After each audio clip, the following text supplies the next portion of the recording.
All right, we are now live on YouTube. Welcome in onto the YouTube side. We've got Dan the Leviton. Is that how Leviton? Yeah, it's supposed to be Leviathan, but it got deemed as a gamer tag name a long time ago, so that's Hmm. what it is. Actually, that sounds pretty cool. Dan the Leviathan. That sounds pretty cool.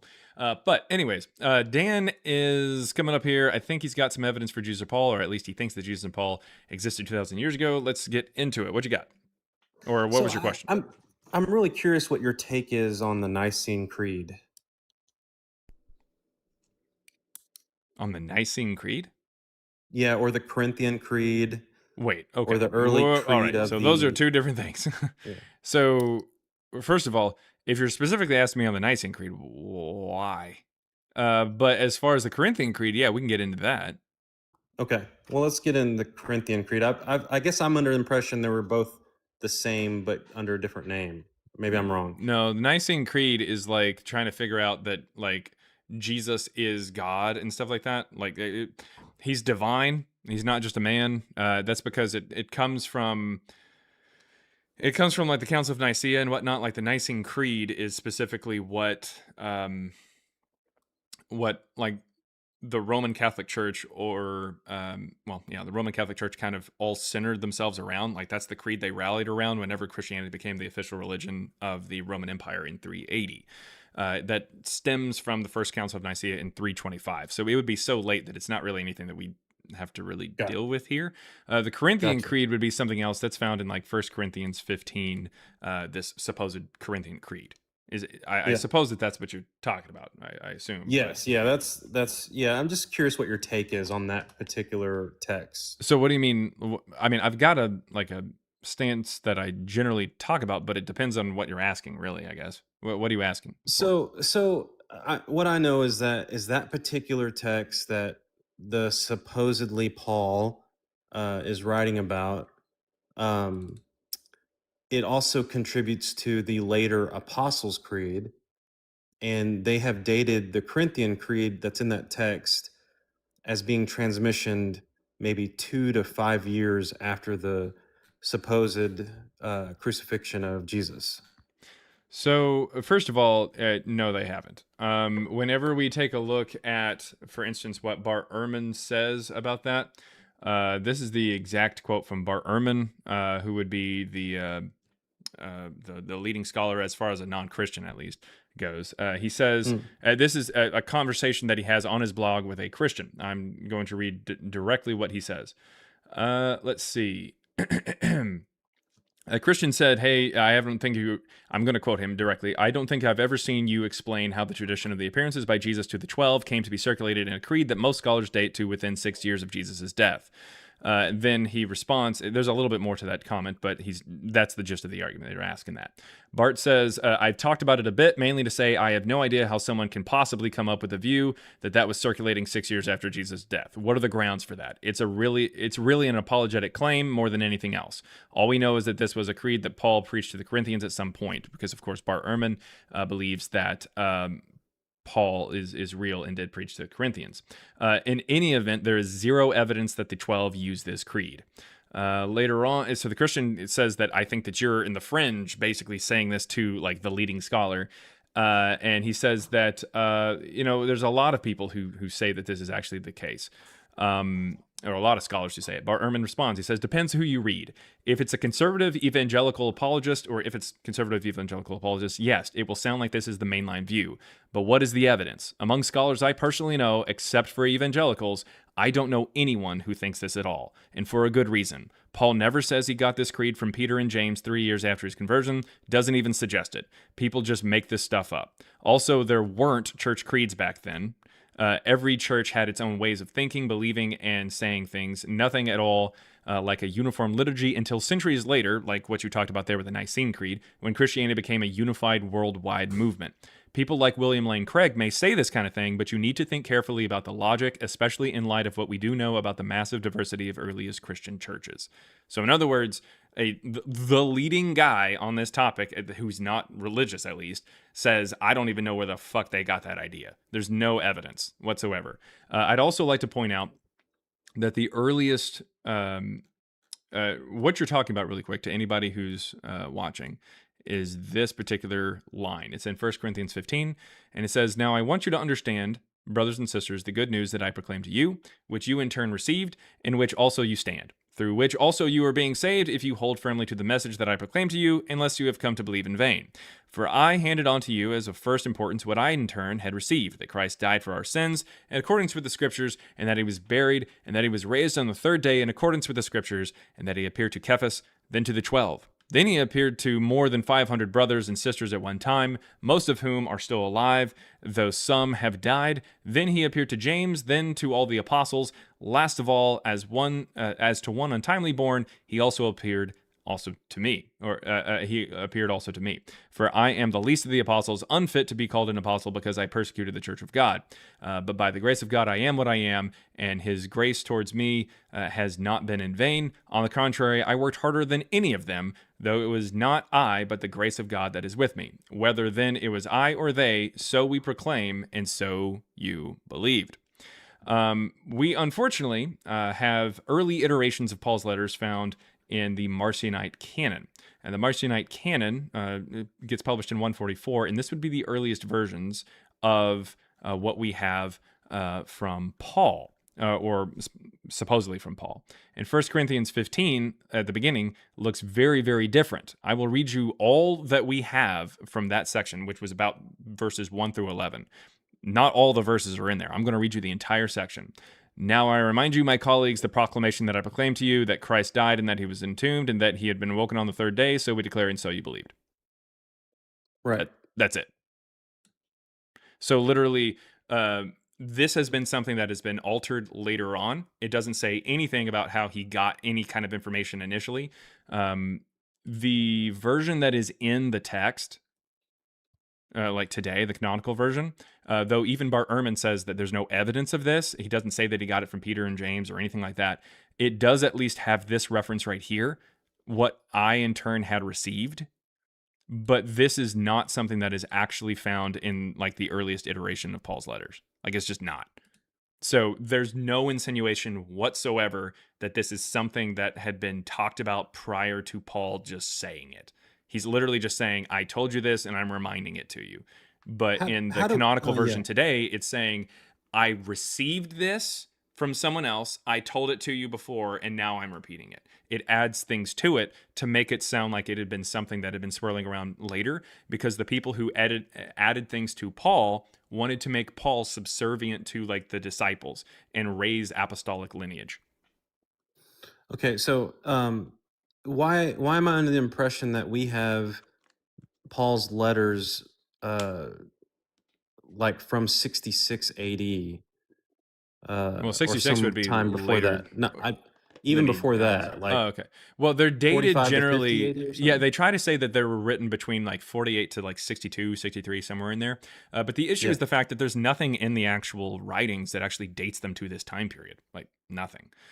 In fact, the only reason that this is even insinuated is, or implied, or inferred, I guess, is because people will take Acts as real. And they'll say, well, Paul is said to be in this location or this location or this location. So therefore, based off of this timeline given in Acts, we can say that Paul possibly wrote this letter around this time period or this time period. So That's it. We don't have any like if you're talking about like actual pieces of paper, the oldest manuscripts we have of Paul's letters goes at best to the beginning of the 3rd century. So okay. no, All right. it wouldn't be So manuscript evidence. It would be just like, oh, hey, we pieced this together because we assumed that someone else was talking the truth or saying something that was true. didn't they recently just review some of Paul's writings and found through laser technology found even earlier writings on inscripted on Paul's letters by analyzing paper that he had written on top of um, with new technology? Didn't that just occur too? I I have believe. no idea what you're talking about. Okay, I believe that's what's recently happened this year specifically, Uh, that they've able to find You're saying that earlier they texts. Yeah, looked at. Uh, I don't think so. they're starting to Are take you kind of saying that like they found something from the 3rd century and they analyzed the 3rd century text or something? So what they're finding, they have I think there is documents that they have specifically of Paul's writings where it's his penmanship, and they were able to scan How do they determine it was his earlier. penmanship? 'Cause I think because they've determined that he's the author of his own writing. Well, first of all, no. We can definitely see that there's additions to the text. I mean, even more modern scholars, who, especially people who are using like stellometry and whatnot, like myself as a data scientist, me and my data science co-partner, like we're able to tell that even the authentic letters come from multiple authors. It's pretty obvious that the earliest iterations of Paul's letters, including First Corinthians, like I just showed you, is added to. And First Corinthians is definitely considered to be one of the authentic letters of Paul. And I just pointed out how we definitely have additions later on. So Okay. I'm not now claiming I to don't be know how authority. that would be, and it wouldn't be his I'm not handwriting anyways. Like that would be really I'm not bizarre, because I'm like not claiming to a be. later text, like from the third century or whatever, being like a copy, would be the handwriting of a scribe, not his. Yeah, but a lot, so what they would do is reuse paper or something, apparently, because I'm not sure. All I know is I it's a think similar I thing they did may with have the Da heard Vinci something. painting. Yeah, I With think I've heard someone bring up something like this. I'm not a good debate No, person. what it was. Oh, okay. It's like a hit. It's like something new that they'd never heard of before.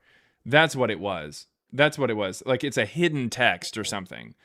No, they showed Yeah. writings that were not as Yeah, it's contextualized, not not as Paul. It's uniform, and something not as. else. That's what I know what you're talking. I've heard of you. Yeah.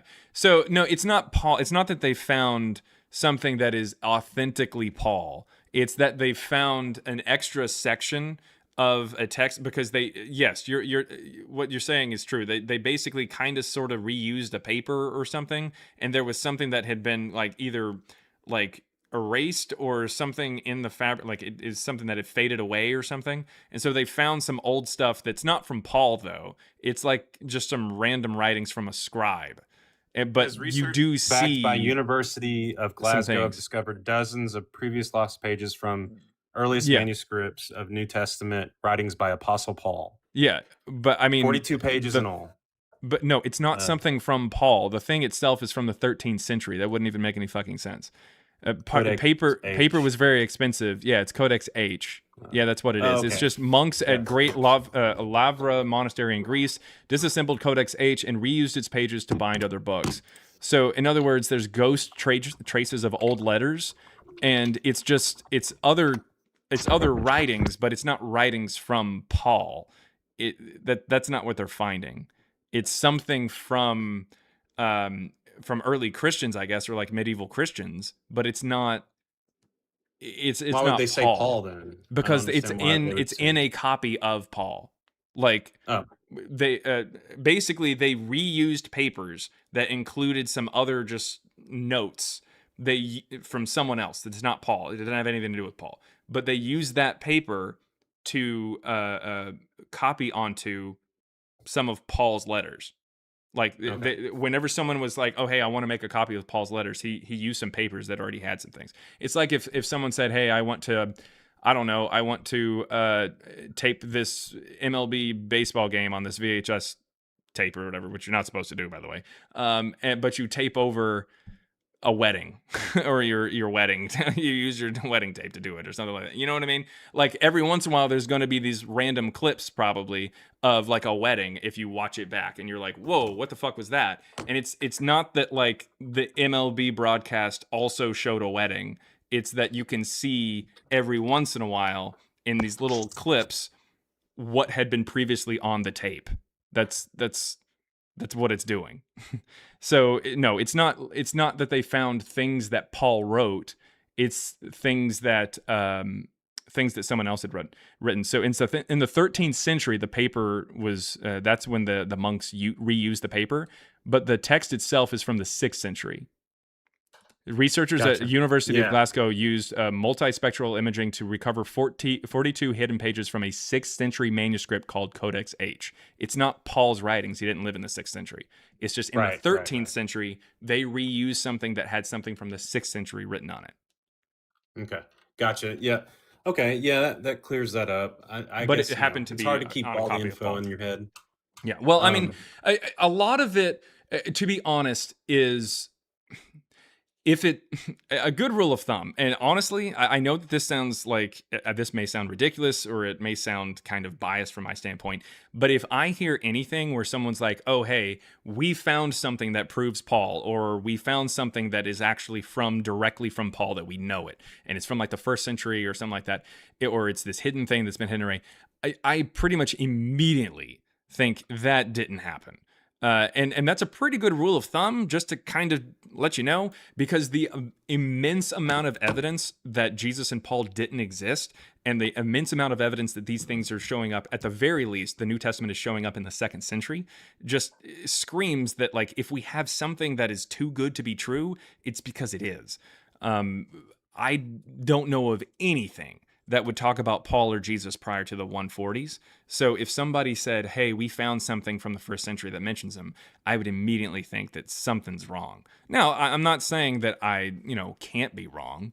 If it actually is confirmed to be from the first century, or if it's before 140 or so, yeah. But my gut reaction is no, because it would have to somehow destroy a mountain of evidence. It wouldn't really, make a lot of sense. right. No, I got you.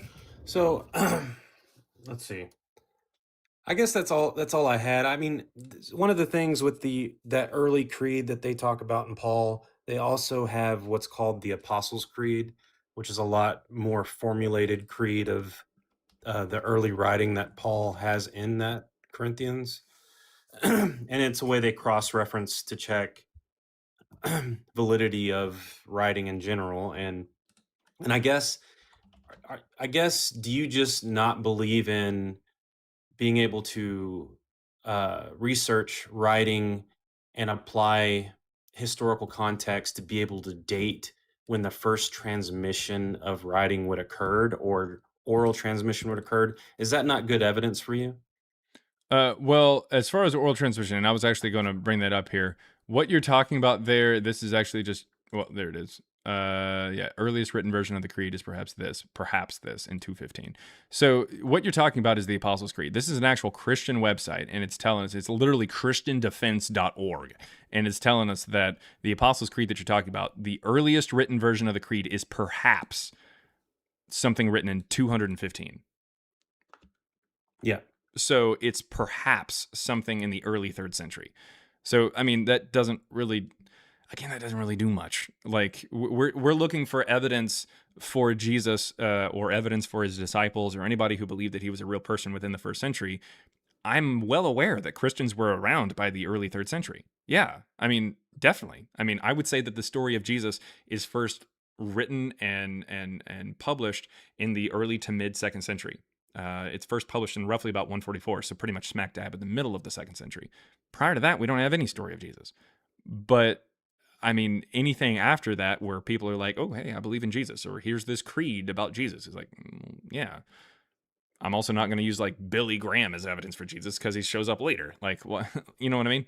So, yeah, as far as the Apostles' Creed goes, no. And when we take a look, this is, of course, just the AI, but it's still pulling from that same website.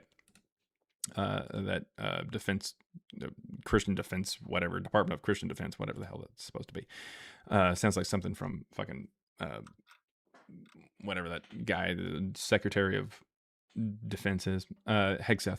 Anyway, Kegseth. Kegbreath. Anyways, the Apostles' Creed was not written by Jesus' apostles. It evolved from an early oral baptismal statement in Rome from around 140. So this claim here is the idea that it was spoken in 140. But I Yes. mean, we don't have any evidence that it was. That's really weird. So Like, you don't like history in general then? that's, I don't know how you got that from what I just said. Well, I mean, you would have to like not believe that Plato exists based That on doesn't make that any sense. similar. Plato writes, and his student writes, and multiple people No, write about him. Socrates wrote about Plato. That's the only information we have that Plato exists. So that's not a thing. You've mixed those two people up. Maybe I Socrates reversed. Maybe didn't. it's Plato wrote about Socrates. Is that what I'm mixing Yes. up? Okay, my bad. Um, And so you also, would have we to have not believe in three people. Socrates. No, we have three people who were contemporary to Socrates, including his student who writes about him. That's how Right. that works. So, what I just said, I didn't say anything about how I disagree with history just in general. What I said is we don't have any evidence of like an oral testimony. Like, that doesn't make any sense. Like, just someone later on saying, oh, hey, this was said in 140 when the first time we ever get it written down is in 215. Someone saying in 215 that something was said, like, what is that, 75 years prior? This is true. Doesn't mean jack shit. Like, that doesn't make any sense. Unless the people Right. who are writing it down said, hey, I was there when it was said, which they weren't, then I don't care. Just a claim of like a oral transmission doesn't mean anything. Right, but it's the But context that whenever we talk, surrounds it. but I want to reiterate Yeah. that Socrates is talked about by three different people. This is Xenophon, Ptolemy, and Plato, his student. And Ptolemy, we actually have coins for. We know he existed, and whenever we have writings from him that talks about Socrates, I'm sorry, but that is a contemporary who we know existed who writes about Socrates, along with two other contemporaries of him, including one of his students. Plato actually writes, and we have a student of him who also mentions things. So there's a lot of evidence for these people. You just Yeah. compared an oral transmission that is talked about 75 years later to someone we have actual contemporaries who met the people talking about them. That was a terrible comparison. Not really. It's the It was a same terrible argument, comparison. but It's not. do you What is so let me who is ask a this. contemporary who says that I was there when this was said in 140? So what I was I going to want you to say is name me a contemporary who was there when it was said, because you're trying to say that it's on par with that horrible argument that you gave. a contemporary who was at that Yeah. time in Yeah, 140. who knew one of the people who said this in 140? I mean, I'd have to research and look that up. Do I you just think don't have that anybody who info. was writing in 215 would have known people who said this in 140, 75 years prior? I believe that they had texts that they were referring to, most likely. That That's what wouldn't we make find any out a lot of sense. times.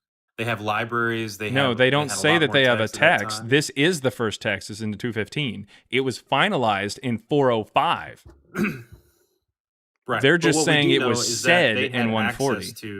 they They had had access access to the to oral information. transmission No, they had access to information that would correlate that there might have been oral translation, from or they're who? just making it 75 up. years later, Right. who? Yes, and that what you just said in passing, or they're just making it up, is actually usually the case in here. Because what you're saying That's is, yeah. yeah, I mean, but nevertheless, even if this was true, in no way, shape, or form is this anywhere close to the evidence we have for Socrates. Like, we have three contemporaries, people who personally knew him, who are saying, hey, and writing literally right after the guy dies, that says, hey, we knew this guy, contemporaries of them. We do not have that for this. You are comparing a claim of, hey, something was said 75 years ago to, I know a guy. That is completely different. do you discredit First Clement talking about I Paul? want you to Or recognize and state for yeah. everybody watching that that is very different. And it's very, very different argument. Like, not even close to the same level of like So competence. from what I know, so I mean, I hear what you're stating, but from what I know, from Socrates to Plato or vice versa, whoever's talking about the one that we don't And have, Xenophon and Ptolemy. yeah, specific writings from, we don't have those writings until 400 years after that. I'm guessing Socrates even existed. What? We have evidence of Ptolemy's existence because of coins that date to his lifetime. So it doesn't matter if we don't have writings from him until later or manuscripts until later. If you wanted to use that argument, then nothing from the New Testament makes any sense because we don't have anything about it until the 3rd century. I mean, if that's how you want to do it, we can, but that's dumb. Like, I haven't said anything about how these people didn't exist simply because the pieces of paper we have don't show up until later. Like, I've Gotcha. never made the claim that the actual physical pieces of paper are so late that they didn't exist. That would be stupid of me. So again, I want you to state that you recognize that three contemporaries of a person saying this person existed is much better evidence than someone saying 75 years ago something was said. what I'm going to say is, based on my knowledge, I'm going to disagree with your evidence. I'm going to have to do research. What I'm not evidence going to have I say. provided for? What evidence are you You're disagreeing with? saying you got 3 contemporaries available, Correct. and I don't know that Is knowledge. okay. You So admitted that Plato was a student of Socrates, correct? let's see here. Yes, Correct. correct, Okay. So correct. he would be a contemporary then. Right, Correct. right. Okay. So one contemporary of somebody is still better than someone saying something was said 75 years ago, right? We don't have writings until 400 BC, after, like, till, like, let's see. What I'm seeing is 400 years after Plato would, or Socrates wrote nothing. Again, now Socrates you're wrote appealing to the nothing. 3 actual witnesses. manuscript. So, You're appealing to the actual manuscript again. Do you want to do that? Because we don't have shit for Jesus until over 200 years after he dies. right. I mean, So if what do we're you going to have want? an What do you argument, want then to we do need to, there? like, discredit all history, is what I'm saying. I mean, I don't want to. Do you want to? Do you want to toss out all of history and say Jesus and Paul didn't exist? I'll do it if That's you what you're want. implying. Yeah, That's it's what you're not. implying. It's literally not. Okay. I I mean, mean, you're just kind of saying it because you're in a corner and you don't know what to do. But if you, I I mean, don't feel that way. well, I mean, you are in a corner. You're trying to say, oh, hey, let's go ahead and toss out all of history because my favorite character, you've shown that there's not good evidence for them. I But never said he's my but favorite character. nevertheless, it is. That being said, Okay. that being said, do you want to toss out all of history? Would you like to do that? Or would you like to continue on and admit that contemporary evidence is better than hearsay 75 years later? No, I mean, Which is better? that is, to say that is true. Okay. To say that, yes. So Now, I'm contemporary gonna say evidence I is better don't. than Yeah, 75 year old hearsay. Sweet. correct. So what 100%. I'm going Yeah, to ask you to 100%. do, if you want to continue this conversation, which is fine with me, we can continue it, is to not pull that shit again and try to compare contemporary evidence to 75-year-old hearsay and say this is the same level of confidence that we can have. It's not. And because I can have a level of confidence that's here and much higher than 75-year-old hearsay, because I'm able to say that this is better than this, we can't just say, oh, because it doesn't reach this standard, you've also got to toss out the higher standard. That doesn't make any sense. I'm not claiming at all that we're going to toss out history. If you have evidence for Jesus or Paul that is from contemporaries like we have for Socrates, I will absolutely accept it. Do you have And it? that's where I was going next, Sweet. and Do we you keep have it? having to walk around the bushes here. Sweet. Do you have it? Present it. So, First Clement, 95 AD. Is I mean, I'm asking, do you accept that? That's what I'm asking. So, first of all, where does it say that Clement wrote it? I want you to Okay. I find mean, Clement's name at all in the entire letter. so you're refuting that someone else writing about it, it's just all hearsay. Is that what you're saying? No, what I'm asking you, because you're trying to claim that this is something from Clement. I mean, if you're not, then it wouldn't make a lot of sense because I just asked you for someone who's a contemporary, and if it's not from Clement, then I don't know what you want to do because it never says I know these people. So you need writings from the actual author for it to be history. Is that what I'm getting from No, you? what I'm asking for is a contemporary, and you're trying to claim this is from Clement, and I'm asking you how you know it's from a contemporary. Because the only way that it would be a contemporary is if you're able to name me who it is. I mean, otherwise, it could be from Kevin down the street. I don't fucking know. Like, who is it? Who I wrote didn't it? make up the argument. I'm not Sweet, the sweet. So give me the I, evidence for the argument. yeah. I'm not the scholar that has done the Not a problem. extensive What and does the exhaustive scholar say? research of it. Sweet. What does Yeah. the scholar say they found in So, their research that proves that it was written by a contemporary of Paul?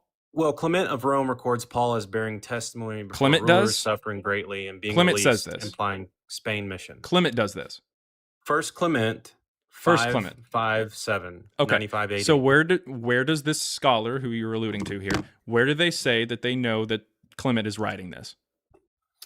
I don't know. I Okay. don't have that I'm information. going to ask you this question. Does it say Clement in the entire letter?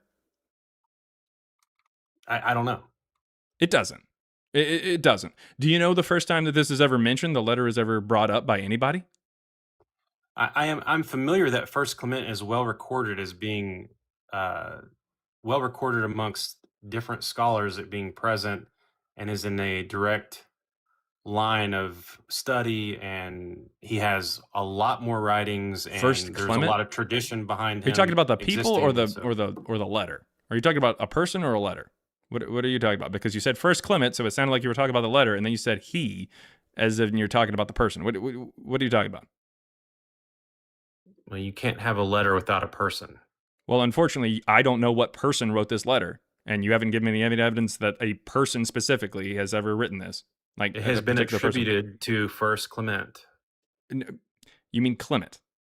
Clement, whatever. Okay, so again, who? Who does that? When's the first time they do it? Do you know?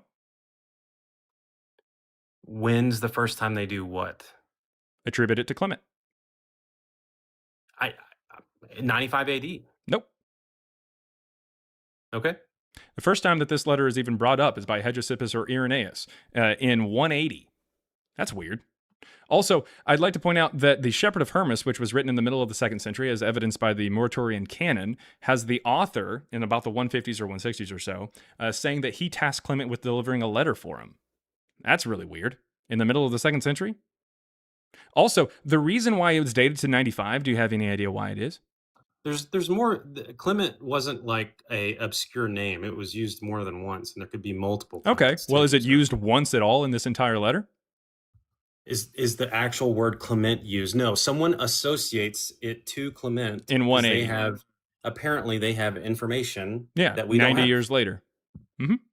Right. So remember Yeah. how you said, "Oh, something was said by somebody 75 years later." Like 75-year-old hearsay, that was dog shit compared to like actual contemporaries. But now you're arguing for 90-year-old hearsay? I That's mean, weird. it's hearsay that Hitler existed and did No, it's what he not. did. There's literal people who met the guy who have talked about I him. mean, So from my point that's of stupid. view. From Well, my point of from view. your point of view, we don't care because I didn't ask you whether or not he existed. Right. We actually have contemporaries. So do you have any Well, contemporaries who are saying that Clement is writing this letter? Do you have anything from the letter that says Clement wrote it? And do you have anything in the letter that actually dates it to 95? Because I don't know if you know this or not, but First Clement is only dated to 95 because of the fact that we have this line, and I will pull this up here. Clement is only dated to 95 because of the fact that this line right here is stated. Owing, dear brethren, to the sudden and successive calamitous events which have happened to ourselves. I'm not shitting you. That is the entire reason it is dated to 95. Because Christians read this and think this must be from the persecution that Emperor Domitian did to the Christians in the 90s. But here's the deal. Multiple scholars have pointed out that Domitian didn't do shit to the Christians. That is a later claim from other Christians centuries later. What he did is he persecuted the Jewish people, didn't have anything to do with the Christians. Even if he did, this doesn't have anything to do with 95 or violence or anything like that, or even Domitian. There's nothing at all that actually mentions this. They just assume that this line here could be about Domitian. That is 100% the reason that they date it to 95. I'm not shitting you. I'm not blowing smoke up your ass. Go look up your precious Right. scholars who are claiming that this is written by Clement in 95, and they will tell you that that's why they date it there. This is bullshit. That doesn't make any sense. And again, it doesn't say anything about Clement in it, and the first time we get anybody mentioning it is in 180. And again, even if Clement did write it, the Shepherd of Hermas is written in the middle of the 2nd century and talks about Clement delivering letters for him. So very clearly, this wouldn't have been something that's running around in 95 or being spread around in 95. That doesn't make any sense. So no, we don't. So then what if makes you want me, sense? if you want me to accept it, I will accept that the letter talks about Paul. I will grant you that. I will accept that the letter talks about Peter because it does. But nevertheless, I'm not going to accept that it's written by a contemporary because you can't provide any evidence that it was. So, Okay. what we were No, doing fair is we were enough. looking for contemporaries who talk about Paul or Jesus. So, what's your next contemporary? Well, I brought that up. It's just another point, right? So Mhm. maybe it doesn't hold as much validity. What I will say is that you brought up great information, and that will spark me to do a lot more research and Was and, Clement and the look only into it. contemporary of Jesus or Paul that you could think of that writes? and mentions them? Well, unless we get into other books of the Bible, Let's and do you're it. not going to agree Let's with do it. that. So Well, do we have anybody where the author says, I personally knew Jesus, or I personally knew Paul? Do we ever have any contemporaries of them who are writing these things that we know of? Do we know of any contemporaries who are writing these things? It's a good question that I'm not. I didn't come to talk about that or prepared on that. So, I mean, obviously, you and I both do not want to throw out history. We don't, and that's a good thing. But what I am saying is, I'm saying, hey, I'm not going to just trust somebody saying, oh, this was talked about hundreds of years prior, or 75 years prior, or 90 years prior. I'm not just going to trust it just because somebody says there was oral history. Oral history, by definition, is not something that we can really prove or have evidence of. Like, it just isn't. So as a result, it's just something that I don't really give a lot of credence to. Now, if somebody said, if the first time that we had any mention of Socrates was just somebody 75 years later that said, "Oh, Socrates existed," and it's like, oh, okay, like I'm probably going to question that just the same that I would anybody else. We don't have, to my knowledge, we don't have any contemporary knowledge or contemporary evidence for like Pythagoras or Pythagoras. So, do I think Pythagoras existed? No. Or at least I set it to the side and say I don't know enough about it to actually talk about it. People come in all the time and they bring up like fucking Genghis Khan, and I'm like, I don't know enough about him to really talk about it. Like, I'm not going to say either way because I haven't researched it. I just won't. So what I'd like for you to do, at least to be consistent and honest and stuff like that, is say, hey, look, I don't know enough about Jesus or Paul, like as far as like contemporary evidence goes or good evidence for them goes, to be able to make the decision as to whether or not they existed. So I'll set them to the side and wait till evidence shows up. right, Fair? and that's basically what I just kind of stated. So, Yeah. Well, yeah. Well, I mean, I appreciate the talk, man. I'm just trying to see where you stand on certain things. I'm not trying to argue if it is contemporary or not. Obviously, I'm not going to die after this podcast, and I can research and keep looking into things. So, but anyways, thanks for the talk. Appreciate you. Keep digging in where you should be, and hope you have a good day. Yep. Thank you very much for coming up, man. All right, let's see here. Thank you very much for the super chat. We get $1.99 there from a Lope Note says emotional vibing is greater than logic. Checkmate, atheist, queefing for Christ. There, God, I already got to break up. I can't even. Okay, no, we're erasing all this shit. Let's see, 10, 30, 40, 50, 60, 70. Jesus Christ, 192 times. Like, what?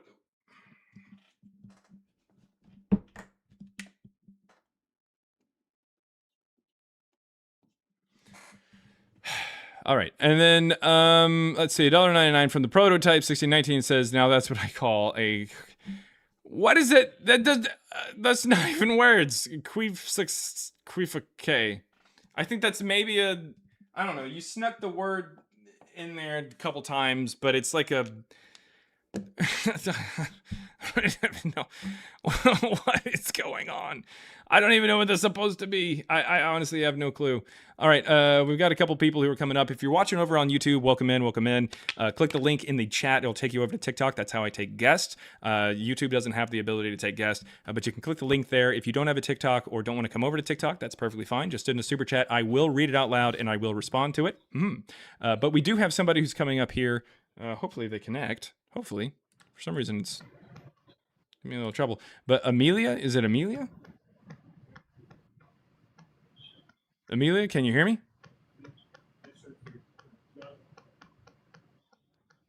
I don't know if that's Amelia or not. Amelia, can you hear me? All right, well, they... just to listen... So, oh, okay. Okay, I think they accidentally came up or something. All right, there's another person that's attempting to come up here. This is God's Disciple. God's Disciple. For some reason, it was messing up there. If you request back up, I'll try to bring you back up. I don't know what was going on. There's some kind of weird connection problem. But if you request up, that's fine. I don't know. I don't know what happened. If you request back up, I'll bring you up. Anyways, yeah, raptured. I don't know what happened there. No idea. Okay. Let's see. Be easy. Oh wow, good luck with him. What?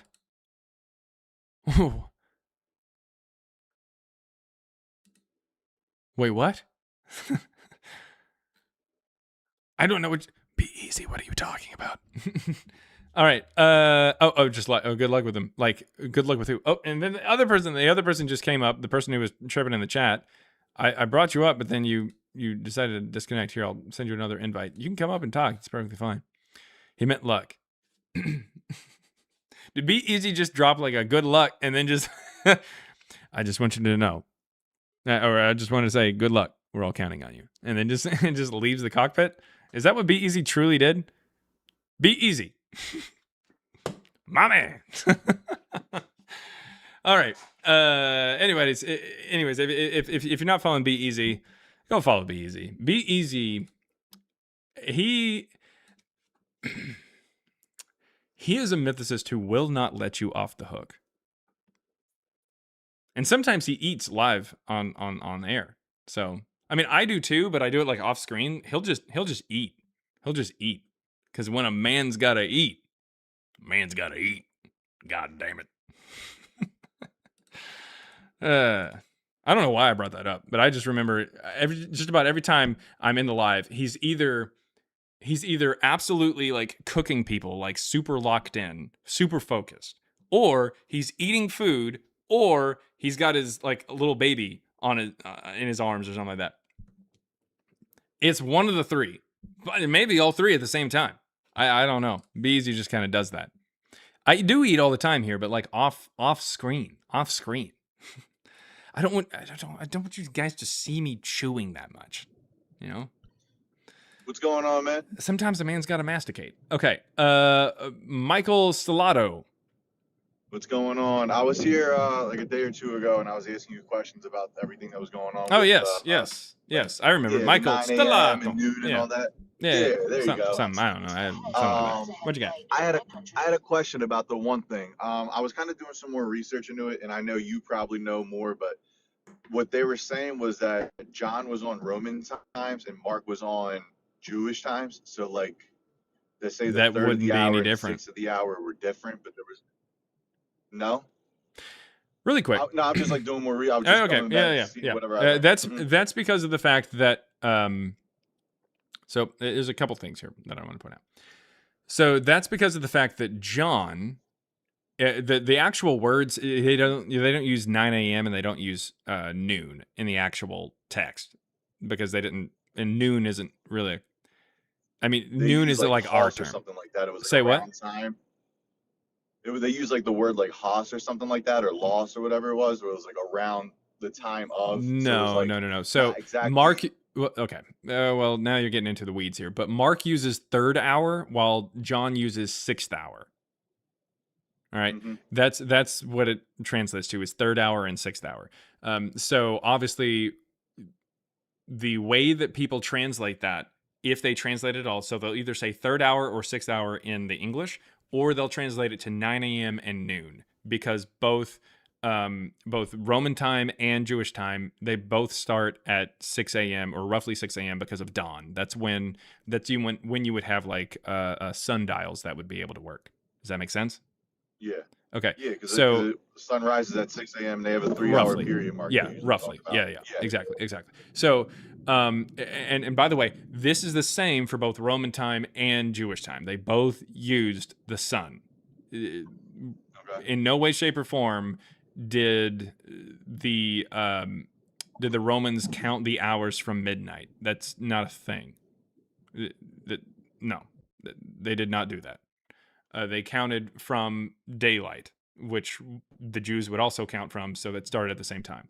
Now, I understand that you also brought up the idea that there's the word like about, because in John it says it was about noon, but noon is literally the easiest fucking thing to be able to determine because that means the sun is straight up. I'd also like to point out that Mark also talks about noon, and when Mark says it's noon, it mentions that it gets dark for 3 hours. You know who doesn't say it gets dark at noon? John. You know who doesn't ever mention darkness for 3 hours or at all? John. So it's pretty clear that this is just more of a contradiction than really anything else. But just to hammer in the idea that the Roman time and Jewish time absolutely start at the same time, have you ever heard of the concept of a siesta? Nah, Like if I said I'm going to take a siesta, what does that mean? I'm not really that knowledgeable in that. I'm sorry. Could you explain? Siesta means a nap. And it's a nap that is Okay. generally taken in the middle of the day whenever the sun is at its highest peak. It's Spanish. It's Spanish. Now, Okay. that term siesta, it's Spanish, and it's based off of the term sexta, which would be like sixth, because of the sixth hour, because it happens at noon, like on the sixth Right. hour. Spanish Yeah. is a derivative of what language? Latin. And what language did the Romans speak? I'm sorry. I think Latin. I think. Yes. Yes.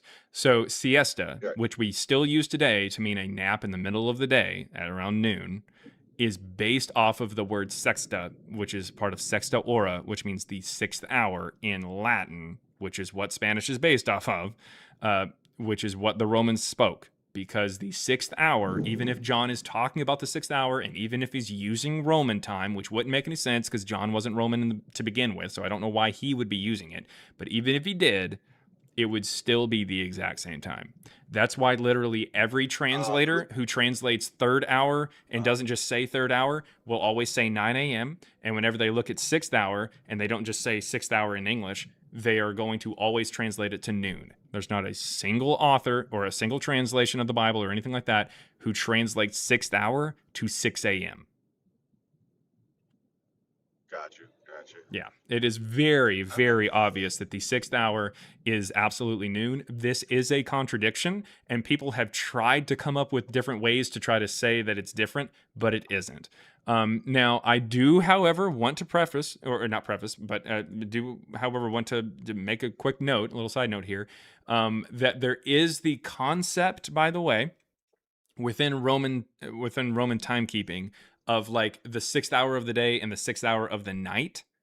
I understand that, but the sixth hour of the night would begin like so nighttime is like darkness from the day before, and it goes on. So like like if it got dark at about 9 or something, then you would say the first hour of the night is around 10 or 9 to 10, if that makes sense. Like from 9 to 10 is the first hour of the night. So there is that concept, but around the time of spring equinox, when this would have happened, the sixth hour of the night wouldn't have even been Friday. Okay, that makes sense.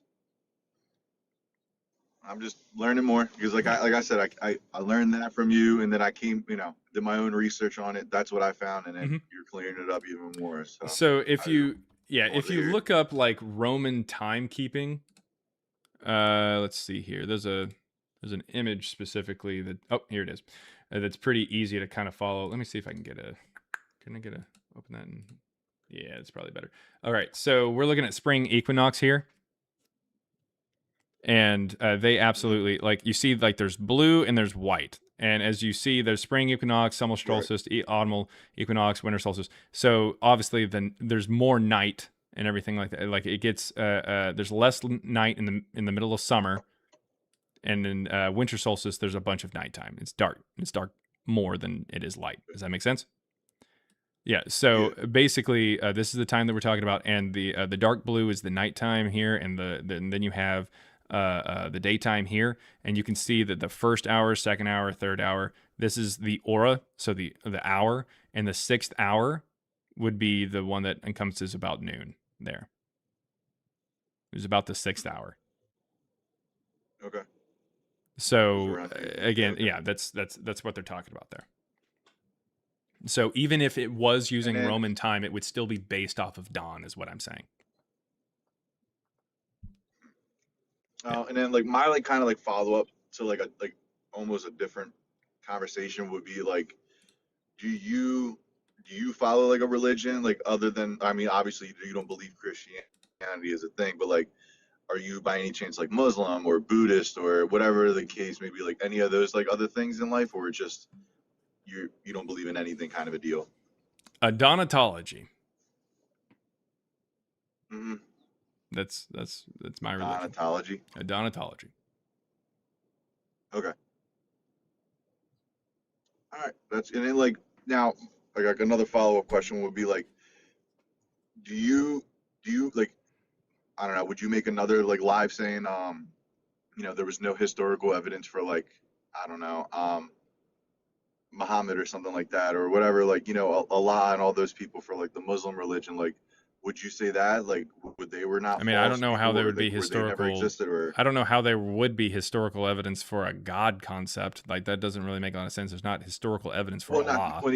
not like Allah, but But like yeah, for but not a lot Muhammad, of we like actually do have contemporaries who talk about him. They say that he came over and like kicked their ass like in like a battle or something like that.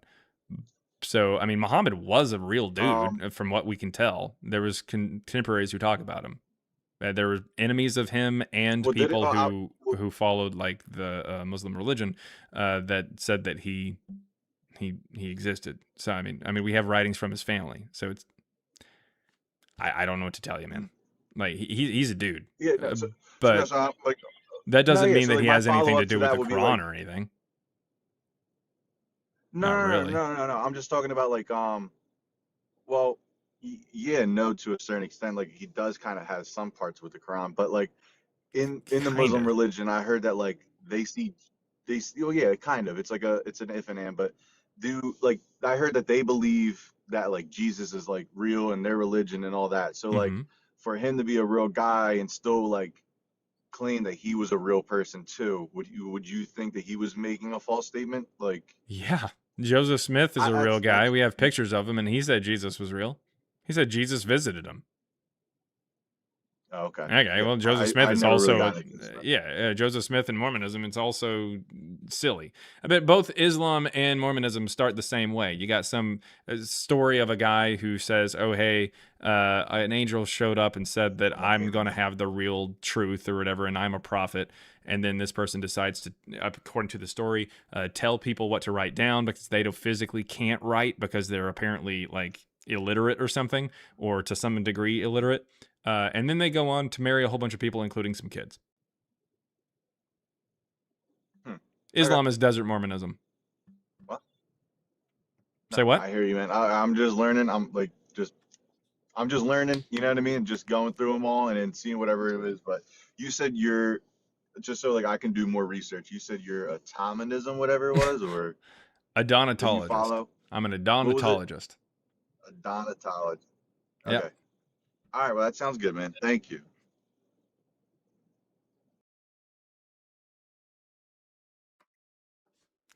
You know, my man is going to end up on a website that has the holy scriptures of adonatology.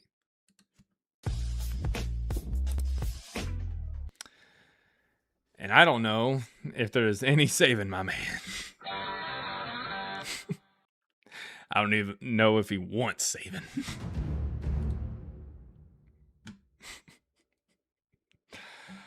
uh, is there a twink version of adonatology? A duditology? Maybe? I don't know. I'm trying to come up with it. I don't know. I have no idea. I don't make the rules. I don't break the rules. I don't make the wind. I don't break. Let's see. Old Stinky says another denomination. Nice. Add it to the list. Yeah, do it. Do it. All right. You want to twink? I, I'm not. I don't know what I would be. Let's see.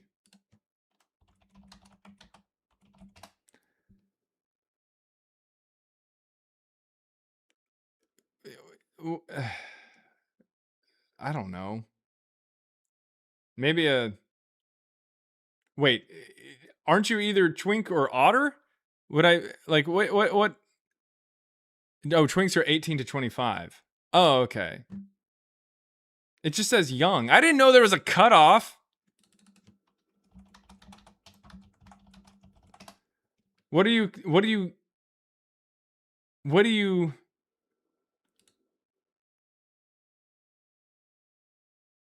Oh my God! What do you call them if they're no longer what do you? Just a daddy. Oh, okay. Really? Okay. I thought it would be something off the wall or something. I don't know. I have no idea. All right. Hard work $83.95. $1.99 says your mom doesn't want saving. Oh my God. All right. Well, Chwonk. Jesus. Too skinny for a bear must be an odd. I would assume. Yeah, that's. I don't know. I have no idea. This otters like big burly men. I assume. I don't know. I couldn't tell you. Men. All right. Let's see. I don't know what this person's saying in the chat, but I'll invite them up. Okay, if you're on TikTok, the request button is right about there or down there. Please give me some evidence for Jesus or Paul. If you're on YouTube, the link to come up and have a conversation is in the chat or on the YouTube profile. Or if you want, you can send a super chat. I will respond to it and read it out loud and everything like that. If you'd like to give me evidence for Jesus or say that I'm a douchebag or something like that, whatever. $1.99 there from a Lope Note says, you pay for the rights to use caps. Checkmate. Quaver for Christ. Man, a Lope Note probably gives the mods over there absolute hell. He's constantly talking in all caps. It's funny. All right. Let's see. I do see a bunch of claps over there. Wait. Hold up. Is Virtue Too Feral still in the chat? Is Virtue Too Feral in the chat? I don't know if they are or not. I adore them, to be honest. Elizabeth really likes Elope Nope. Elope Nope's... He's wild. Sorry. What's going on? Jesus our Savior. Hey, what's up, man? Hey. What you got for us today? Yeah, what I was actually talking to people in the chat, what I was trying to say, not all of us are the same. Like the book, that Bible does not prove that anything exists. Ignore the Bible. It doesn't prove anything. Okay. So it just, to believe in God, believe in Jesus, it's faith. I don't think it has anything to do with the book. The people that go based Where'd you get off the book, idea of Jesus then? I really don't. The whole, it just basically as a family, family members, people who had telling read you the book existence of God. No, I never read the book. No. Your family members did. No, they did. Yeah, I know. So they're getting it from the book and then telling you about it, and so you're not getting it from the book. No, I didn't go off a book. This is where I basically went. But yeah, off, you right? did. Where'd you hear the idea of Jesus? From the book. Yeah, but I don't go off the book. Listen, no, hold on. Let me finish. What I was saying. All right, listen, man. I'm trying to figure out where you are getting the idea for Jesus if you're not getting it from the book. You either get it from the book or from someone who has read the book. No, I didn't get it from the book. Okay. So where did you hear about Jesus? Well, basically everybody talks about it. Okay, and did all these other people who talked about Jesus to you, did they get it from the book? I have no clue. You think that people were walking around in America just talking about some guy from the Middle East without reading a book first?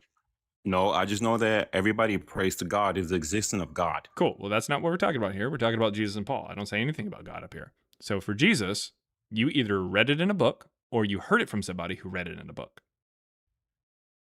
No, but Jesus is God. That's all I know. Well, where'd you hear the name Jesus? From the book?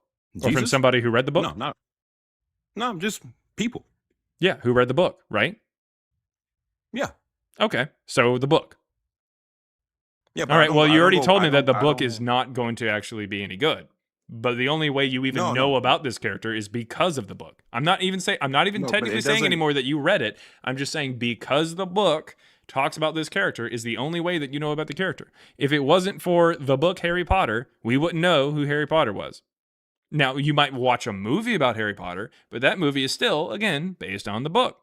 You might hear somebody like talking about how they like the character, but they like the character because they read the book. It all goes back to the book. And if you're saying that the book is not the source of truth, well, unfortunately, you believe something that is not true. That's how that works. Sorry. No, I understand. I understand where you're coming from. I get Okay. that. Well, then please, for the love of all that is holy in this world, which isn't much, please present your evidence for Jesus without ever either using the book or quoting from somebody who is getting their information from the book. Yeah, true. But it's just, I think the majority of us who believe in God, it's just based Again, off I'm not your talking about family God. I don't know why telling why do you keep talking about no, God? I know what you're saying, but it's just the people that are getting confused. That a lot of us that believe in Jesus because of the book, that's not true. I mean, it is true, and you admitted it, that you can't give me any evidence for Jesus unless you either appeal to the book or appeal to something that somebody said or wrote because they read the book. The only proof I have the existence of Jesus and God is basically the earth itself, how everything functions. Okay, There's so like where on earth, outside of the book, slow down, where on earth in all of nature, outside of the book or people talking about the book, do you find Jesus? Nowhere. Okay. So in other words, you can't just look around Earth and see Jesus. You have to have read a story that you already admitted was false. The earth itself, how everything functions. So again, where on Earth, you already said that nowhere on Earth, cool, but we're not talking about a God. I don't know how many times I have to tell you, that's not what I'm talking about here. That's not the point of the live. I am specifically saying that Jesus and Paul never existed. You don't find the word God up there anywhere. I don't say God doesn't exist. I say Jesus and Paul didn't exist. Well, like I said, it just. So where's your evidence for Jesus or Paul now that you've already cast out the book and we can't use either the book itself or people who are talking about the book? So where else is your evidence for Jesus or Paul? Please present your argument without ever mentioning anybody who is pulling from the book or the book itself. It's just faith. That's what it is. Faith in what? Faith to believe that Jesus is real. Who is Jesus? Jesus is God. Says what?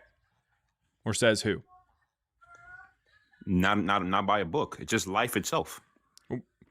What in life says Jesus is God? No. Listen. What in life explicitly says Jesus is God?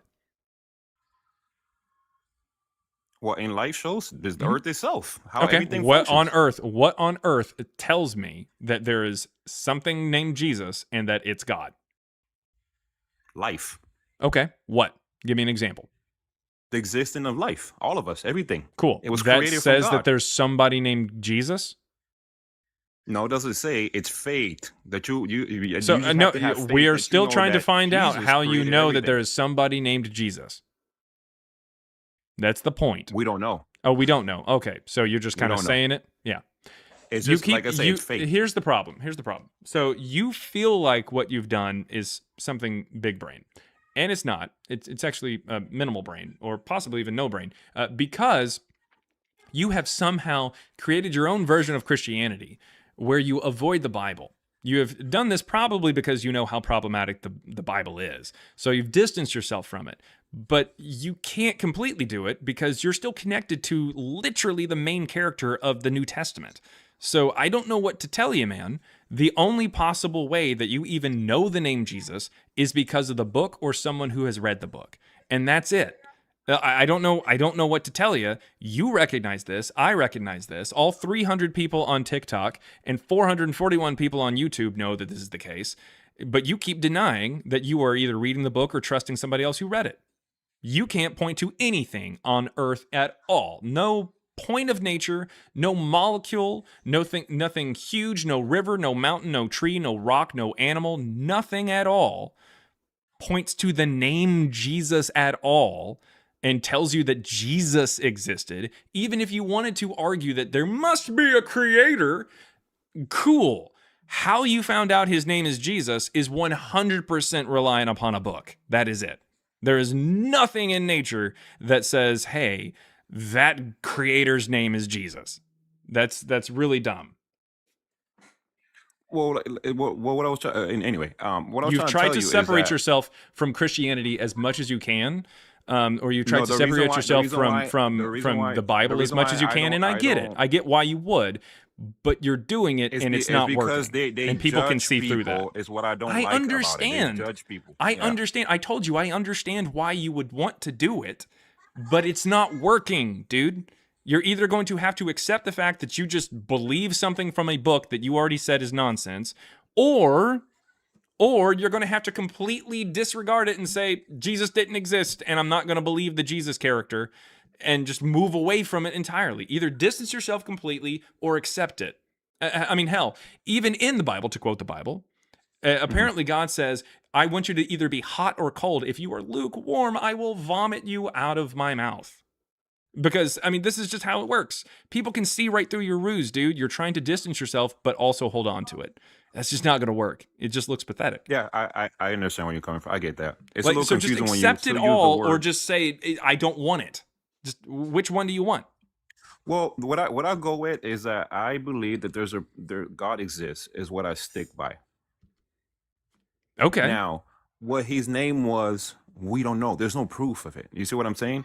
The reason why I believe in God, just because life itself, the creation of That's life, fine, dude. Earth, the sun, the moon, everything. Again, I Something don't created it. care about the So- God part, dude. Skip to the Jesus part. We are talking about whether or not you should continue believing in Jesus, and what's your evidence for him if you aren't trying to follow a particular book. And I'm now even learning that his name wasn't even Jesus. So they're saying he had a different name too. So I mean, cool.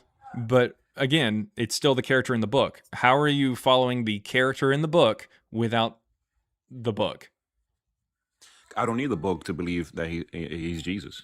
That's it's just faith. So That's where what are I'm you trying to tell getting you, where are dude. you It's getting faith. where are you getting the name? By basically being saved multiple times in my life. So I believe that he did that. Who? God. Okay, we're not talking about God. But again, I know what you're saying. But again, when I say Jesus, Jesus is God. Where'd you get that idea? Just faith. That's what I'm trying to In tell you. what? Faith. The It's just book? faith. No, not off the book. It's just faith. Having faith. Yeah. Where'd you get the name Jesus? Nowhere.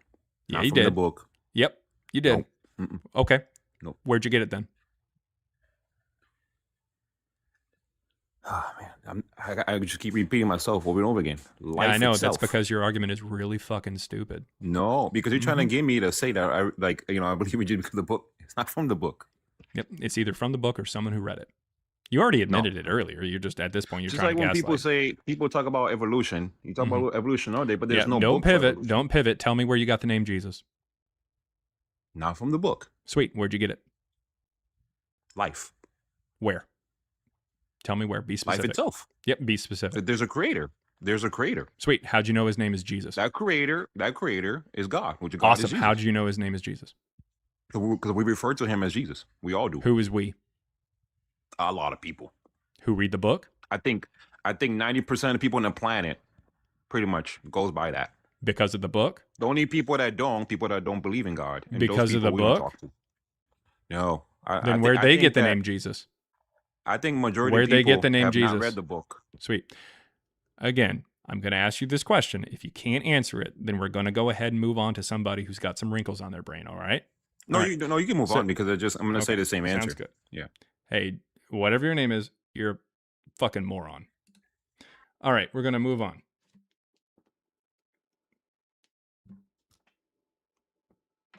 All right. Let's see. All right. Royce, how's it going? Royce? Wait, hold up. I can't hear you, man. Can you hear me now? Yeah, I can hear you. Immediately better. All right. Yeah, I was connecting my Bluetooth to my truck. I'm on lunch break apart. Question for you, bro. Yep. I think that Jesus does exist through connection outside of the Bible. A direct Does connection. or did? He does exist. That's right, buddy. Clement of Rome, dude. Okay. Yeah. What about Clement? Clement speaks of Paul. Paul had direct ties with actual Jesus. How do you know that Clement spoke about him? Have we spoke? We have letters. We have his first letter, second letter. Where does it say anywhere in First Clement that Clement wrote it? You're saying that Clement didn't write his these are contemporary writings? Where does it say that it's written by Clement? It's Clement's letters. Where does it say that? Where does it say that? Wait. Have you read First Clement? He references himself. Okay, cool. So I'm going to go ahead and pull it up. I actually had it pulled up already. Look at that. We're going to search for the word Clement. It is found twice on this entire page. This is a Catholic website. On the header that tells us what section we're in, and the name, it says letter to the Corinthians in parentheses Clement, which is just what the website is. That's it. That's literally the entire time that Clement says anything. This is all of First Clement. You said he references himself, and he never does. I don't think you've read it. Sorry, when I'm saying self-referencing, he's saying my friend, my friend Paul, okay, or my brother Paul. He doesn't say that. He does. He does not say my brother Paul. I don't think you've read this. Just admit that you haven't. It's fine. It's okay. Have I read? I have not read all of it. No. Okay, so why are you trying to quote it? Because I'm quoting the parts I know reference Paul. Okay, so you think it says my brother Paul? Or it says it says something about my friend Paul who died. It says my friend? Does it say my anything whenever it talks about Paul? Pretty sure it says something about like my brethren or brother or something who died for the like my something like it tries to connect the author with Paul. Just tell me what it says.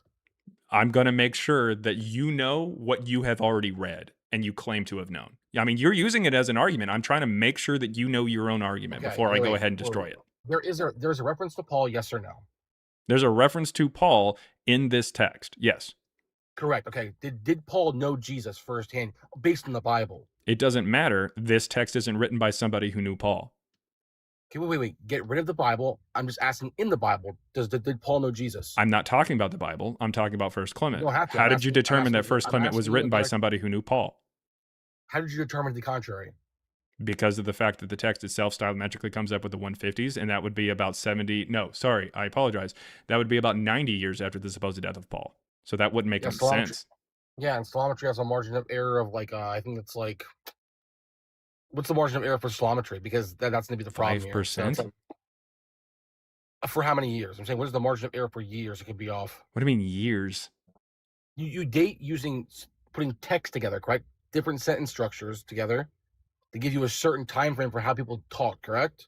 Or how they wrote a certain time frame. So how would it be a margin of error of years? I'm asking you how accurate stylometry is. Extremely. We can get up to 100% as low as 100 words sometimes per file. Okay, how many words? Okay, great. And Clement has how many words? Clement has well over like 500 words. Okay, 500 words, and you're saying with 100% certainty it's placed at 150. No, I'm saying it's a composite letter that shows up with text from the 150s is what I'm saying. All right, do me a favor. I'm at a food truck. Also, it makes sense because the Shepherd of Hermas, which was written in the middle of the 2nd century, about 150, has the author saying that he tasked Clement with delivering a letter for him. And we don't have any mention of First Clement until 180 by Hegesippus or Irenaeus. Yeah, but the mention of him by 180, no mention until then doesn't discredit him being alive. No, what I'm saying is that it lines up with the evidence that data science has already presented.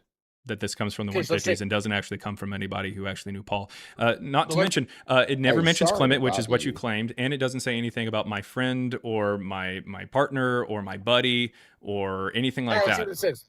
Let's see what it says. It just says Paul. Hey, bro. Like it just literally just says brother. Paul. Owing to MV Paul. That's literally it. Like nothing about my anything. So, sounds like you haven't read it, and you admitted that you hadn't. But you said that you. But it said you did say that you read certain sections, and you didn't even quote those correctly.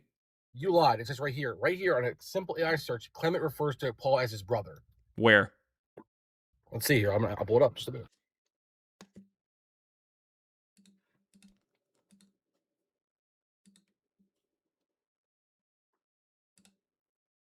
Going to run through all the mentions of the word Paul.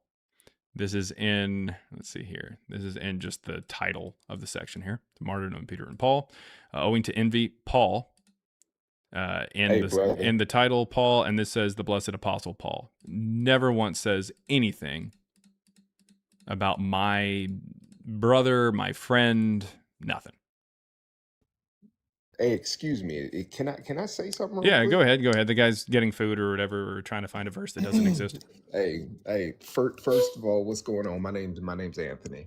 Sorry, I apologize. He was mentioned in the Bible. I'm sorry. Clement is mentioned in the Bible. Sweet. So it sounds like the section that you were trying to quote and you said that you had actually read, you haven't actually read. Wait. The Bible cross-references Clement? So you're saying he doesn't exist? What? The Bible mentions Clement. When did I say that Clement didn't exist? When did I say that? Okay, wait. If Clement existed when was Peter written? Peter? Wait, hold on. Second Peter. When was it written? Considering second Peter, even by Christian scholarly claims, wasn't written by Peter, Royce, it would be the second century. Can I steal the microphone for just also, a second? by the way, Second Peter. I got to get back to work. Second Peter isn't even written by Peter, considering Acts 4:13 says that Peter is illiterate. Anyways, that being said, Tony, you can hop in if you want there. What was that, Tony? Tony, you there? Or whoever that was. Yeah, can you hear me now? Yeah, I can hear you. Okay, so my name's Anthony. Actually, people just call me Tony. I'm 42 years old, and I just wanted to jump in and say this. So I see you say Jesus and Paul never existed. Yes, sir. Cool. I used to be a huge Bible thumper. I went to Christian college. I was a deacon. I was on my way to Bible Bambi or something. Correct. I was on my way to becoming a pastor. I was going to open up my own church. But this old dude, when I was in the military, said, before you go and do that, travel the world and find, real knowledge before you just commit to something. All right, sweet. So what was the knowledge that you found for the existence of Jesus and Paul? I found that there was a person by the name of Jesus, but he was technically just a sacrifice. Now, here's why I say this. They just needed somebody that they could drop all of these stories on. They just needed somebody that they can drop all of these stories on so that Christianity can live through the time. Because when you go to the museum in Israel, Pontius Pilate's one of his historians. What's his name? I think it's Tiber. I can get it for you another time. But he actually has written down that Jesus was sent to Pontius Pilate to be executed. However, it never happened. It never happened. Jesus was not executed. He was actually banished, and he was just a normal man. There was no walking on water. There was none of all this other stuff like the Bible says. The Bible is just honestly a whole bunch of stories just put together. And this is coming from somebody who was going to become a pastor one day. I mean, I went now I'm not even in any of that, but you can actually go to the museum the Israel Museum, and written on papyrus that Jesus' name is up there many, many times.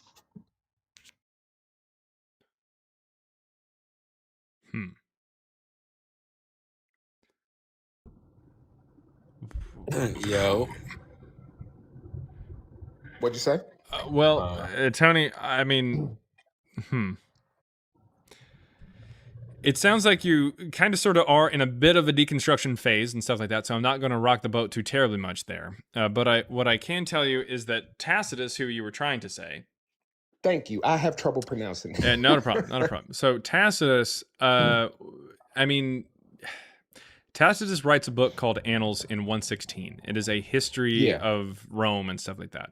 And there is a section in... It's called Book 15, or it's specifically Book 15, Section 44, and it supposedly talks about Jesus or about a Christ who gets unalived by procurator Pontius Pilate during the reign of Tiberius. Unfortunately, there's a lot of issues with this particular line, seeing as Pontius Pilate was not a procurator, he was a prefect. So this wouldn't be on any kind of arrest record or a crucifixion record or any kind of archive. On top of that, Christ is not a name, it's a title, and that's the word that is used there. It is pretty clear that this is something that is added by a later Christian. That's the point. It's just not something that he would have written, is the problem. And I can get into further detail if you want, but it would take quite a bit, and it sounds like you don't have a lot of time. No, I don't. But the devil was also just added. The concept of the devil and how that evolved was also added. I'm not a Bible thumper. I'm not a Jesus thumper. Truth be told, I don't even follow the Bible anymore whatsoever. Mm-hmm. Um, I just saw your thing up here about Jesus and Paul never existed. It's not the fact that somebody by the name of Jesus never existed. I just don't think the Jesus of these stories existed. I mean, yeah, I guess. I mean, I would say, yeah, I mean, that's pretty close to what I say. So, me and my Right. data science co-partner, we say that even the natural stories of Jesus as presented by the New Testament did not exist. If you want to say that a Correct. Jesus existed in name only, then that's fine. Like somebody named Right. Jesus, cool, but he didn't do, set aside the supernatural stuff. We're not even talking about the miracles. He wasn't born in Bethlehem. Correct. He wasn't somebody who flipped over tables and stuff like that in the temple and stuff like that. Like this is a completely different story. It would be a Yes. Jesus in name only, or a Gino, as I like to call it. So it just wouldn't really work. So I mean, that's more or less what we're saying, is that the Jesus of the New Testament, even the natural one, did not exist. So I think that you and I would be closer probably than most people would think. But yeah, I'd say that we're just I'm with about you. in agreement there. I am 100% agreeance with you. I just know when I was in Israel, they do have some things written down in case that does have Jesus' name on it. But again, I think it's just like one of those situations where they just needed that to carry on Christianity. That's it. I don't. I mean, kinda. I mean, so what my co-author and I say is that there's not a real Jesus, but yet they still have a Jesus mythology that they come up with in the 2nd century, and this is something Correct. that kind of gives the mystery cult new legs, if you will.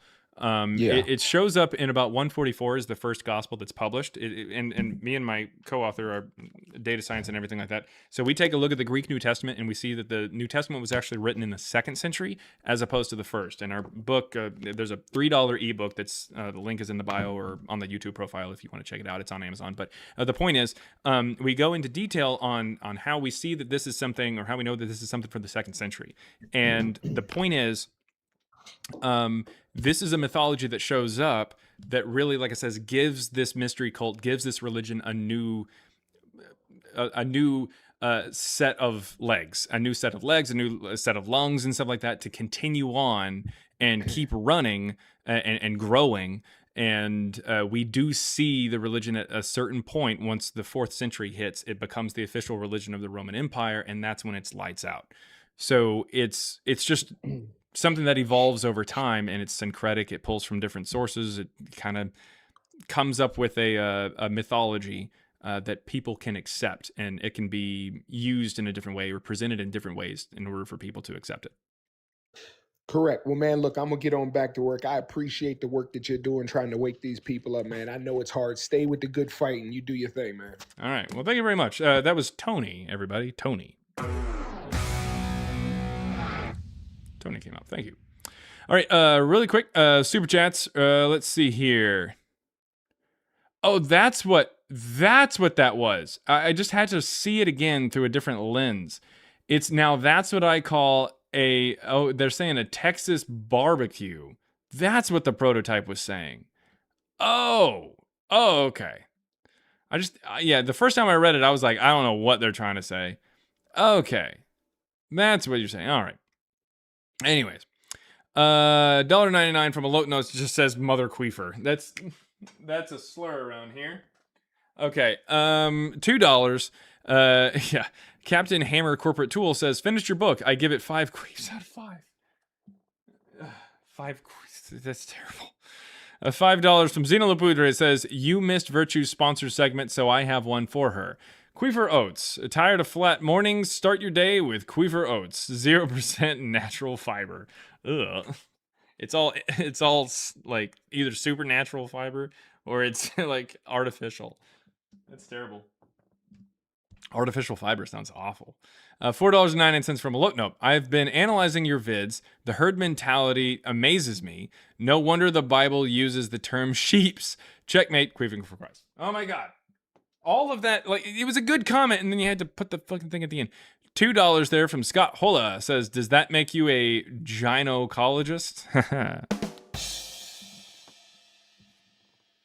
Wait, why did I give that one? You know what? We'll save it. We'll bank it. I was just so used to somebody sneaking it into the end that I went ahead and put it there. AZ Mike, don't say anything. Don't say anything about that. Jesus Christ. I know I'm gonna hear it from AZ Mike. I know it. Oh well, okay. He didn't really say much about it there. Yeah, they're still going, Sebastian. They're still going. All right, so we do have Royce to come back up, I guess. Yeah, just give me 1 second. All right. Nah, well, we're not going to do that to him. Let's see. $2.79 Canadian for Serenity Serpent says it's Mental Health Wednesday. Live, laugh, love, queef.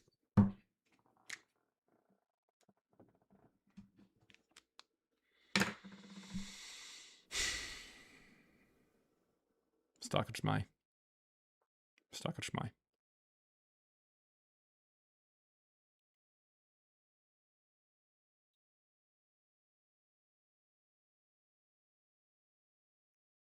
Det ute med mig. All right. Stalker Schmai. All right. Royce, you there?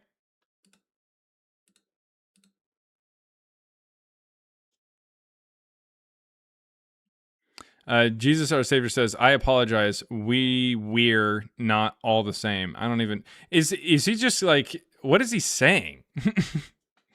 He's just tripping in the chat. Oh my God.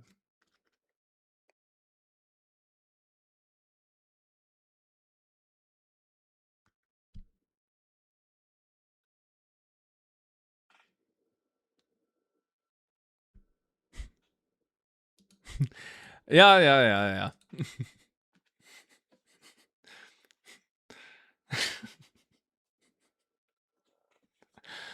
Had hij nooit gehad met die? Not met die. Met die.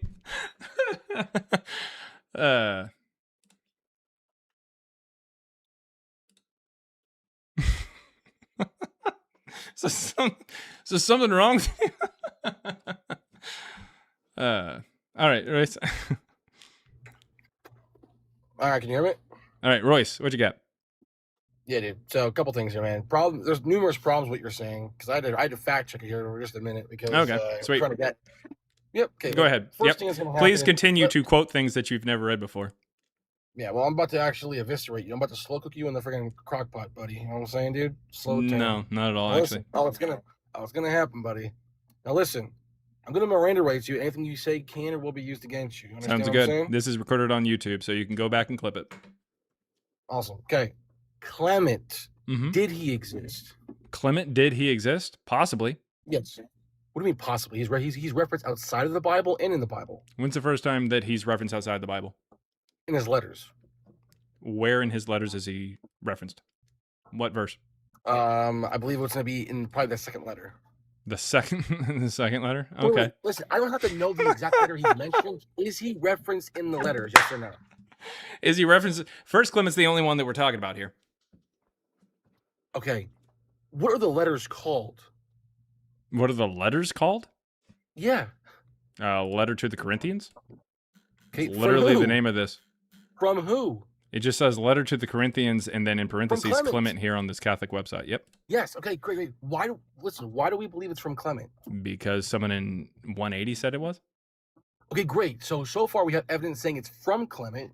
You're saying with your Not from Islamometry- anybody who Wait. says that they actually know many Clement or outsides- anything like that. How many collaborations do you need of people saying it's from him for it to be actually a factual thing? How need many 20 people to say You like need examples 20 of people? hearsay do we need before something is No, true? Well, see, you're calling it hearsay. Well, does Irenaeus say that he knows Clement? Irenaeus? Yeah. Nope. In fact, when was Irenaeus born?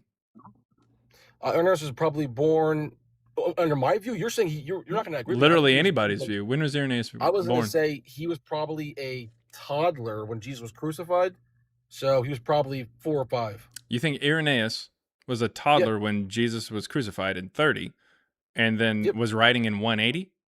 So he lived to be 185 years old? 165. His writings aren't from 180. That's the problem. Irenaeus? The stylometry you're using isn't agreed upon. Irenaeus? Okay, listen. Let me finish. I don't think you know what I just asked you. You think Irenaeus was a toddler when Jesus was crucified, and then Probably Irenaeus, 4 or who 5. writes in 180 to 185, was writing at the age of almost 190? He didn't write in 190. He wrote in 100. Irenaeus. 70 years old. He was 70 years old. Irenaeus. Irenaeus. All right. So, what we're going to do... Look it up, dude. Look it up. All right. Irenaeus. He is born in 130, and he dies in 202. And you believe that he was a toddler when Jesus was crucified? His actual birthday is up for interpretation. People say Irenaeus. he was younger than that. Yeah, look, I'll show you right here. Watch this. You think Irenaeus? Tell you what. This one says he was born in 155. It's getting further. No, just look it up. There's a reason why it's getting further, because some believe it was earlier. So it goes both. So someone says it's 155. Someone says it's 130. You think somehow someone is going to jump to 27? People are saying that people do believe he was born maybe possibly in the 27 to 30. Yes, look it up, dude. Who? I'll show you right now. All right. Let's see. Was Irenaeus born, you know what, in the 1st century? No, Irenaeus was not born in the 1st century. I don't know what to tell you.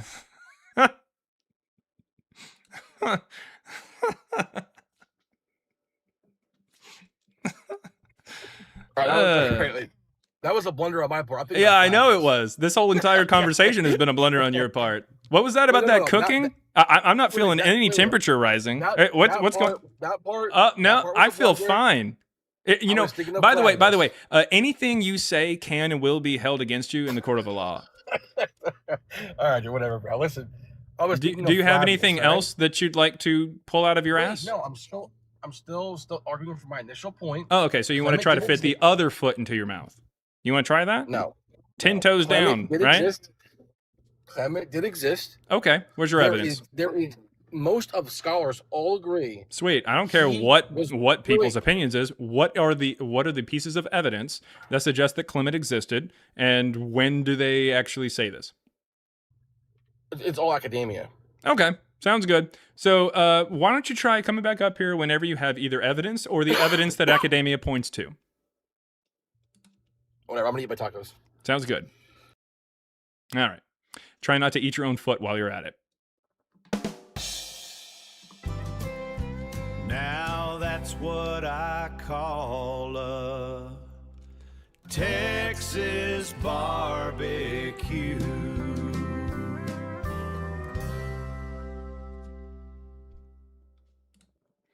All right.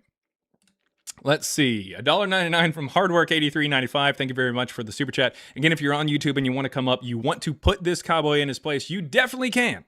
You definitely can. Click the link that's in the chat. It takes you over to TikTok. TikTok is how I take guests.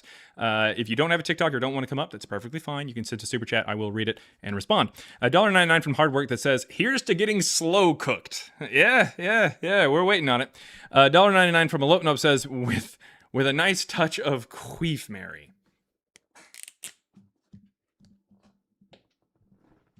I don't know what that's supposed to be, but I'll take it. I think it's supposed to be like rosemary, maybe? I don't know. Trevi Trev on TikTok says, you will try. Rotisserie. Yeah, there you go. Crispy. Yeah, that's how that works, guys. Sorry. But that was actually a pretty easy conversation. Didn't really go the way that he thought it was going to go. Flawless victory. Fatality. All right. So, definitely rosemary. Okay, yeah. If you've got any evidence for Jesus or Paul, and you think you can do better than Royce, which Just coming up and at least like knowing what words you're using and knowing what names mean and what names are is already going to, put you ahead of Royce by quite a bit. If you've got any evidence for Jesus or Paul, come on up. The request button is right there or down there if you're on TikTok. If you're on YouTube, click the link that's in the chat and come up on TikTok. That's how I take guests, and we'll get into it. Or send a super chat and I will respond. Even if you say, oh, hey, here's the evidence for Jesus, or why do you believe what you believe? If you want to ask a question, say something, or even say, the mods in here are way too picky. Wah, wah, wah. Also, the host looks like he's from Brokeback Mountain or something. I get that a lot for some weird reason. No idea. No idea why. No idea why. But if you got any evidence for Jesus or Paul, come on up. Come on up. $1.99 there from Hard Work says, getting the correct century is hard. Sometimes. Sometimes.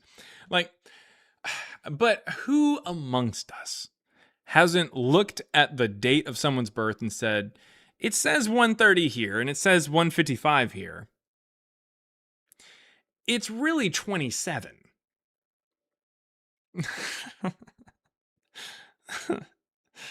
Oh, man. You see how easy... Really quick. Do you see how easy it would have been back in the day for Christians to lie about when people were actually born?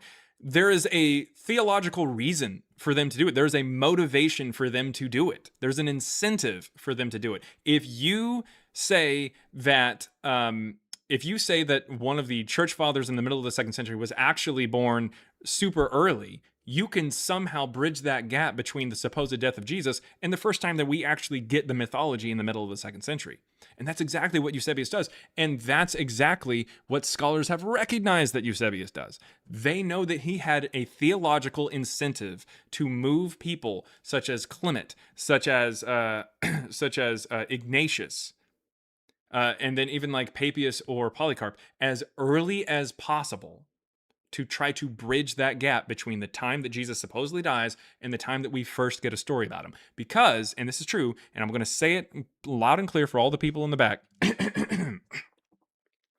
the first gospel that we end up that talks about Jesus is published roughly about 114 years after the supposed death of Jesus.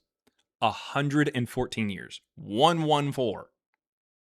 After the supposed death of Jesus is the first time that we get the gospel published. A gospel published. All this bullshit that you hear about like, oh, hey, the gospels show up in the late 1st century. There is no evidence to support that. And scholars are starting to realize that. That's why they're saying that Marcion is actually the first time that we get these gospels. It's the first time that we get the Pauline epistles. They show up in 144, roughly, about 144. We don't have any evidence whatsoever to suggest that the 1st century is when the New Testament, Pauline epistles, letters from Peter, letters from John, letters from Jude, letters from James, the Gospels, any of that shows up in that time. We don't have any evidence to suggest that it comes from the 1st century. None. None. None. Now, if you think we do, come on up and share it with me. Share with me the evidence for this. But unless you're just accepting... unless you're just accepting like church tradition, it's not going to get anywhere. We got somebody on TikTok that's chirping and saying it's written, but 48 to 64. No, I mean you can come up and you can provide that evidence. That'd be great, but I don't think you're going to be able to.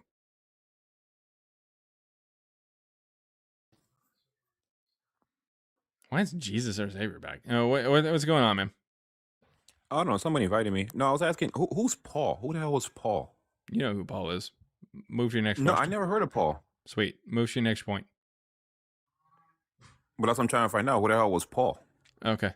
Well, you know who Paul is, so move to your next point. I don't know. I really don't know. You do. Move to your next point. No, I'm being serious. I don't know. I don't know who Paul is. All right, sweet. Well, regardless, I'm not going to talk to you about it because I think that you're lying. So you can either move to your next point or I'm going to block you. Which one would you like? I mean, like I said, I never heard of Paul. I'm being dead serious. I never heard of Paul. I don't give a shit. Move to your next point. I was asking who Paul was. No one's telling me. Okay, who Paul well, is. you're not going to get an answer from me then. Move to your next point. Also, I don't know. I have no clue who Paul is. Awesome. Next point. Nothing? All right. See you later. All right. Yeah, I'm not going to trust that guy. That guy came up here and tried to say that he had never heard the name Jesus or he never read the Bible or anything like that. Yeah, you've definitely heard the name Paul. And you would have brought it up earlier when you were up here for, let's see. You were up here for 11 minutes and 38 seconds when we were having a conversation and you never brought up Paul. Cool. And when I told you that you need to move on, you didn't move on. And the reason why he didn't do that is because he just wanted everybody to think that he had never actually read the Bible before. He wasn't actually interested in having a conversation. He just wanted to try to come back up and try to save face. All right. So yeah, typical bad faith. Paul is one of your mom's side pieces. Nice. All right. Let's see. $1.99 from King Dez 88. Yeah, there you go. Yeah. Says, what does queef mean? Oh my god. All right. Well, okay. You're gonna have to look that up on your own time. It's just the fact that people think that that's funny to make me say it because I'm not a huge fan of the word. So I mean, the act itself, just natural is whatever. But the word itself is just kind of, this is a classy establishment here. No, I'm kidding. It's just, people just have some weird fascination with hearing me say the word. I have no idea. No idea. But you can look it up if you want. And then let's see. Josh T 8029 sends $1.99 there on Super Chat. Says, you're doing God's work. Keep it up. Well, thank you. By the way, again, if you're watching on YouTube, click the link and come over to TikTok. That's how I take guests. I'd like to hear from you. And I'd like to remind everybody, and as you'll see here on the screen, we'll have this particular thing flash up here. 1 Peter 3:15 tells you to always be prepared, and I'm going to, paraphrase here, always be prepared to give a defense of why you believe what you believe, or give a reason for the hope that you have. But do this with gentleness and respect. In other words, always be prepared to defend why you believe what you believe when questioned or demanded of you. Do it. I'm sorry. You got to do it. You got to do it. You got to do it. When you pass away, Jesus is going to look at you. If you're a Bible-believing Christian and you don't come up here and give evidence for Jesus or Paul, he's going to look at you and he's going to say, "Depart from me. I never knew you." You had the opportunity to go up and talk to that guy on TikTok and YouTube with that dumbass cowboy hat who was saying that I didn't even exist 2,000 years ago, and you didn't even take the time out of your day to do it? Get thee behind me, Satan, and push. The point is, if you don't come up here, you're going to let God down. According to 1 Peter 3:15, if you don't come up here and defend Jesus and Paul's existence 2,000 years ago, then you let God down. And when God gets sad, he unalives a puppy. The same puppy. Twice. Look it up. It's in the book of Nehemiah. It's not my fault. I don't make the rules. I don't break rules. Sorry. Save the puppies. Hashtag save the puppies. Save the puppies. All right. Let's see. I do see that there's a long line of friendlies here. Poor little puppy. Will no one save the puppy? Will no one save the puppy? Will no one save the puppy? You have a question. Bree has a question. Bree, okay. You know what? Bree, fine. I will. We're looking for ops right now, but Bree has a question, everybody. So everybody listen close. It's a legitimate question. Okay, so I was talking to my dad about the timeline discrepancy between Herod and I don't remember the other guy's name. Quirinius or whatever. Oh, Matthew Quirinius. and Yeah, Luke. yeah, yeah. Jesus' birth and Quirinius. There we go. Okay. And he said that there was like a mistranslation, and it was actually supposed to say before the census of Quirinius, Then and why that if mention you like Quirinius? look in the, I don't know. That's why I was asking you, bro. No, so the word is always translated in English to during. So they try to say, what he's trying to say is that the word first could technically be a word, because it's like proto or whatever, because it's based on the idea that this is the first, it's the first census that was done during Quirinius. All right. But he's trying to say that that word could also mean something else, like it was done before Quirinius, but it wouldn't make any sense, because if Quirinius is not over that area, Joseph and Mary are from where, according to Luke? According to Luke? I don't remember. They're I get from them all mixed Nazareth. up in my head. They're from Nazareth. Okay. I know in one of them it doesn't say where they're from. Yeah, exactly. I just can't remember which But one. Joseph and Mary are from Nazareth, which is in Galilee, which isn't part of Judea. So the census wouldn't make sense if it was done prior to Quirinius, because Josephus explicitly talks about that census, and he says that there was a big hullabaloo from the Jewish people there, led by Judas the Galilean, who, by the way, is talked about in Acts, because the Jewish people didn't like the fact that they were added to Syria for the purpose of that census. So because Judea was included there.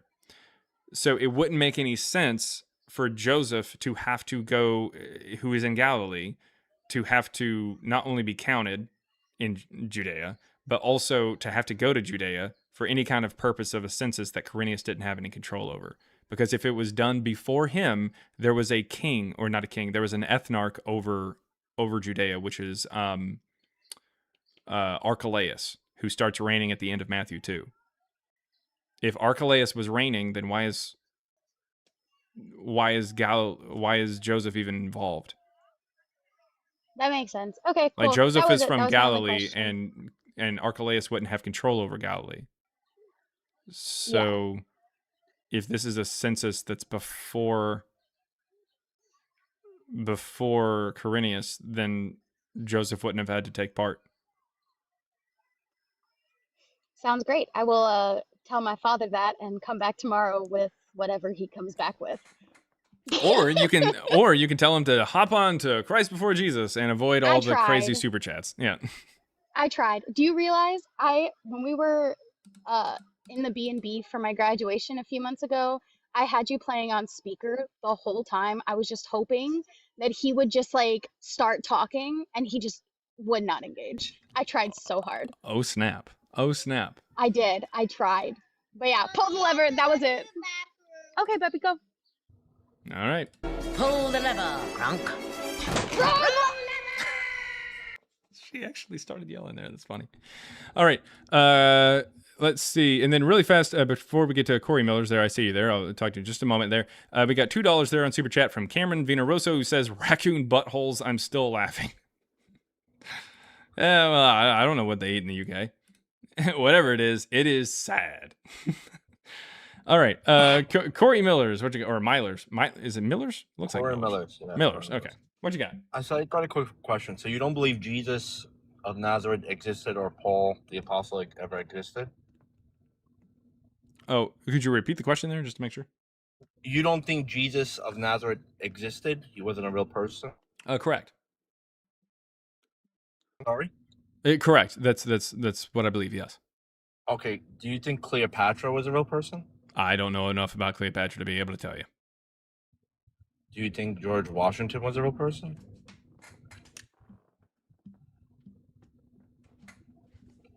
Yes. Why do you think George Washington was a real person? We have his fucking teeth. You have his teeth? Yes, we have his teeth. Because some of it is explicitly talked about in a letter that stylometrically comes back to him, where he's requesting this from a person who makes the dentures over in France. Also, How you know there's it wouldn't? actually a chain of custody for the particular teeth, the chain of ownership and everything, as well as DNA that's on them.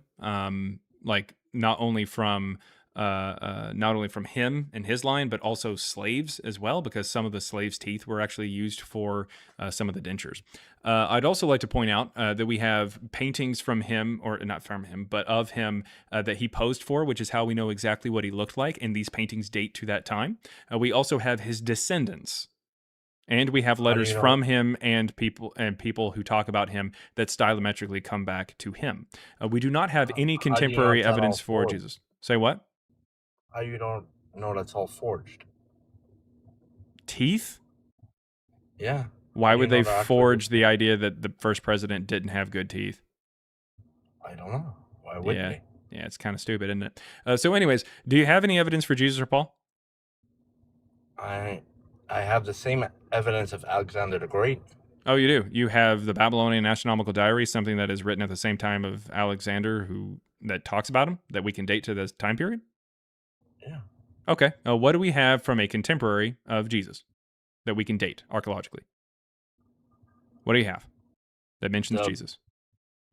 the any of the 4 Gospels, Okay. Matthew, Luke, or Well, it John. sounded like you squeezed out a turd there whenever you were trying to say that, and you knew that those are stupid arguments because nowhere in those texts does the author actually say nowhere in those texts does the author actually say that they were eyewitnesses or they were contemporaries of Jesus. What verse are you referring to where the author says I'm a contemporary, or even and alludes to the idea that they are? and you're when you read about Alexander the Great, what gives you the knowledge that no, he was a real person? Again, the Babylonian Astronomical Diary. We also have Which coins. is what? Which is what? It's a tablet. It's a diary Uh-huh. that How do you know mentions it's not Alexander. forged? How do you know it's not forged and fake? Okay, so if you want to do this, we can. We can go ahead Right. and just assume that all history, including Jesus and Paul, is fake. Would you like to say that? Yeah. Okay, sounds good. So go ahead. What I want you to say, really fast, just so we can get it all on YouTube and everything, which is preserving this. Corey Millers, I would like for you to say all history, including Jesus and Paul, is fake. No, I'm not saying. I'm saying why don't Oh, you? you don't want to say Why that. you pick and Oh, okay. So I'm then saying, why don't we're not you? going to do the slippery slope argument. What we're going to do is we're going to actually use evidence. We're going to put on our big boy pants and we're going to have an actual conversation. What archaeological listening. evidence do we have from anything contemporary of Jesus that mentions him? You have Alexander the Great mentioning him. You have Alexander the Great mentioning Jesus? Yes. Okay. So it sounds like are you in a vehicle or are you in a room? Yeah, I'm in a vehicle. Okay, so there's like windows around you and stuff. Yeah. Okay, so how far do you think that you'd be able to see through, like, say, the windshield? Like, how far ahead of you would you say that you're able to see? 100 yards. Okay, sweet. So 100 yards out the front. That sounds good. Mm-hmm. That is how far I would like for you to fuck off to. Thank you very much for coming up and tell your mom I said hey. All right, so we're moving on to somebody else. Let's see here.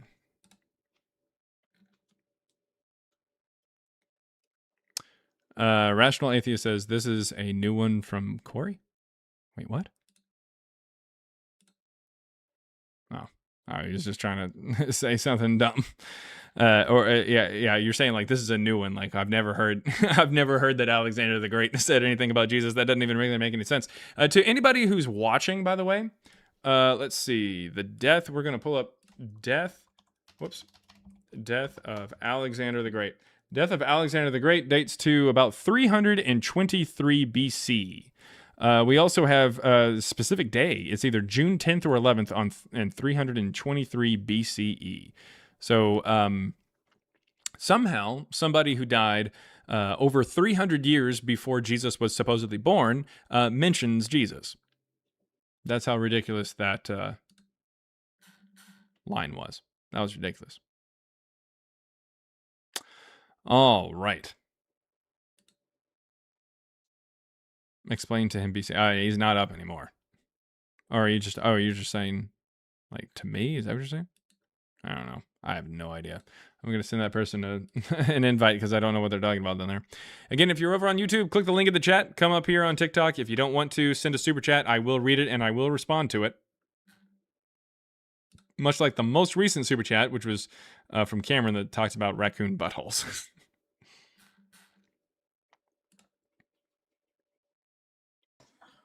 All right, Karim Costa. Hey, no, I was just saying, like, does he realize before Christ? Yeah, like the guest or whatever? Yeah, like that, you know. He's saying no Alex idea. mentioned. Yeah, it's pretty funny. That's all. Yeah, it's kind of ridiculous because, I mean, and to be fair, before Common Era is generally what I try to use, but I'll also use BC AD because, I mean, it's the same fucking dates for the most part, but it doesn't imply at all that Jesus actually existed or anything like that. Well, I mean, it kind of implies that from like what the people who created the calendar, what they were trying to say. But the first time it was suggested is in the 500s, and so it's not really good evidence for Jesus or anything like that. It's just it's a concept. Likewise, today, which is Wednesday, which is based on Woden's day, so Odin, doesn't imply that Odin existed any more than just saying that it's 2026 AD implies that Jesus existed. So it's silly. But good point. Very good point there. Yeah, he doesn't even understand what BC means. Yeah, exactly. But by the way, I believe that Jesus existed, but I don't believe you can find evidence for him. I also don't believe the Bible. I'm a Muslim. Okay. My only evidence so for what Jesus evidence would you have for Jesus then?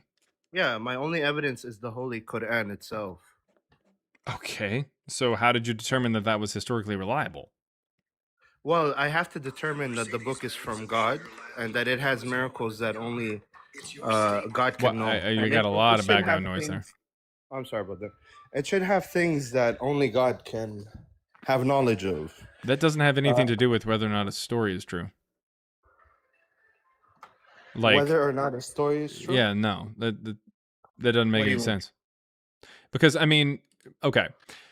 You believe that Noah was saved by divine intervention, right? Like he was protected by God, right? Sure. And divine intervention would more or less be a miracle, right? Yeah. So, for example, we just no. I'm lending. I'm just. I want to see if I understand what you're saying. But you do believe that like miracles happen with like Moses, right? No, 1 second. So with Noah, same thing, right? A miracle, yeah, sure. There was a divine intervention, right? Yeah, with miracles. the flood. Yeah.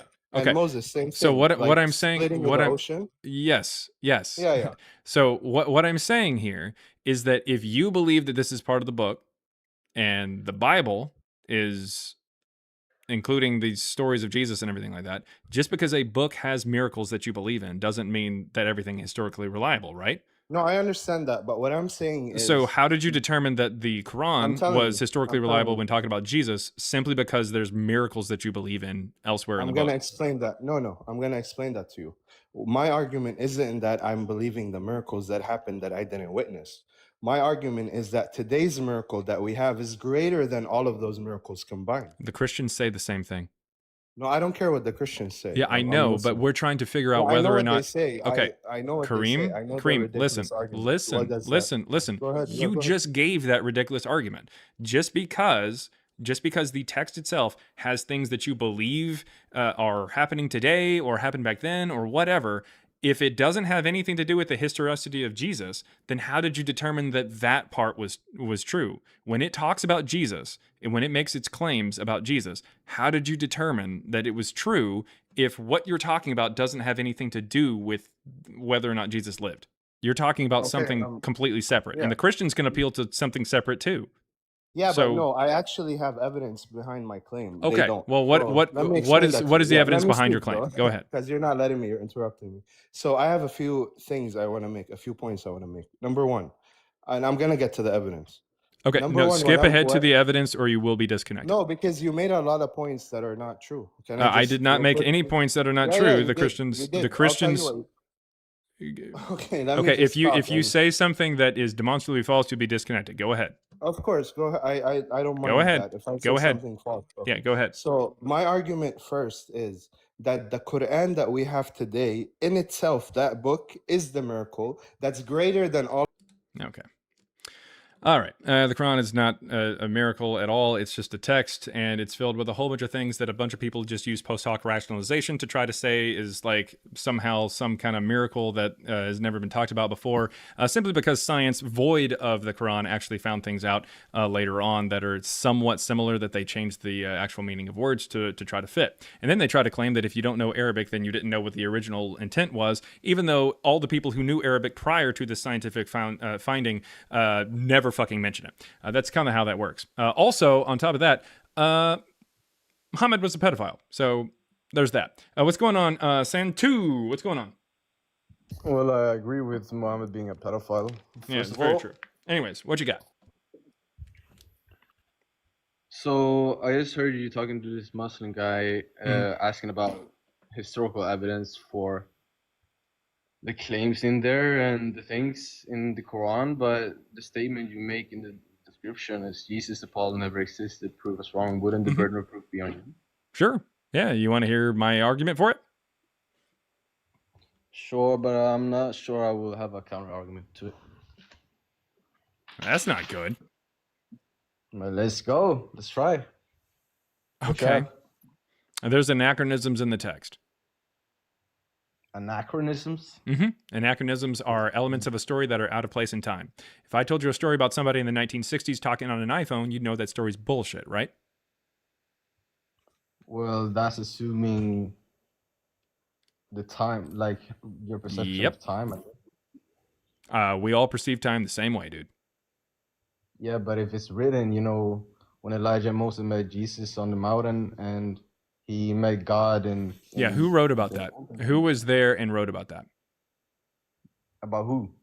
Who saw Moses and Elijah meet with Jesus? Who were the three people who saw that? Well, he was this like prescribed. We're gonna try this again. Who are the three people who are said to have saw that in the text, in the story? Well, I don't know about that one. Tell me. You brought up the Transfiguration, but you don't know what happened to the Transfiguration? Well, are you asking about the New Testament or Old Testament? There is literally nothing in the Old Testament about Jesus meeting with Elijah and Moses. That's directly from the New Testament. It's called the Transfiguration, and apparently you haven't read it. Well, no, it says so in like the Old Testament that he met God, but either way, somewhere in the Old Testament it says Elijah, God, or Elijah, Jesus, and Moses were talking to each other. Well, if you frame it like that, no, but well, that's what you tried to say. You tried to say that Jesus talked to Elijah and Moses, and that's not in the Old Testament. It's in the New Testament, and you and I both know it. Everybody knows it. The 332 people on TikTok know it. The 547 people on YouTube know it. Everybody is aware of it. So I don't know why you're trying to get out of it. Who again, you're trying to appeal to this, and you're trying to say that this was something that actually happened. Do you believe that Jesus actually did meet with Moses and Elijah on the mountain? It says so in the New Testament, but that's cool. because I'm so who was there? Who was there? Who were the three people who were there? Listen, your statement is sweet. So who were the three people who were there? Well, I have to look that up. I told you that before. You don't know anything about the Transfiguration, but you brought it up as an argument for Jesus' existence? Listen, you brought up the Transfiguration. You said that if Jesus met with Moses and Elijah, then he would have been real. And now you just admitted just a few seconds ago that you believe that actually happened. It took a while for you to understand that it was from the New Testament, but it is. But again, in the New Testament, who does it say was a witness to this stuff? It's not staying on the topic. You know that, right? Yeah, you literally brought this up, so I'm staying on your topic. So the Transfiguration, who saw it? You know what led to that? Cool. Who saw it? Nothing unprompted. It was a pretty unprompted position. When it came to the Muslim guy, you referred to historical evidence. But the burden of proof of historical evidence on Jesus and Paul is against you. That's what I'm saying. Cool. So I mentioned anachronisms. Listen. I mentioned anachronisms. I even told you what they were and how they work. You then said something about how we perceive time. Listen. Statement, bro. Please shut up. So you came up and you asked for my evidence for my position. And I said that the burden of proof would be on me, so I asked if you'd like for me to give my evidence. You then said yes, and I proceeded to tell you about anachronisms. You didn't know what they were, so I told you what they were, and you said some nonsense about time for a little bit or whatever. I don't know where that was going. And then after I told you about them, and before I was able to even give you any examples of anything like that in the Bible, you just randomly brought up Jesus meeting with Elijah and Moses. You literally changed the topic from anachronisms and my evidence to you just kind of saying something dumb and brought up random part of the Bible you haven't even read about. So we are talking about we are following what you want to say and what you brought up. So please tell everybody watching about the transfiguration, or admit that you have no idea about it. Dude, let me repeat what we talked about, right? I just did. So what you can do is you can either tell me that you don't know anything about the transfiguration story and you just kind of randomly said it. You can admit, or you could tell me who was there to witness it. Or you can say, I would like to go back to the point that you were making. Which would you like to do? You got 3 options. Oh, obviously the latter one, the last one. Okay, sounds good. So the point that I was making was anachronisms. So we have elements of the story in the Gospels and the book of Acts and the Pauline epistles every once in a while, things that are out of place in time. Jesus talks about rabbis in Matthew 23 and points out even where they sit in the synagogues, how they dress, how they act, all these different things that very clearly needed to be in front of the disciples at the time, roughly in 30. He points all these things out about rabbis prior to the first rabbi. The first rabbi is Yohanan ben Zakkai. He starts the first rabbinic school right outside of Jerusalem after the fall of the temple at the end of the first Jewish-Roman War in 70. So 40 years later is when the first rabbi actually shows up. So I'm not sure how Jesus is talking about it in 30. All right, so that's your point? That's an anachronism. The same thing, same distance of time for an iPhone in 1960s. 40 years later is the first one, so therefore it's not a real story. So you're basically saying, correct me if I'm wrong, but you're saying the manuscripts of the historical evidence. I haven't said anything about manuscripts. But it's written in the Gospels, right? You're appealing to the Gospel, right? Sure. So who wrote the Gospels then? Who wrote the Gospels? For Luke and John, we have potentially Polycarp and Irenaeus. For Matthew and Mark, we don't really know. All right, you can make that argument, but you okay. Really I just did. Bro. All right, listen. So your statement is, we're going to come back to this point because it relies on like the historical evidence and shit. So you're not talking or touching at all the anachronism topic? Talking about anachronism is just saying that you question Anachronism, yeah. Bro, I'm from Sweden. I don't talk English, bro. All right, well, Fontadai, anachronism. Anachronism. Even if that were to be, even if I granted that, right? The burden of proof would still be on you to like disprove all the historical scholars and even atheists and whatever they are, bro. So the burden of proof is on you. Like you're saying, you're talking about anachronism shit. That doesn't say, like, how do you explain people? So what evidence do we have? I've already talked about anachronisms. Anachronisms are how we know that something that tries to say something happened in the past didn't happen. It's not about how many times it lines up with history. It's about how many times it doesn't, because that shows us that it's just being written later on. That's the point. And it's not just written later on, it's written from a fictional perspective. In fact, and I understand that this is going to be a hard question for you, but when Jesus, listen, when Jesus was praying in the Garden of Gethsemane before he's arrested, what were the disciples doing? Huskadai? Repeat that? All right. Again, when Jesus was praying in the Garden of Gethsemane, right before he gets arrested, what were the disciples doing? Huskadai. Well, if I remember, I know where you're going to bring this argument, right? But I don't have the answer for that. They were sleeping, right? And you're going to ask who wrote it down then. But that's not the purpose of... You're basically asking about what inspiration is of the Holy Book. Because how do you know that they have to be awake to then be wholly inspired by the Holy Spirit to write that down? You don't know that. Jesus said that he gives remembrance of what he told them by the Holy Spirit that they didn't understand before.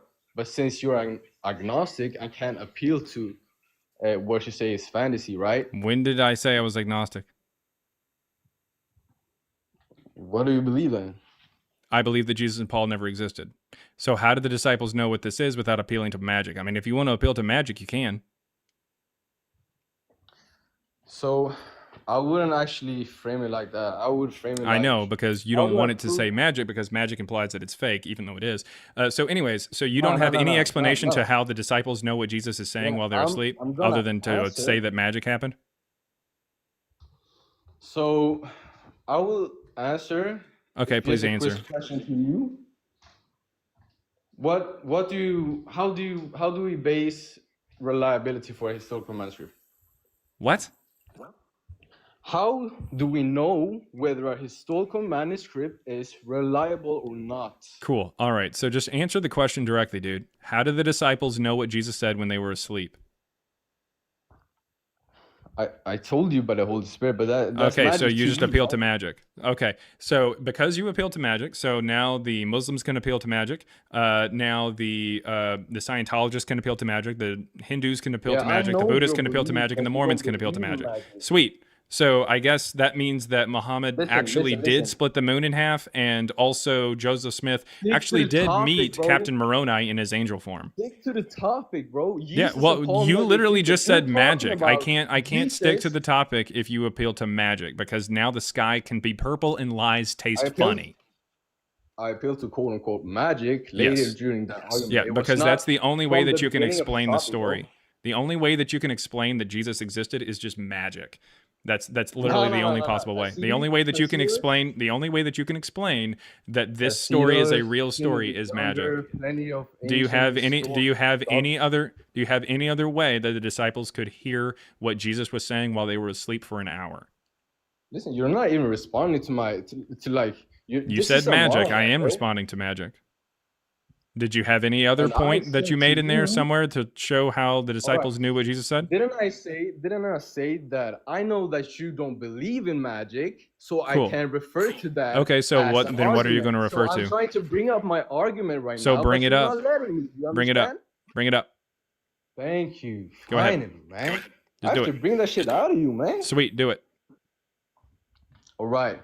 So Tacitus. Tacitus doesn't say anything about what Jesus said during the Garden of Gethsemane prayer.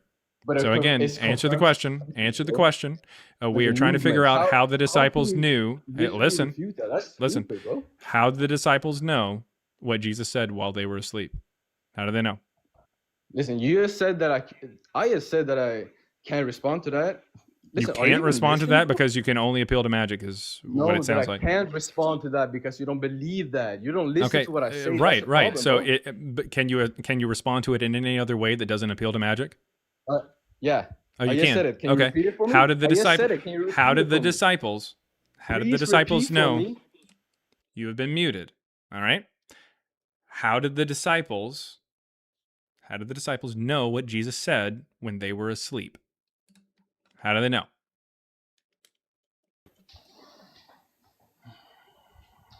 How do I make you move on from this subject, bro? Yeah, I know. It's kind of got you in a corner, doesn't it? Nah, don't, because it's a stupid argument, bro. Because yeah, I know. Because it's a stupid story. The basis of that argument would say that the manuscript evidence is corrupt or not preserved or not accurate. Sweet. Then you're going so how did they know? Media, so you can't even argue. So just answer the question. If you've got any evidence other than just magic, then tell me. Please present it. We're all listening. About what? Of Jesus? How did the disciples know? How did the disciples know? Well, for that specific event, I wouldn't know how to explain that because I haven't. Because it's just a story. Yeah, it's a fictional story. But that's not the literary genre of the Gospels, bro. How can you even magic? say It is. It absolutely is. You don't think that the story about somebody who can walk on water, calm the waves, is born of a virgin, turn water into wine, and make money come out of a fish's mouth is somehow not mythological? What are you talking about? Oh, you know the Bible? They use the Bible to find archaeological and Sweet. So please explain the archaeological evidence for how the disciples knew what Jesus said while they were asleep. You're asking for the impossible, right? Yeah, I know, because it's just magic. Yeah, because it's a fake story about magic. That's how that works. So what is your counter argument for Jesus and Paul never existing? The stories are according filled to with the magic and historical can't proof that's happen already literally. there? Please respond to my question. Read Okay, that question. Jesus just going off somewhere and praying is a natural thing, right? It doesn't take a miracle for somebody to go pray, right? Right? Get to the point. What you trying to say? Right? What's I'm the point? asking you a question. It's a yes or no. If it's weird if someone goes away and I pray. didn't say weird. I said, is it a supernatural thing for someone to go off and pray? I guess you don't believe in the supernatural, so why are you even I'm asking a asking question? you, I believe it's a natural Why are thing. you asking a question that literally contradicts your belief? You have to appeal to my Do belief you? to make I'm a not appealing to your counter-argument, belief. and then you won't let me argument from my belief. That's stupid. Sweet. Get to the So point. is it a natural? Is it a natural thing for someone to pray? Is that just? Can I naturally walk somewhere and go pray? Is that a natural event? Oh, natural event? Yeah, sure. Okay, yeah, that's all you had to say. That's how easy. Now, that being Also- said, I'll say also. we are talking about a natural event. Someone is asleep, someone is praying. So I want you to explain to me, without appealing to supernatural, how this could happen, how the natural sleepers were able to hear the natural prayer for an hour. And I want you to understand that very clearly this is a fake story written by people who don't have an explanation for this other than magic, because it's not a possible thing. It is literally impossible. So therefore, a natural part of this story about Jesus is impossible. When I say Jesus didn't exist, I'm saying even the natural Jesus, as presented by the New Testament, did not exist. I'm not even talking necessarily about whether or not he walked on water. I'm not even talking about whether or not he resurrected. I'm talking about even the natural stories and how they are bullshit, because they're being written by somebody who is writing a mythology, something that never actually happened. It is fictional. Jesus did not exist. This story that you're reading, you can't even explain something that is natural because it is impossible. It's not a thing that happened. You have to appeal to magic just to get a natural story to make any sense. That is how bad the gospel actually is written. So, other than that, we don't have anything else. So, we're going to go ahead and move on to somebody who's got an IQ over room temperature. So, tusen tack. Go till you're not even listening to my arguments, bro. All right. We're going to go ahead and move on to somebody else. Yeah, your argument was magic, and you admitted that your argument was magic. Oh, does Elizabeth Heretics has a question, I think. Hey. Oh. Whoa. You all right? All right. Thank you. All right. Finally, beans on toast. No, it's not beans on toast. It's cheese and turkey on toast, because we know what the fuck to put on bread over here. That being said, my wife came in, but she had like I don't know what it is, some kind of goop. It's not goop, because I think that's an actual like brand or something, but it's something on her face or whatever. I don't know what it was. Some kind of face product. All right, what you got there, Elizabeth She has a Heretics? face mask, you caveman. No, it's not a face mask. It's like I don't know what it is. I don't know. I don't know. Look like she had jaundice or First something. thing wow.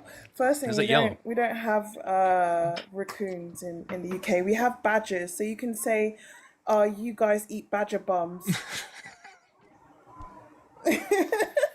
That's fine. I think no.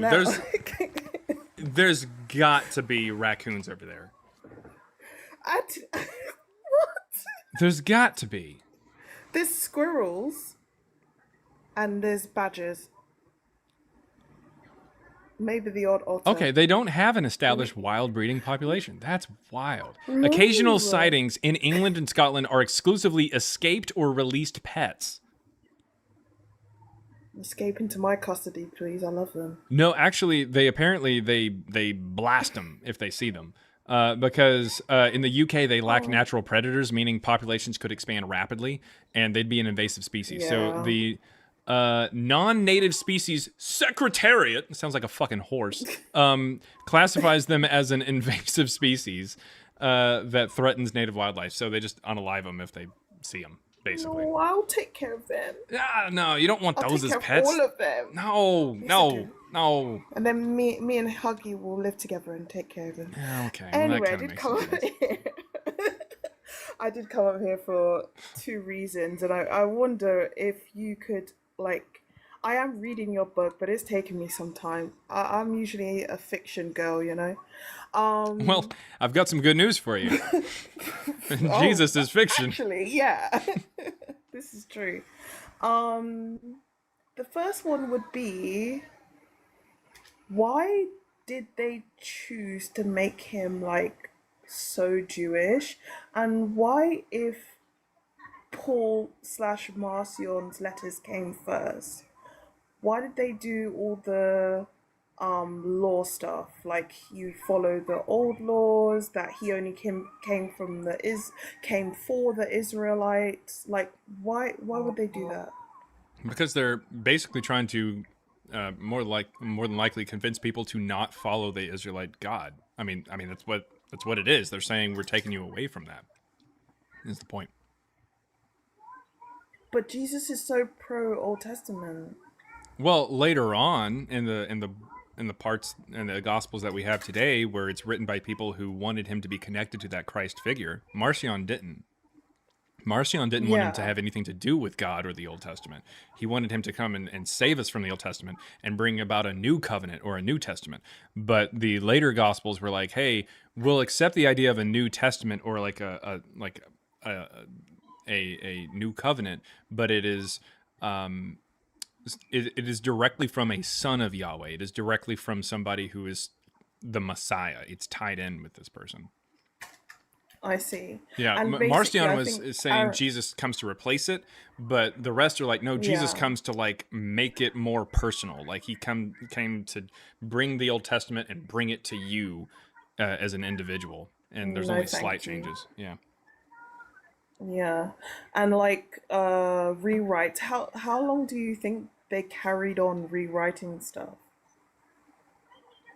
Oh, well, at least like the rewrites of Paul and stuff, or like the additions to Paul and stuff. Yeah. Yeah. Well, I mean, we see this go all the way until about the later 2nd century is when most of it is wrapped up. But I mean, there's things that get added centuries later, like the woman caught in adultery. That's added later. The Johannine comma in 1 John, where it says Father, Holy Spirit, and the Son, these three are one. This is something that's added later. So there's definitely later additions, hundreds of years later, but for the most part, most of it was wrapped up in the late 2nd, by the end of the late 2nd. Yeah, definitely. Well, I've seen artwork with Jesus, like God and the Holy Spirit, all having like 3 heads. It kind of looks like a Buddha thing, and then it became outlawed in the Catholic Church. Well, I believe you. A lot of that stuff that or a lot of like the artwork and stuff like that is based off of some things that had seeped in through other influences. I can't remember that name. I fucking every time I try to think of it, I can't remember the name of it. But there's some god of like the underworld or whatever. What is it? It's some god of the. That's not Hades. No, it starts with an S. I can't remember. I can't remember what it was. Okay. I can't remember what it was. I don't know. It starts with an S. If anybody has it, no, it's not Cerberus. It starts with an S. It's some kind of weird mystery cult type thing. No, it's not Sheol. It's not. It's the god of the underworld, or it's like a god associated with the underworld or something. Somebody brought it up in the chat a long time ago and thought that maybe the Set. No, it's a long name. It's like Saba something. I don't know. Anyways, the point is, he's a god that's worshipped up in Asia Minor, and a lot of his votives are a hand, and it's like a hand that looks like this. And then you have all these different paintings of Jesus where his hand is like that, like continuing Yeah. on. It's really weird. So I Yeah. think that there's a lot of influence from these beliefs that seep into, especially some of the artwork for Jesus. Oh yeah, hell yeah. They take the branding and they really do what they want with it. Even early statues like Isis, her arms are like stretched out wide and there's like the wings underneath them. Sabazios, that's it. And if you just look at it like silhouette, it looks like Christ on the cross, but a female figure. So that's Isis. Yeah, and I mean, And you know how I feel about Isis. well, yeah, and I mean, if you look at, if you happen to look at like the name Isis and whatever, obviously worshipped next to Serapis and everything down in Alexandria. If you were to do like nomina sacra for Isis, it would be IS, which is what they call Jesus in the Gospels. It's just IS with a little line over it. Oh my gosh, yeah. Let's see here. Here's the Sabazios thing. There you go. Bronze hand used in the worship of Yeah. Sabazios, British Museum, of course, because the British have everything. Roman 1st and 2nd century CE. So, yep. Around the exact same time that we get Jesus stories and whatnot, these religious symbols just like this. And then when you see like, let's see. That thumb is hella crazy. When you look at the medieval paintings of Jesus, he's got like his hand in this like this weird way. It's really strange. Oh, it is just a whole palm there. Yeah. But there you go. There's his hand there. Yeah, for sure. There's his hand there. Well, this is how they would incorporate different people. Like, I think people often come up here and they say, if they knew it was all made up, why did the people at the time like swallow it so easily? But like so much of the iconography would have been known to people at the time. They were already familiar. It's not foreign. Yeah. They're like, oh, that's not too very far off anyways. Yep, exactly what I'm saying is that it's a syncretic religion, so it's able to spread because it's basically like it's a hodgepodge of a whole bunch of stuff. It's a melting pot. And it says, hey, we've got beliefs that come from all over the place. Why don't you join us? It's, we've got something for everybody. And and especially if people are continuing to write new gospels, it is something that could definitely grow because, I mean, obviously the 4 gospels that we have are not the only gospels that are being written. So people are still continuing on. What that's telling you is that they're incorporating even more stuff that they're familiar with into the story of Jesus. Because the line would be out the door for Christianity. Absolutely. Because it's like, oh, hey, let's get in there and see what we can do. And it's kind of your own... make your own Jesus kind of thing. It's like lining up for a custom religion. I mean, it's perfect. Wow. It's this breeding ground for new ideas and meshed ideas and all kinds of stuff. Christianity, no joke. I feel like in its early stages was like a mystery cult that was almost like, hey, just come on in. Like, we're here for everybody. Like, we're cool with everybody and stuff like that. And it's kind of a blend of a whole bunch of different stuff. You have a banner, a gospel that kind of flies and it kind of unites everybody. But at the same time, there's new gospels that are written all the time. But then one group decides we're going to go ahead and shut this shit down. All this like holding hands and singing Kumbaya and everybody working together shit. Nah, it's all going to come down to one particular group or one particular church that and community that is the headquarters. It's over in Rome. Fuck everyone else. And we're going to start picking which books are actually the correct books. Everyone else is a heretic and going to hell. And the proto-Catholics just basically show up and just kind of manhandle everybody else.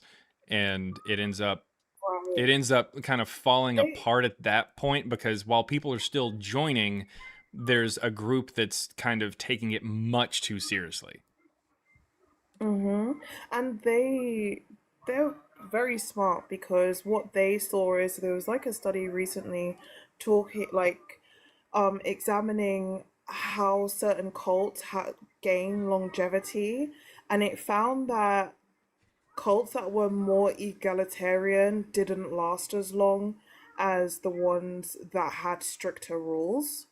And like it would make sense to start off like really egalitarian, really like, oh, you love ISIS, come to us. You love the wine god, come to us. Yep. And then when they finally got the like richer people, people like Alexander's mum and stuff like that, they could start like being stronger and more like rigid in their beliefs, and it just makes total sense. As well, people didn't read like that. People are gonna go by symbolism, and they're gonna. I mean, people don't even read the Bible now. They don't. Yesterday, we had three people say fucking John the Baptist wrote John. Because they don't realize how many Johns there are in the text. And they probably also don't realize That how is many in my Johns their mom bags. has. But that being said, I do want to try to get to Necromagus Yeah. or Sorry. whatever this guy is. And I have one last thing. Yeah. Joel yesterday, fuck it, I'm joking. He said something on the lines of they wouldn't send higher echelon people to go and establish a town, but actually they would send higher echelons, priest people, well-bred people to set up new towns. Why would rich people randomly follow a peasant town in regards to Nazareth? And that's my last little thing against this. Yeah, I mean, I guess, yeah, I guess that makes sense. Makes sense. Yeah, makes sense.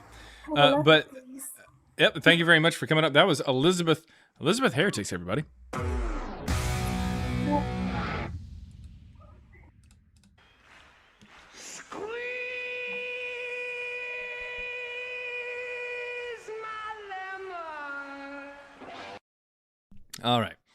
All right. Let's see here. Now I want some beans and toast. Yeah. Necromagus. I guess. I don't know how to pronounce your name. By the way, if you're over on YouTube, click the link in the chat. Come on up. I take guests on TikTok. If you don't have a TikTok, send a super chat. I will read it and respond to it. But I'd like for you to just click the link in the chat. That way you can come up and we can actually have a conversation. Necromagus, if you're there, we can have a conversation. I sent you an invite to unmute there. Hopefully you can see it there. Are you there, Necro? Are you there? Going once, going twice. Oh my. I don't know what's going on there. But by the way, I do see Zach Laser Hoffman in the chat there. And his name is Zach Laser Hoffman! Also, I don't know if I saw Virtue to Feral or not. Is Virtue to Feral still in the chat? I don't know if she is or not. I have no idea. Maybe she's in there. Sure. I don't see her.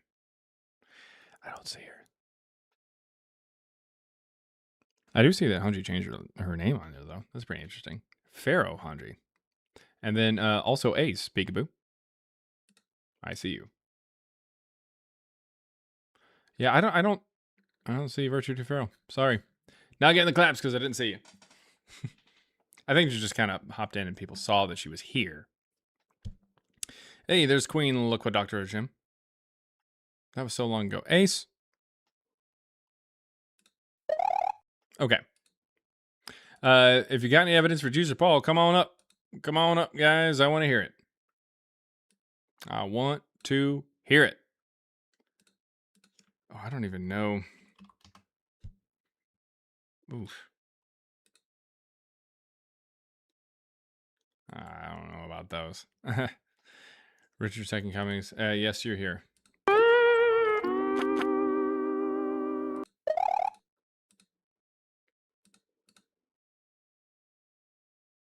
Vegan super chat. There is $1 from Jack of Sons. Is that you? Oh, no, there are. Okay, my bad. Oh, okay. For some reason, I didn't see those other. It's because it was separated because there was some message from YouTube. 1 second there I am. Wanted to get to some super chats really fast. Let's see. $2 there from Zeno Lupudre that says, I saw the transqueeferation. It was awesome. Queefing for Christ. Oh, my God. Okay, so, there's 1, 2. Okay, cool. All right. And then $5 there from vegancat_10 says, my least favorite word is moist, and you don't like queef. So moist queef is definitely...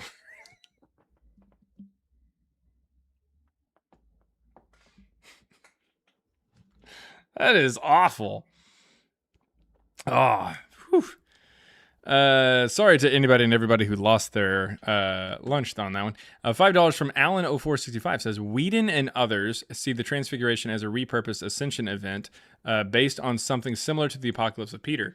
I would see it as more of a conversation between Jesus and the representatives of the Old Testament, or the representatives of Yahweh, as how to how the transaction would work for his sacrifice and whatnot, because it is included in Marcion's gospel, but then it gets included in later gospels as well, but not John for some weird reason. So it just kind of gets lost eventually.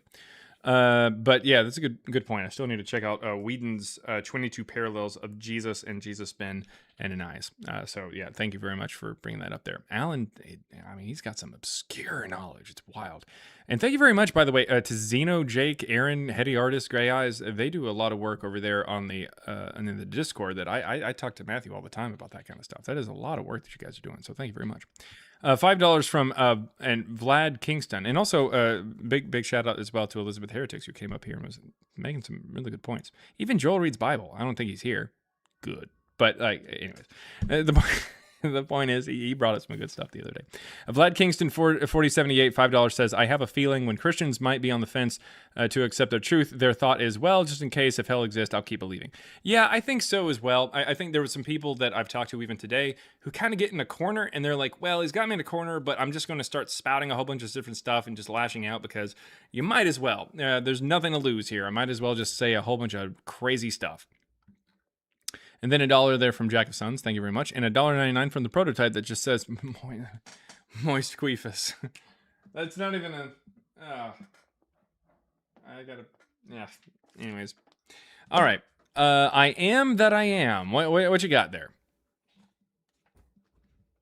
Hello. How are you? Thank you for the great works. And hi to everyone. I just want your view or even your explanation in case I missed you. On the Shroud of Turin. Did you discuss it at any one point? I could go out and look at it. I do. Just not on... I don't think I've discussed it on this live. I don't think. I don't know. But I do just about every day. This is a face. All right? Mm-hmm. It's a mask. It's 3D. It's three-dimensional, right? Mm-hmm. If you were to cover this with paint or blood or dust or mud or whatever, and then get a white sheet and get the imprint of this face onto the sheet and then lay the sheet flat, the face would look like this. Mm-hmm. Right? Because you'd get the sides of the face and then you lay it flat. Mm-hmm. We would end up with something that looks a bit more like this. This is the mask of Agamemnon. Right? It's a funerary mask. We get like the sides of the face and everything like that, but instead, we end up with something like this, highlighted right here. That doesn't make any sense. We're supposed to get something that looks a bit more like this, because a body is a 3D object.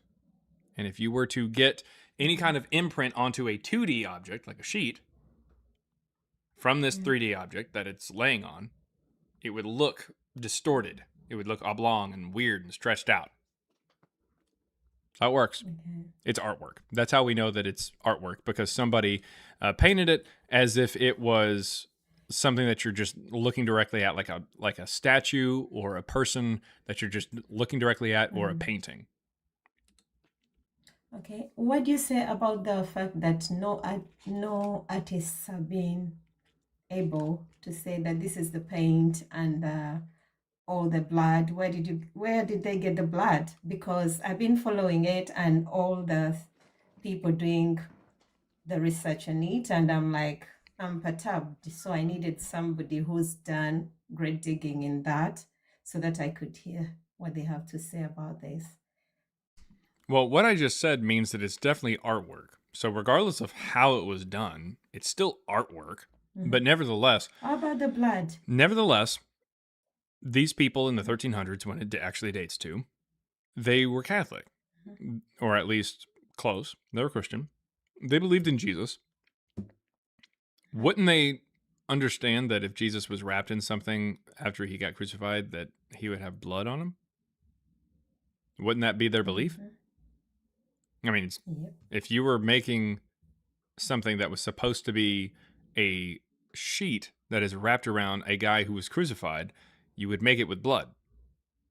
And I don't know how to tell you this, but there's a lot of things around us that have blood. Not to mention, not all scientists believe that that's actually blood. Some of them believe that it's just red paint. It wasn't. Yeah, some say it was blood, some say it wasn't. But even if it was blood, okay.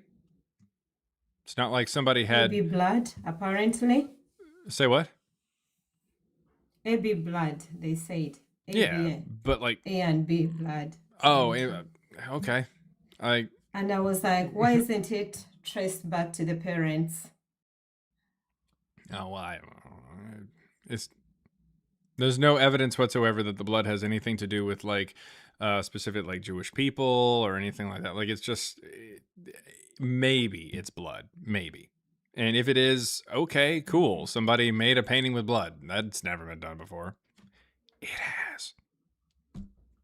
So I mean, thank you very much. You know what I mean? Like it's something that somebody would have thought to have done if they believed in Jesus and his crucifixion and stuff. They would have thought to have included blood on a sheet that was supposed to be wrapped around his bloody body. And I say bloody body because I'm actually meaning bloody, not like the way that Elizabeth Heretic says the word bloody. Go ahead. Yeah. Okay. Just for whether it existed or not existed, I don't think anyone should read the Bible to look for God who created them. They should just look to be inspired. So for me, whether it is true, I wanted, because that came up in my research, I wanted to have a look at it. But then it is nice to be a good person. It's good to be forgiving. So you don't need to believe in Jesus, Paul to do that. It's called being human and having humanity, being compassionate and loving. So for Christians who are out there arguing Jesus, God, the Bible, why don't you just be the Jesus of today? I think many people will benefit from that. Thank you so much. Well, to be fair, there is a story where Jesus called a woman a dog because she was the wrong ethnicity that he wanted to help. Like he didn't want to help that ethnicity, so he called her a dog. Does that sound like the Jesus that we should be today? Just like all of us, I'm not sure that everything that comes out of our mouth is perfect. I hate to think, because people think that Jesus was God, but even from God emanates everything. Even the devil is apparently his son, according to Job. So we're not going to use that mentality to judge and say this, pick that, just like we live with other people. You know, I'm a mother. I have children who are sometimes good, but can be bad. I myself, I have my good bits, I have my bad. Find me on a day when I'm not okay, you will be like, whew, she's a devil from hell, practically. Find me on my day, you'll be like, oh my word, my angel. Maybe, but so, I'm just saying that we should be as good as possible. I don't think that we should ascribe to be anybody. We shouldn't try to be anybody. Yeah. No, but good is good, regardless of who's doing it. Okay, so if you see anyone who is written about that they were good, they can inspire you. I talked about inspiration.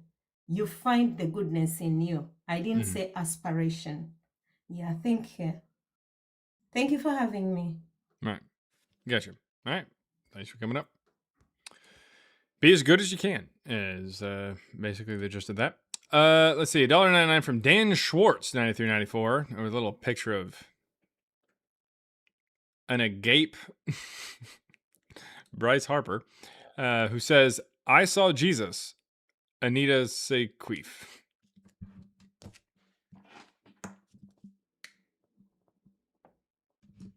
First century teacher. Terrible. Take a lap.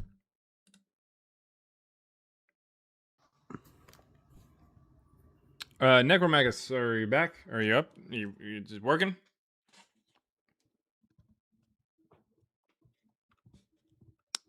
All right. Heady Artist, what you got? So I found something last night, which was interesting. Goes back to Mark as a performance play. Someone actually wrote a book about that a few years ago. I'm looking for it's Danila, I think, Dinila, Oder, Oder. She wrote a book about the Gospel of Mark being a play. She thinks it goes back to the Emperor Domitian, but yeah, Danila Oder. She has it's called the Two Gospels of Mark, performance and text.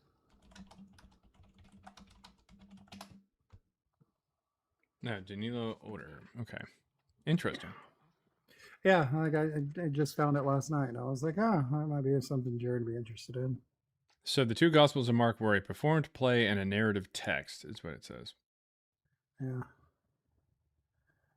Except she links it back to, I guess it says in the blog, she speculates that it goes back to Domitian. It kind of goes into the Flavian conspiracy a little bit. Yeah. But yeah. Anyway, yeah. Yeah, that's interesting. I think I mean that's technically what like Joseph Atwill said as well, is that he believes like the Gospels, all the Gospels he said were like some kind of a dark comedy or something like that.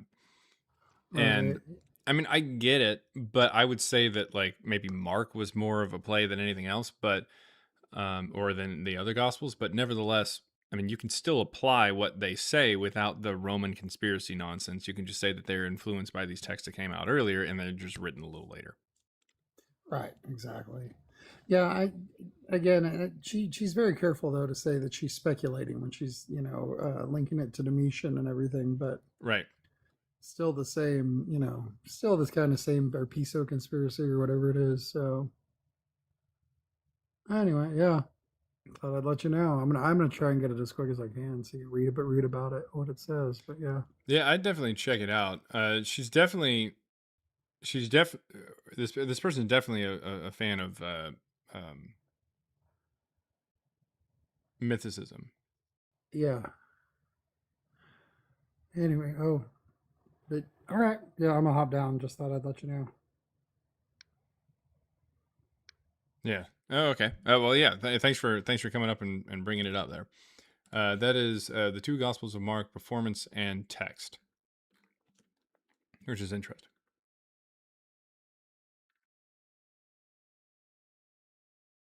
Definitely interesting. Okay. Let's see.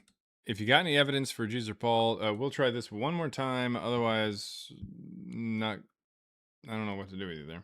But Necro, are you there? Yes, sir. Okay, finally. It's working out. I don't know what was going on the first couple times. What you got? All right. I was listening and you said like the apostles couldn't know what Jesus prayed. Yeah, because they were asleep. So would it not be plausible for him to tell them what he said in Acts? When he was in when? In Acts, when he opens their eyes and he spends 40 days with them. In Acts? Yeah, Acts 1:3. Okay. So you mean after he comes back to life? Yes. And he shows them magic. everything. No, that wouldn't be magic. Yeah, it would. Him telling them? No, it's magic that allows for him to come back to tell them. Yeah, but it's not. The point isn't that. I mean, point isn't is that he Harry came Potter back to life. walking around Hogwarts, like just walking around and eating food? Is that magic? You'd probably say so because he's at Hogwarts. Well, yeah, it is. It's reliant upon magic to even get there. So I don't know what to tell you. Like, So I don't know how to explain to you that the only possible way that Jesus could be praying in the garden while everybody's asleep and then arrested immediately after that and then unalived and then somehow still tell somebody what he said while they were asleep to the point to where they'd be able to remember it and write it down later is magic. I don't. I mean, you don't call it magic, it's still magic. Yeah, no, I don't have a problem with it being called magic, but I don't think it hinges on the part that he came back to life. Okay. It's more So about how did he tell them told in Acts 1? How did he tell them? 1:3. Yeah, 1:3. Yeah. How did he tell them? He told them. After he came back to life? Yeah, but it doesn't So hinge on magic. him coming back to life. Okay, so And if he didn't resurrect, then how would he tell them?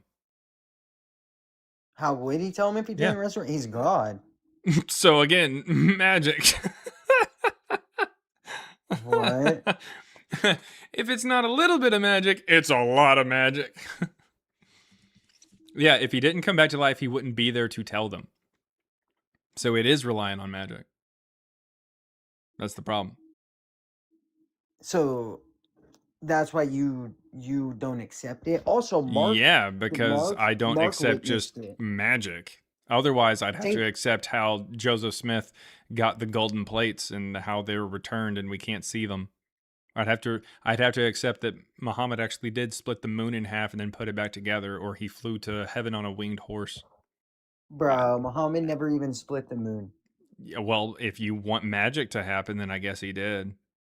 Well, no, I mean nothing even says Muhammad split the moon. That's like not in the Quran. I know it's not in the Quran, but it's still magical claims about him. Anyways, also. So do you just Mark, accept magical claims about people? Acts Yeah. isn't in the gospel. Just like Yeah, splitting the I moon do. isn't in the Quran. Who gives a shit? It's still a magical claim. Well, that's a different category. It's not. That's like no, it is because It's not.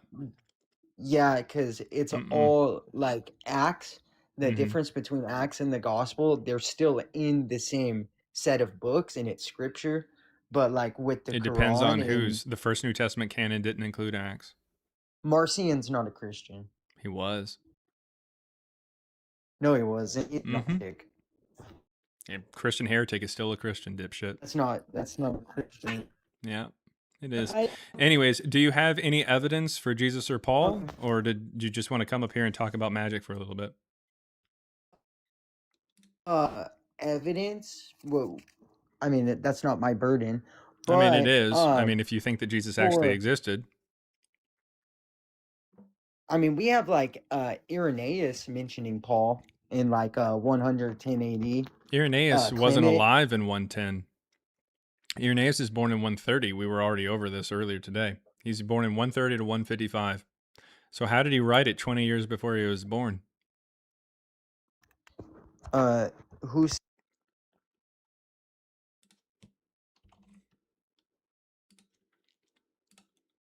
Talking about Irenaeus?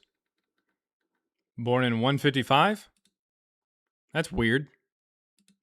All right. Where are you getting the idea that he was writing in 110? Jesus. Fucking Christians can't read.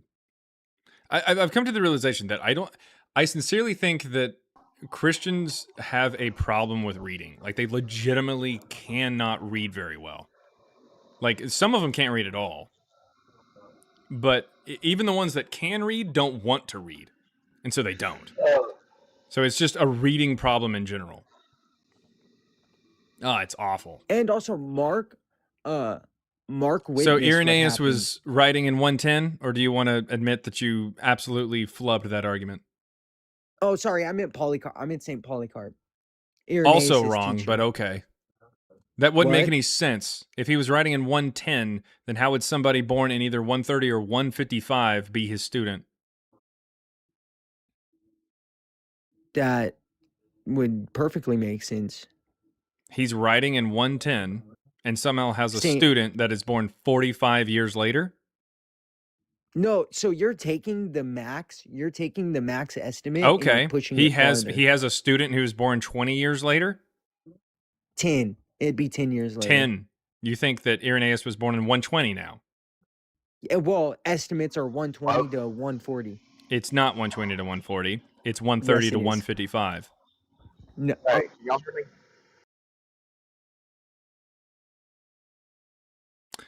So anyways, again, still it doesn't even make any What difference. scholar? What scholar says that? Also, Saint Mark was in the garden, so he could have witnessed Saint Jesus. Mark is in the garden? Yeah, the boy that runs away. All the early That's church not Mark. fathers. Where does it say that it's Mark? Oh, the early church fathers say it's Mark. Were they there? They Did don't they need know to be Mark? there. Did they talk to Mark? Yeah, Saint Polycarp. Polycarp talked to Mark? Where does it say that? Polycarp knew the apostles. No, he didn't. He never says that. He never says Oh, he talked to any of the disciples, who and he taught- never says that anything about Mark. Wait, In fact, wait. Mark, listen, at best, Irenaeus claims that Polycarp knew John, but that's just because John lived longer than Mark. So congratulations, you're stupid for like 3 reasons. So who taught Polycarp? We don't have anybody who Polycarp says that he learned from. Irenaeus says he heard from John, but that doesn't mean anything about how he knows Mark.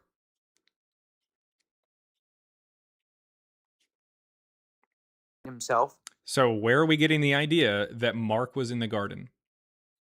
He's the boy that ran away. Where does it say that? The text doesn't need to say it. Okay, so you just made it up. Sounds good, man. Do you have anything No. else that you're not just making up? The early church fathers reliably Okay. report that it is So Mark. they said that they saw this happen, or they said that they They talked to don't Mark? need to see it. Okay, It's- then it's where are just they getting like- their information? All right, so like Where are they getting their let's information, say and who this. is the first one to say it? Who's the first one? I don't need to know who's the first one to say it. Okay, well, you are appealing to them for your evidence that this is Mark, but you don't know who says it? You're just No, I saying know church who fathers and you says, have I no know. idea who that is? Who says it? Who's the first one to say that this was Mark?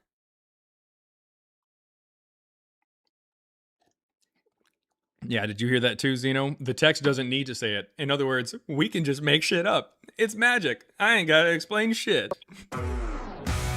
So it's kind of like So who's the first one to yesterday- say it? You're appealing to the church fathers. Tell me who said it.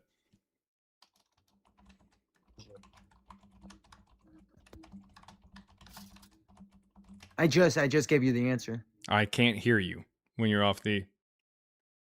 You didn't. Oh, so you couldn't hear me? Okay, sorry. When you're off the app. I said it's either Augustine or Irenaeus.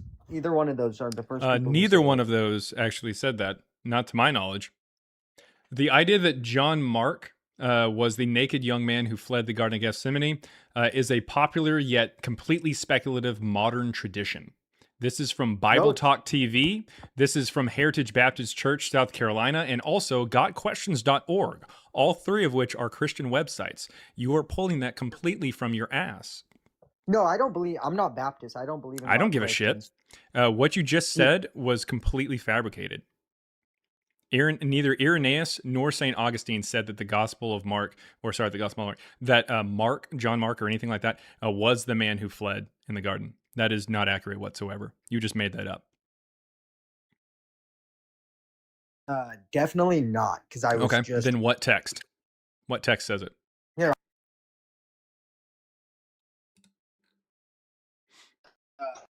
Definitely not, because I was just. then what text? What?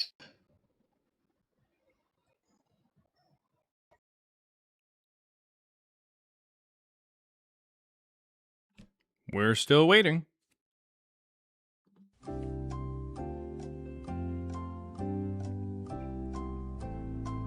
Hey, you gonna let me talk? Hold up. Texas barbecue time right now.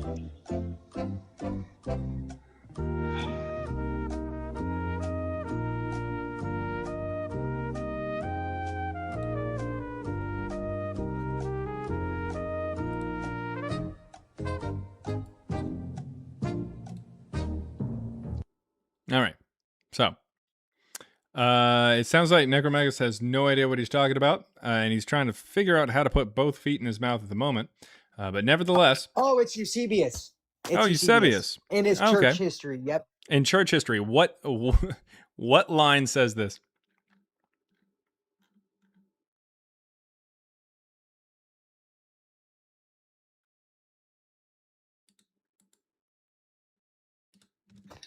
I'll find it.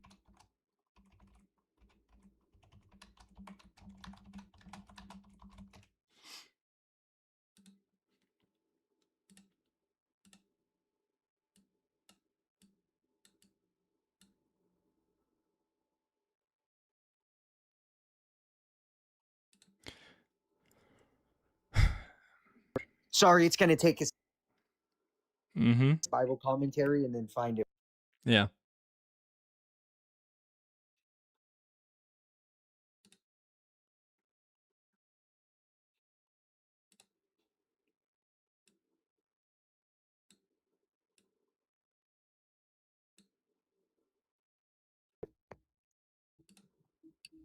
And also on a side note, while I'm Where does it this, say it in Eusebius? Go find it. Okay, I was saying on a side note while I'm finding it. No, there's no side notes. Go find it. Either go find it or admit that it's not there.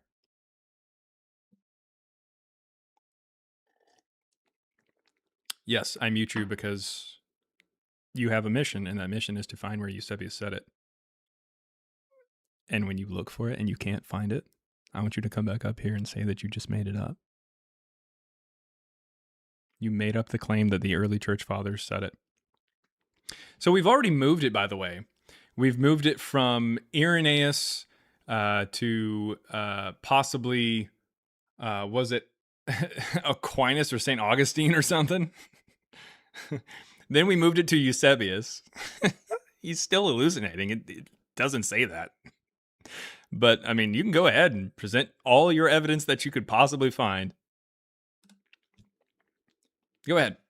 Let us all know where in Eusebius's history of the church, where does it say that Mark was in the garden? Go ahead, please.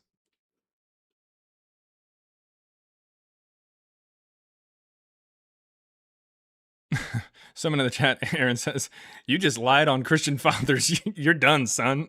All right. All right. In the meantime, while Necromagus, while he goes off and tries to find this elusive verse that doesn't exist or this elusive line that doesn't exist, and then probably will just drop because he can't find it and he's done when his ass to be kicked in front of 304 people on TikTok and 406 people on YouTube. Problem Child, what you got? You can go ahead, sir. Or we're waiting for this other guy to find something that doesn't exist. He's off snipe hunting. That's that's what he's doing. All right, what you got, Problem Child? You there? Can you hear me? I can hear you now, kind of. Okay, now you can hear me. Yeah. Okay, yeah, so on the dude that wrote like Luke in the 2nd century. I'm sorry. Right. It sounds like your entire microphone is in your mouth. If I'm on Bluetooth, just take it. My ear. I'm on Bluetooth. Yeah, hang on. Yeah, just take it off Bluetooth. You just talk to it on the phone. The phone will be a better mic, I'm pretty sure. Calling from 1946. Niner. Oh, that's better. So the guy that y'all were talking about earlier, when he wrote it, he didn't write it in the 120 AD. He wrote it in like 160, 180, right? 2nd century. Polycarp, yep. Okay. So he was known for writing. He took the earlier writing and did copies of it. That's what he did. The original writings from 70 AD, and scholars and everybody agrees on this. Like, you don't agree on it, but there's tons of scholars that agree that the Gospels were written in 70 AD. No, there's no evidence of that. Where's your evidence of that? I mean, even just the early church because- fathers would disagree with you there. Like Eusebius, who this guy tries to claim is there's a line from him that he's not going to be able to find. Eusebius tried to claim that the Gospel of Matthew was written in 41. Scholars don't even agree with that. So the early church fathers were constantly coming up with a whole bunch of dumb shit that no one believes. Irenaeus, the first person to give us the name Matthew, Mark, Luke, and John for the Gospels, believed Jesus lived to be 50. I don't know about that. I mean, he did. He made a good argument for it, too. Melito of Sardis, who was around that same time in the late 2nd century, he believed that Jesus was born in 100 BCE. So, I mean, yeah, they're just making shit up as they go along, and eventually it becomes like a codified story. Okay, and as far as like when he was praying and before he got captured, he could have. First of all the people don't sleep at once and wake up at the same time. No, he could said have that told he them, hey, went. He could have said. He said it says that he goes away from them, and when he comes back, he says he finds them all sleeping. Is what it says. So they were all asleep. Okay. And, So and he gets could have on to said, them. He says, "Hey, you y'all couldn't are stay awake sleeping, for an y'all hour." need to get up and pray. Yeah, y'all need to get that's up what and he pray. says. Y'all should be praying. He does. Yeah, that's what and it then says. they in the could have text. very well asked him, "Well, what are you praying about?" And that's when he could have told them. And what so he he was told praying them what he was praying for an hour. I mean, and then also you could there's sum it up. there's You also don't gotta some tell them stories word for word. There's also stories in there about how, like in Luke, where an angel comes down and visits with Jesus. So did he just kind of not mention that to the people who eventually would give their details to the writers of Matthew and Mark? They just completely whiffed on the fact that there was an angel there. Man, I don't know. Maybe he didn't think that was important, but it's Well, not apparently he magic told to somebody go back to and know. sum it up. Apparently he told somebody that there was an angel that showed up, which is why it's in Luke, but not in Matthew or Mark. That's weird. And then you was talking yesterday, or it might have been the other day, about how Luke and was it John or Mark didn't know each other, Paul's companion. Yeah, Okay, there was about 1 million people, give or take, in Israel back in Jesus' time, back then. That's somewhere, not even, give or take. That's not accurate. Okay, so how many would you say was in Israel back 2,000 years ago? Well, already it's weird because Israel isn't a thing back then. Okay, the Middle East, that area, that location that we're talking about. You can't give me a number? You said, but 1 million's not accurate, so can you give me a number? Including Samaria and Idumea, we're looking at possibly for the Roman province of Judea about 500,000 people. Okay, so that's even less than 1 million. So you're saying out of probably about 50 church follower Christians that they didn't know each other just because there ain't evidence of that. Yeah, I don't even know that they even existed. Just because it's not written down, it's not true at all. Even though there was about 50 people, maybe 100 people at the beginning pushing Christianity. Yeah, it's almost kind of strange that all these numbers are actually being used.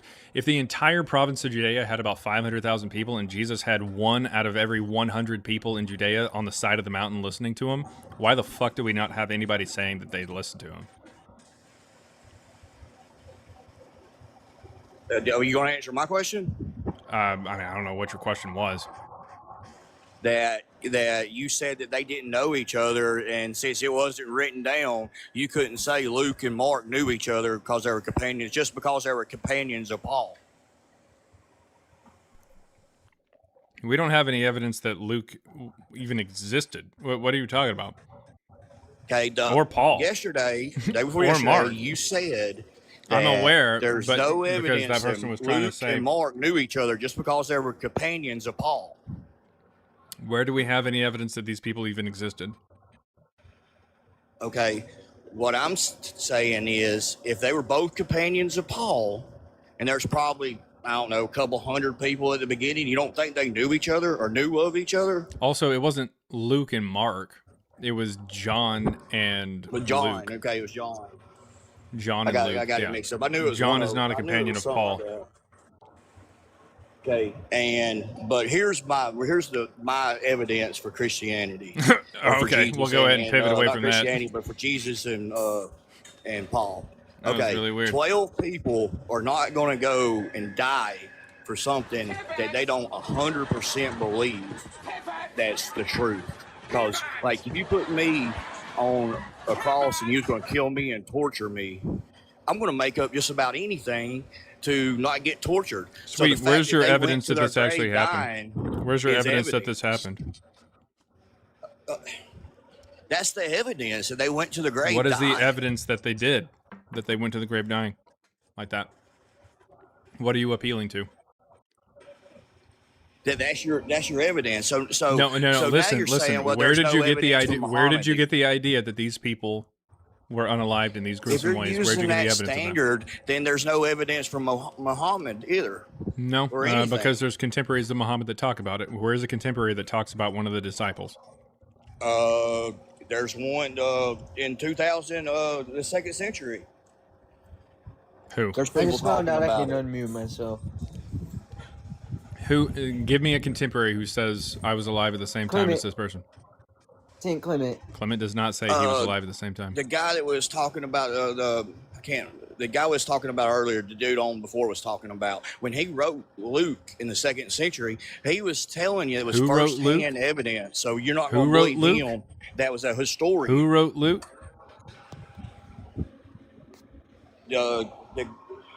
The guy that y'all were talking about earlier, I can't pronounce it.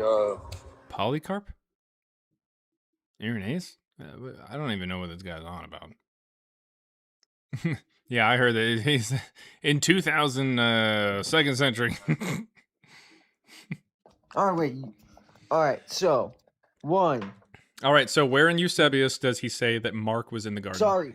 Yeah, it wasn't Mark. He identifies it as James. So, go ahead and admit that when you claimed that the early church fathers said that Mark was in the garden, you were making shit up. No, I just misphrased it. It's You not tried to making claim it was anything up. Irenaeus, then you moved it to Augustine, then you moved it to Eusebius, and you tried to laugh and said that it was in a particular book, and then I told you to find the verse and you couldn't find it. Admit you made shit It's up. not a verse. The histories aren't versed. Admit that you made it up. I didn't make it up. Okay, so when you came in here with a full chest of confidence saying that it was in Eusebius and you told me the book it was in, what was that all about? Was it not in there? I misattributed.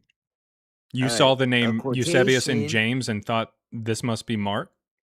There's not even an M in either of those names except, well, bro, James, it was I guess. something I read, bro. It was something I read hella long ago.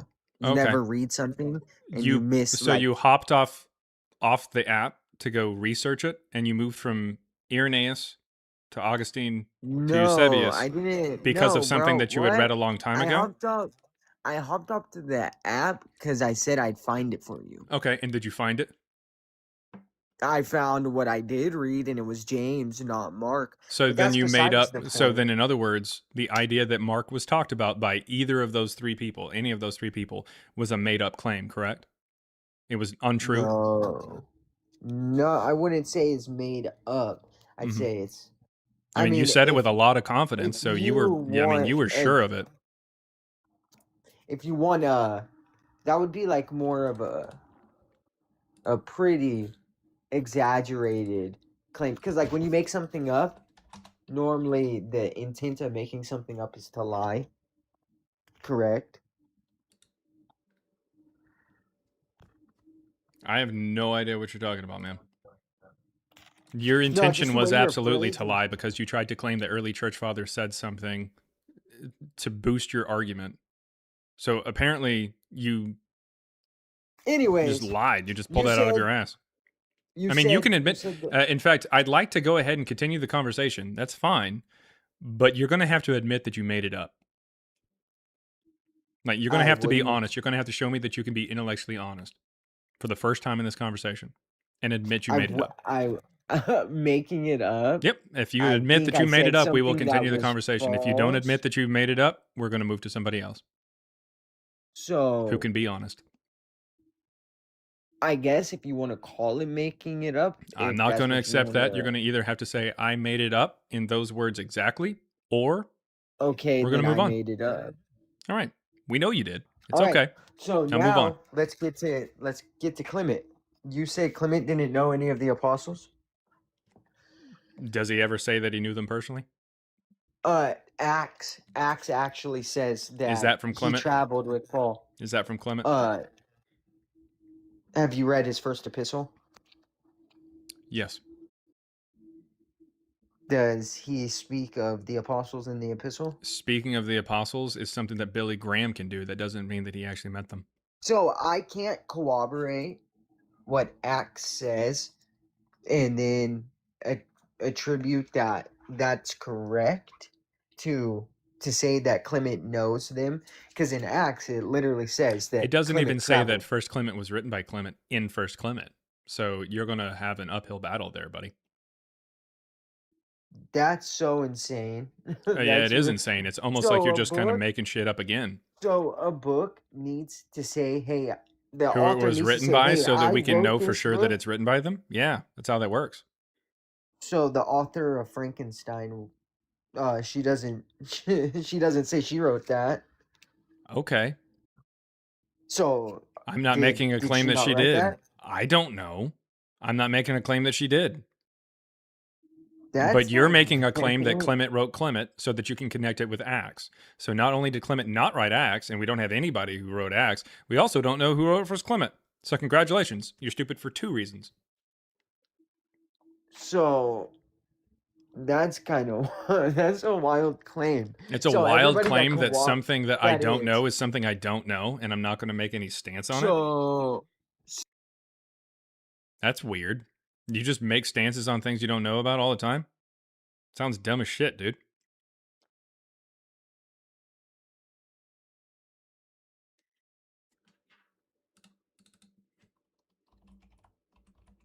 you don't know about it, but you read it, dog. I don't know about what. I don't even know what you're talking about. First Clement. Yep. And you don't know who wrote it. I can't say definitively who wrote it. Correct. So what about like the Odyssey by Homer? Do you think he wrote that? You just say by Homer? Not Homer, sorry. That's not the Odyssey. Who wrote the Odyssey?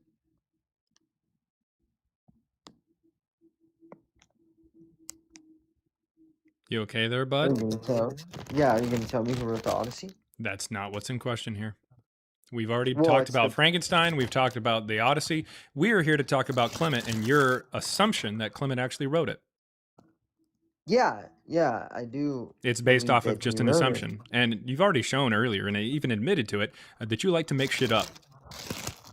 Oh, see, that's why you wanted me to say that. Because it was true, and that's the case. You kind of make shit up. Yeah. Do you have any evidence that Clement wrote Clement? Yeah. Where? I would say that. What church father early would you like to sources- appeal to? Okay. More early church fathers. What early church fathers would you like to misquote this time? All right, I'll get it for you right now. Bear with me. In front of me.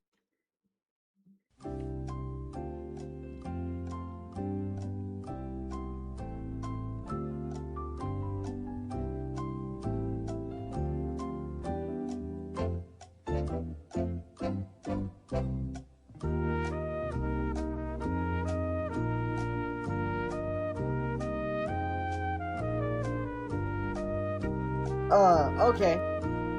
Irenaeus of Lyons and Against Heresies specifically says that Clement wrote the letter to the Corinthians. Clement of Alexandria. What year is it that Irenaeus says this? Probably I want to say the 3rd century, like very beginning of 3rd century. Or yeah. No, 2nd. No. Yeah, 2nd century. No, 3rd. It'd be 3rd. Late 2nd, early 3rd.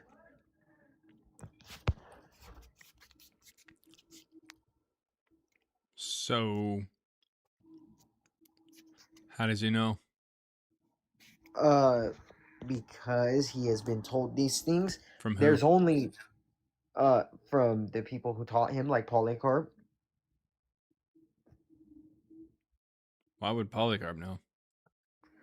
Because I don't know if you know how the early church works, but when the Bishop of Rome would send a letter to a church, they would distribute it around and they would openly read it in different churches. So this was something that was passed around. Like So where in even the letter does it say that it's from the Bishop of Rome so that they know to do that? oh, Clement, he literally speaks from Rome. No, done. Oh, he doesn't? He doesn't say except our council. Whose council is he speaking of? The Roman council? And the Shepherd of Hermes literally mentions it too. He says When is the Shepherd of Hermes written? The Shepherd of Hermes is very early. Oh, it It's is. probably, yeah, it's like it's beginning of 2nd century. Beginning of 2nd century? Isn't it written by the Yes. brother of Pope Pius? No, it is not. That's what the Mosarian canon says. So you want to show me that? Let's see.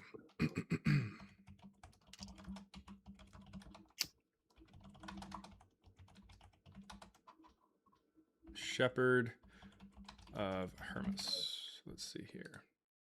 Yeah, because the Shepherd of Hermes mentions Clement actually sending out The Mosarian letters. fragment is an ancient text. It lists the books of the New Testament. It says the book, The Shepherd of Hermes, was written by Hermes, who was the brother of Pope Pius. The Pope served from 140 to 154. All right. So the brother of Pope Pius. I was right. Yep. The brother of Pope Pius. That's the middle of the 2nd century, dipshit. Yeah, what would that matter? Are you because saying the brother because of Pope 40... Pius wrote Shepherd of Hermes, and Shepherd of Hermes says that he tasked Clement with delivering a letter for him. So how is he doing that in the middle of the 2nd century if Clement died in 90 and was somebody who knew Paul, who died in the early 60s? I have a question. Oh, slow down. Slow down. Uh-huh. How does somebody in the middle of the 2nd century say that I tasked Clement with delivering a letter for me if Clement was a traveling companion of somebody who died in the early 60s?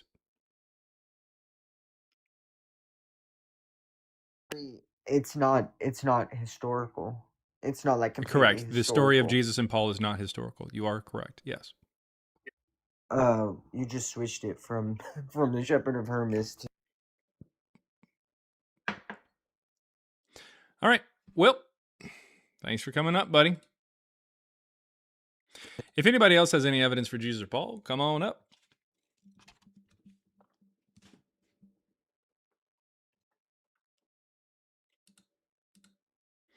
Let's see. No proof, no evidence at all. Anachronism. Yeah. It's an anachronism.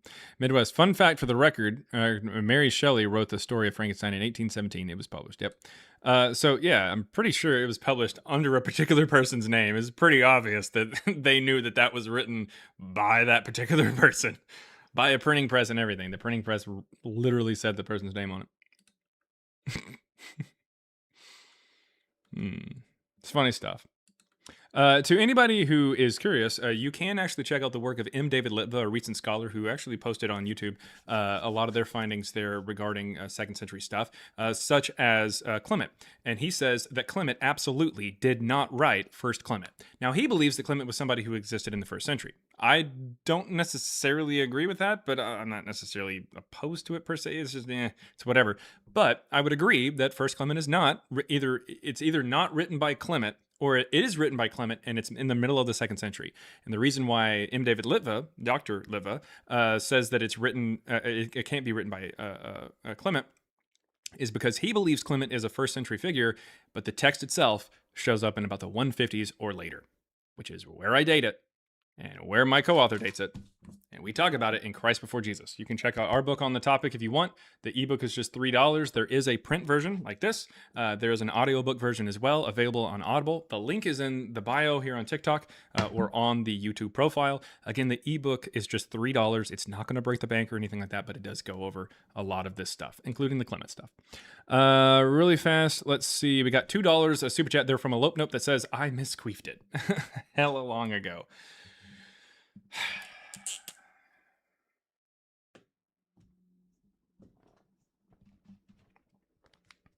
20 times today. You guys are on something else. All right.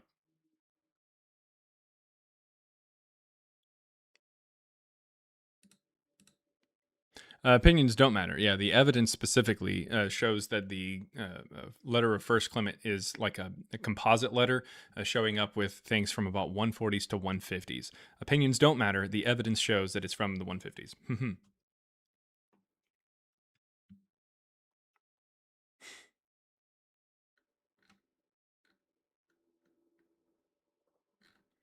Not to mention, he personally believes that Clement was a person that existed in the first century. Again, I don't really mind it per se. It doesn't really matter. But as far as the actual dating for the text goes, the evidence shows that it's in the middle of the 2nd century. I care about the evidence. I don't care about like just someone's opinion. And the dating of it to 90 is absolutely just opinion, because just alluding to some possible bad stuff that happened does not automatically mean that it's a specific bad thing in the 90s. That's dumb as shit. Scholars are often like, between the first Clement dating of 90 and the idea that there's there's the idea that there's scholars out there that date like the first Corinthian 15 thing, the Corinthian Creed, to like a few years after Jesus' death. That shows just how absolutely dishonest scholars actually are, and they're wanting to push for things that are absolutely pulled out of their ass. It's really bad. Scholarship can be very, very stupid sometimes. They look at First Clement and they go, recent tragedies that have befallen us must mean Emperor Domitian's punishment of the Christians in the 90s. That's ridiculous. You just pulled that out of thin air. But then they take a look at the First Corinthians 15 creed and they go, Paul is preaching something and he says he got it from someone. That must have been something that we can date between or in the first like 5 to 6 years of like Jesus' death. Where are you getting that? Like, it's absolutely ridiculous. Yeah, it's just like I guess it's like, it's just a guess. And it's really sad, I guess, whenever you kind of, personally, I believe that it's sad whenever you peel back it is sad, objectively, whenever you peel back the curtain and you see that these scholars who you looked up to are just kind of saying things because of particular motivations. Bart Ehrman says that First Corinthians Creed is only really dated to that time period because of evangelicals. But if you look it up online, if you look it up on just like Wikipedia, it will tell you that the majority of scholars believe this. That's because the majority of scholars are religious. So the majority of scholars are going to form a consensus that is saying something that Bart Ehrman goes, I don't know how they even did it. They just kind of did it. It's an apologetics talking point. He is literally admitting that whenever you go online and read something, it says the majority of scholars or the consensus is that can just straight up be an apologetic.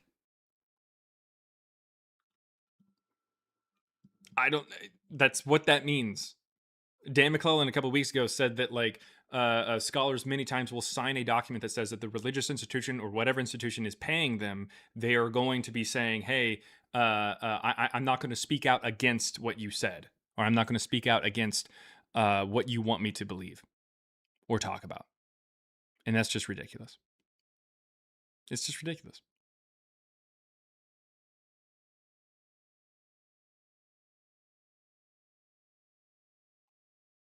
It's sad, really. It's sad.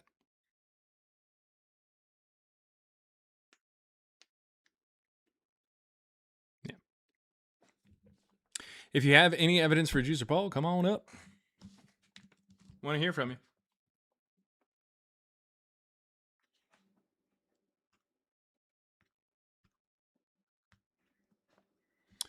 Let's see. That there's somebody in the chat that's saying a whole bunch of stuff. Hey, Gen Xer, how's it going? We all want to hear from you. I'm not really sure what that means.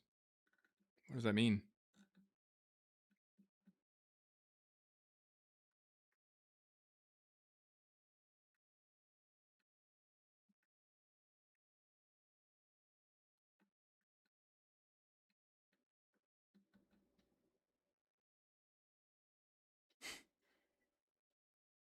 It's illegal to date First Clement later than 110 in Mississippi. I don't even know what that means. All right, if you've got any evidence for Jesus or Paul, or if you're over on YouTube, request up.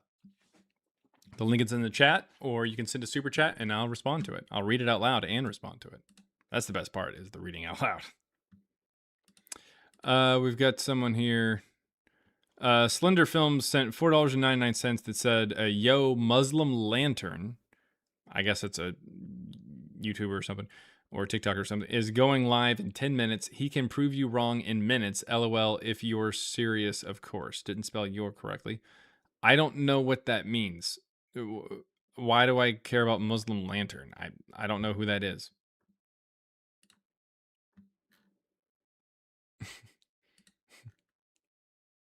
It's illegal for you to ask me that.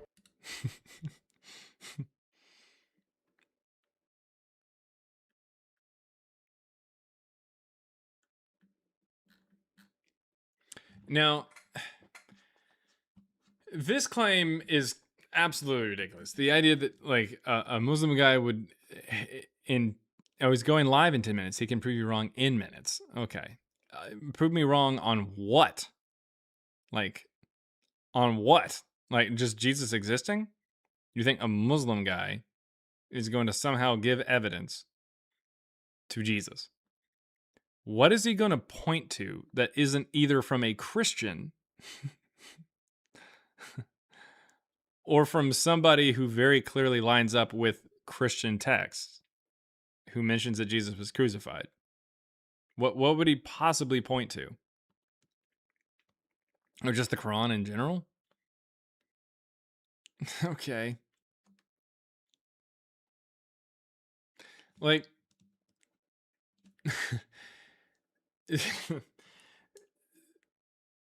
when Muslims come up, and every once in a while, obviously they come up, but whenever they show up and they're like, oh, hey, I know Jesus existed because I'm a Muslim, but I disagree with the New Testament or whatever.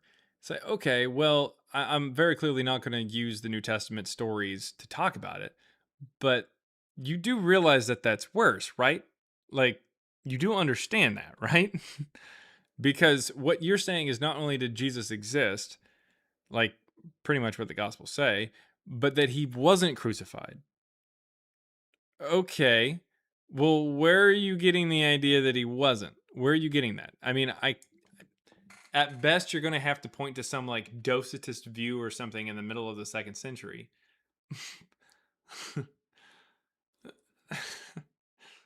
It's silly. It's silly.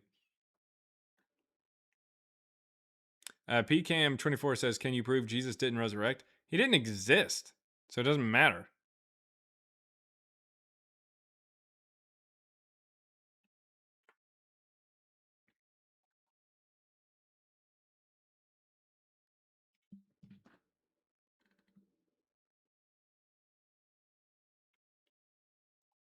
All right, well, we're not getting anybody coming up. Give me evidence for Jesus or Paul. That's not too terribly great, guys. They're not sending their best.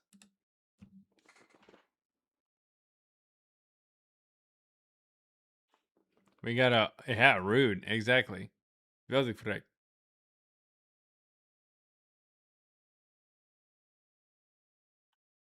Problem Child says, block me for a comment? You're not blocked.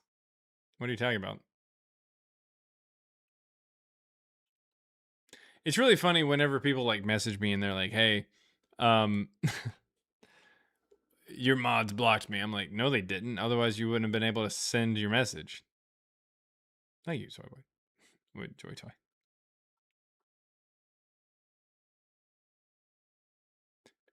Aaron says, everyone is scared of that big, bad Texas man. Yeah, sorry. That's how that goes. $1.99 says, find out LOL if you're curious. I'm not. There's a 0% chance that a Muslim person, just like any other Mormon person, because Islam is just desert Mormonism, there's a 0% chance that they're going to be able to prove that Jesus existed, because they can't even agree with what the Christians say, and that's where they get their information. It's just not going to happen.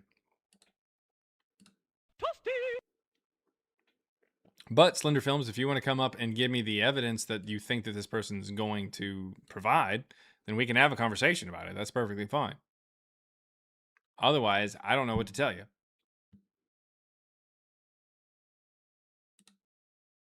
I'm pretty sure that's a lope note. I'm back, baby. Do it for our entertainment. Pretty sure that's a lope note. I need more entertainment. Yeah, that's definitely a lope note. Ash lore unlocked. My mom actually had 2 Johns. Ash, I don't know what you're talking about. And I'm not sure I want to. Atheist Aja says, "You're hot." Really? Whew. Oh my god. Oh my god. It's actually not too hot in here. I'm humbled.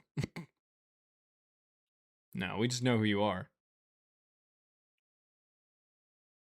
Put the hat back on. It's on, Saint Brianna. It's on.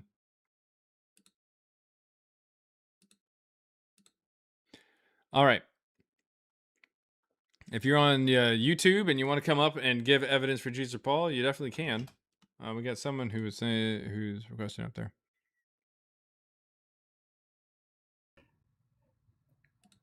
Am I going to be able to show my research to you later? Possibly. What's going on? Kanira, I think. Yours is Comic Con. Con, what you got? All right, brother. So I've been following your stream for quite some time. Come on, thank you. Go ahead. Oh, he's off the app or something. Got a call or something. I have no idea. Oh, he's back. I'm sorry. I guess I can't do multiple. Yeah, you can hear me whenever at a you're off the time. app, but I can't hear you. So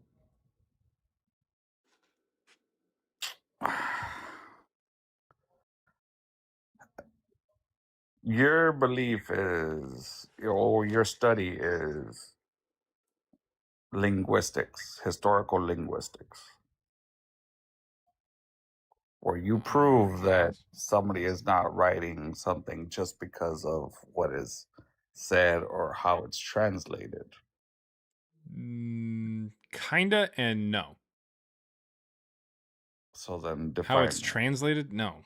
Not at Well, all. then define it And to how me, how it's written, because it or wasn't how it's written in said, English. kinda. It wasn't written in English, right? So Right, you're that's why we using run the AI to. No. So then, what is it? Because I haven't read your book. Then So why are you making claims about what we say? well, that's why I'm asking you. Okay. Sounds more like you're just kind of asking, like, for the purpose of trying to, like, find some kind of weird thing that we do, instead of just saying, what do you do? So we use distance formulas on the Greek New Testament, the oldest codices that we have, like Codex Sinaiticus and Codex Vaticanus. We do not use the translations. That wouldn't make any sense. Right. So when it comes to the letters of Tacitus and Josephus, like, what is the context that you're using them?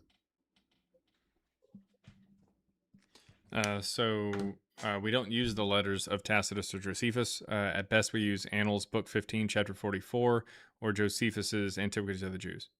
Whenever we take a look at, like, authenticity claims, that kind of stuff. So then you're using a point of origin that you don't even know that is necessarily accurate. I'm going to keep it real with you, Chief. I don't know what the fuck you're talking about. I really don't. Because you're saying that your logic is coming from one point of context, and you're using that context as 100% accurate. Yeah, those But who's to words say are that that's definitely accurate? words, but I've never heard them in that order before.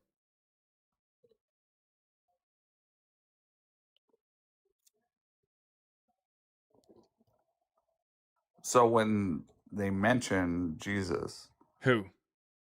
Tacitus and Josephus? Tacitus, Josephus. Okay. There's several others. There's what is his name? Palacius of Sadara. I don't even remember. He mocks Jesus. Palacius of So you're Sadara? Not only is that not a name or a place, I don't know what you're talking about. okay. Let me look it up really quickly. Hold on.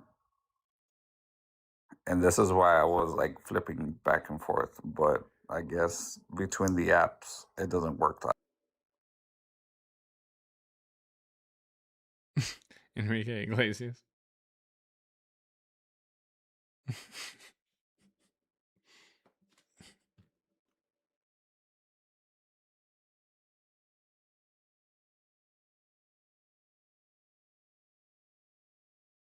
Lucian of Samosata.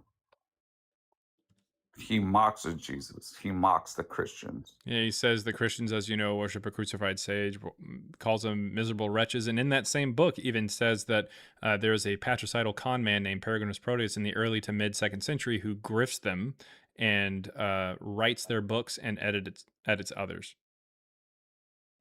So why would he even go to that extent? Because he's talking about Peregrinus Proteus. It's a story about him, Peregrinus Proteus. It's like a little, it's like 2 paragraphs maybe in the entire book. Why would he go to that extent of even mocking Jesus? If he doesn't didn't mock even Jesus. exist. He doesn't mock Jesus. He mocks the Christians.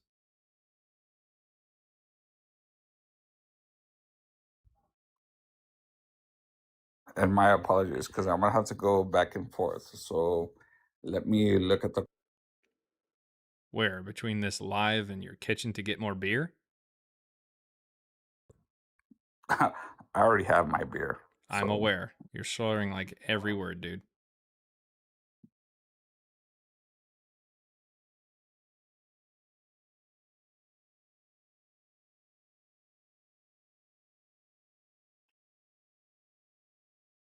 The Christians you know. All right. Tracy, formerly Ianto, $1.99 says, did someone get a haircut? Queef. Is it? I don't think that's really. Is that a? Surely that's not something that you do whenever you're excited about something. But also, yes, I did. He even goes into mention about the crucifixion. That's about not a Jesus. word, dude. So why would he go into that extent, into that? Because it detail says if he's that the just Christians mocking believe him? it. It's not mocking Jesus, it's mocking Christians. And again, crucifixion is not a word.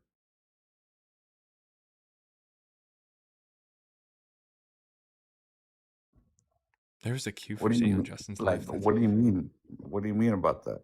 Like, you're telling me What you're the telling me hell that is there's even no that? historical evidence because you're using your etymology or whatever it is. Adonatology. Because is basically it's pronounced a adonatology. combination of linguistics. It's pronounced adonatology. And you're using it as a point of reference. Yep. You use a key text and you're assuming that that key text is 100% accurate. Are there any sober people out here who could give an argument for Jesus or Paul's existence? That'd be great. Come in here and help your boy. He's on the carpet. He might even be hugging the porcelain throne right now. Nah, I'm actually playing Fortnite. But I kind of was getting tired of typing in the chat. So I was like, you know what? Let me just hop on. Because you didn't have anybody up here. Clearly, your viewership was dying. So I figured that I would help you out here. Mm-hmm. Yeah, because what everybody wants to know is what does a guy with a name that sounds pretty feminine have to say through a bunch of modelos about Jesus or Paul or stellometry?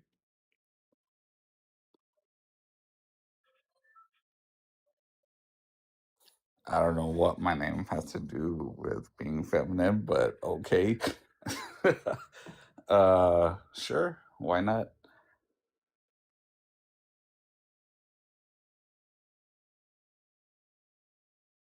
Bro joined and the views dropped.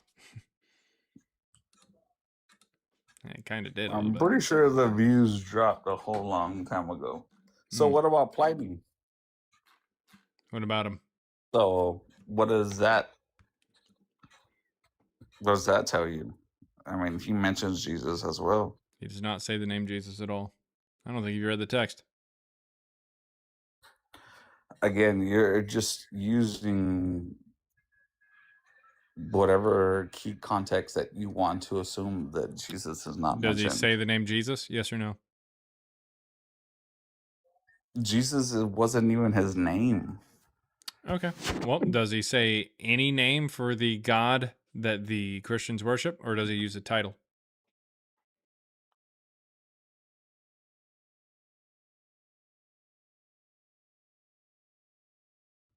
By Christ? Is that what you're Is that a title or a name?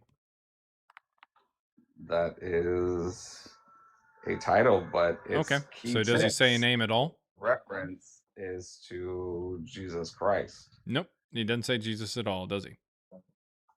No, he says Christ, which Okay. is a title. Yes, you're absolutely right. Christ is a title. What was which Cyrus the is Great known as historically- in the Old Testament, in the Septuagint? Was he known as a Christ? But the key text references. What was Alexander the Great known as in the Maccabees? In Greek, was he known as a Christ?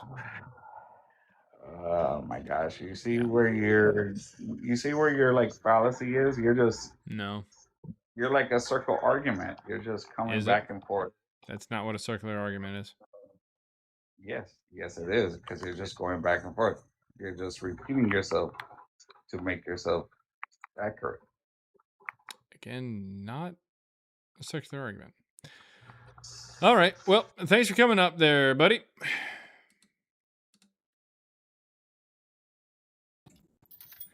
Michael Stellato. What's up? I'm back.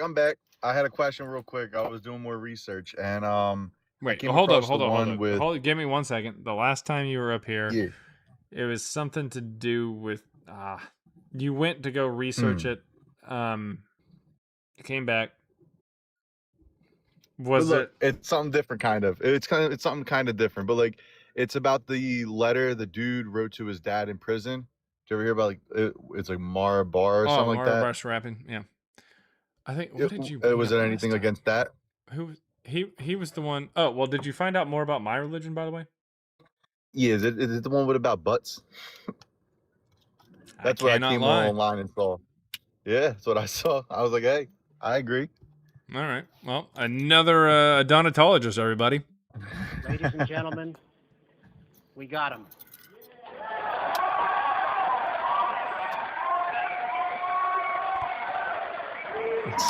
All right.